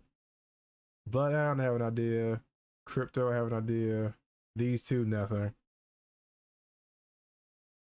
Gibby, Gibby. I think he pronounces it as Gibby. I don't care. I'm calling you Gibby. Uh, Gibby, I have an idea. Lifeline, I have an idea. I'm about to say Octane. Mirage, I have an idea. Loba, no idea. Newcastle, I have an idea. Conduit, I have an idea. Caustic, yeah. Watson, yeah. Rampart, yeah, I have an idea what to do. Catalyst, no idea. Yeah, you're gonna need Lifeline for health, and then Conduit will be the flip of that. Conduit will be shields.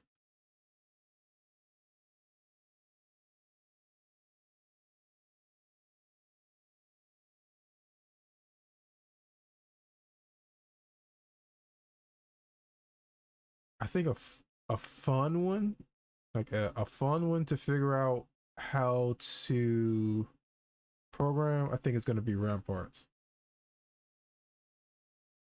Octane is going to be easy. Rafe is going to be easy. I think one for Mirage, creating a clone, I think that's going to be fun. I have an idea for Loba, but you're not going to like it. Really?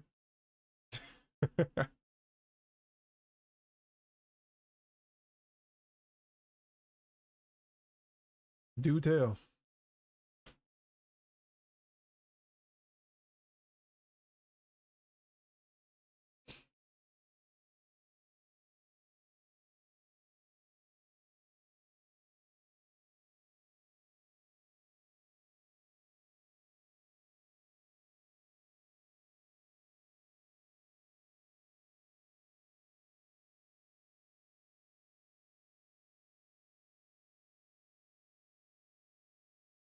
I think cryptos, I might, like for crypto, you could do, that'll be when you get to control the paddle with the mouse instead of having to use the keys.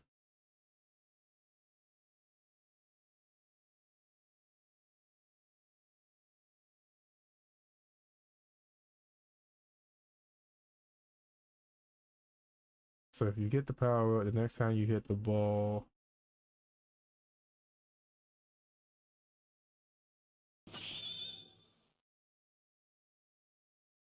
hey, no taste, appreciate the sub.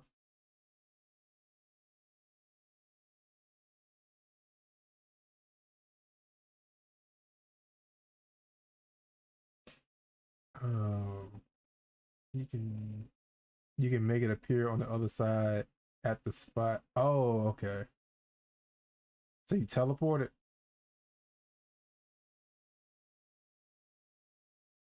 Oh, but the other side can't see where it teleports to.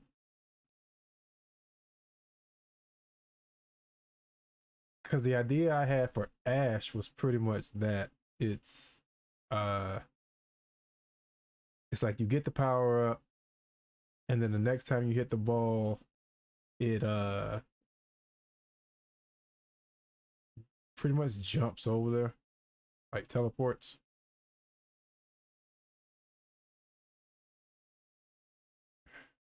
Because Ash and Loba both teleport. Wraith technically does too, but I got a better idea for hers.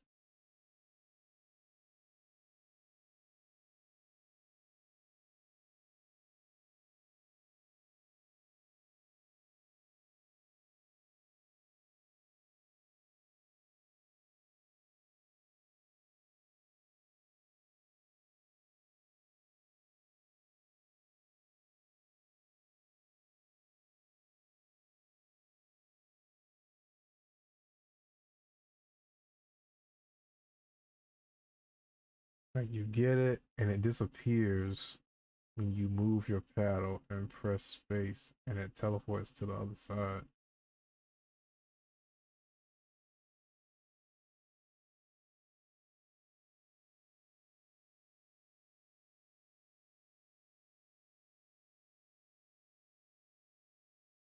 Oh, I think I see what you're saying now. Use Ash to, that'd be weird. But the ball just stops. Or their paddle gets stuck. Not stuck where it is, but limited to where it can move. That's an option for Ash. And then Loba can get the teleport.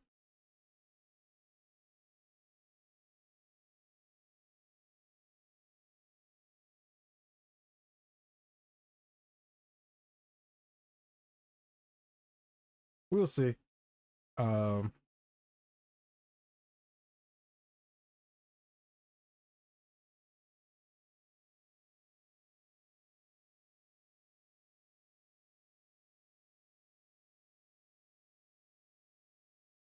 I think Caustics would be funny.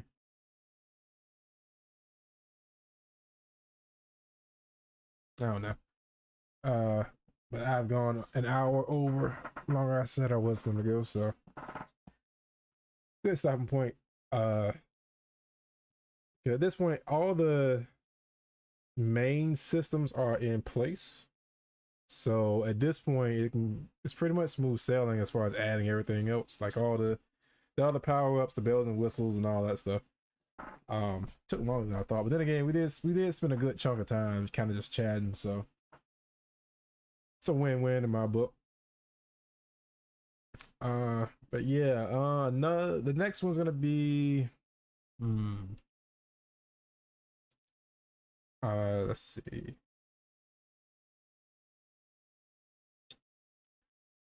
We're gonna pick this up Saturday. Saturday morning. I'll do a post to announce the time. Yep. But I appreciate everybody who stopped by. Appreciate the chat. Hope hope you all have a good, well, it's already, I was gonna say rest of your day. It's already 11 p.m. over here. Rest of your night. And I will catch y'all on the next one. Uh oh, you still in here. Dope for a stream. Appreciate it, man. But yeah, y'all have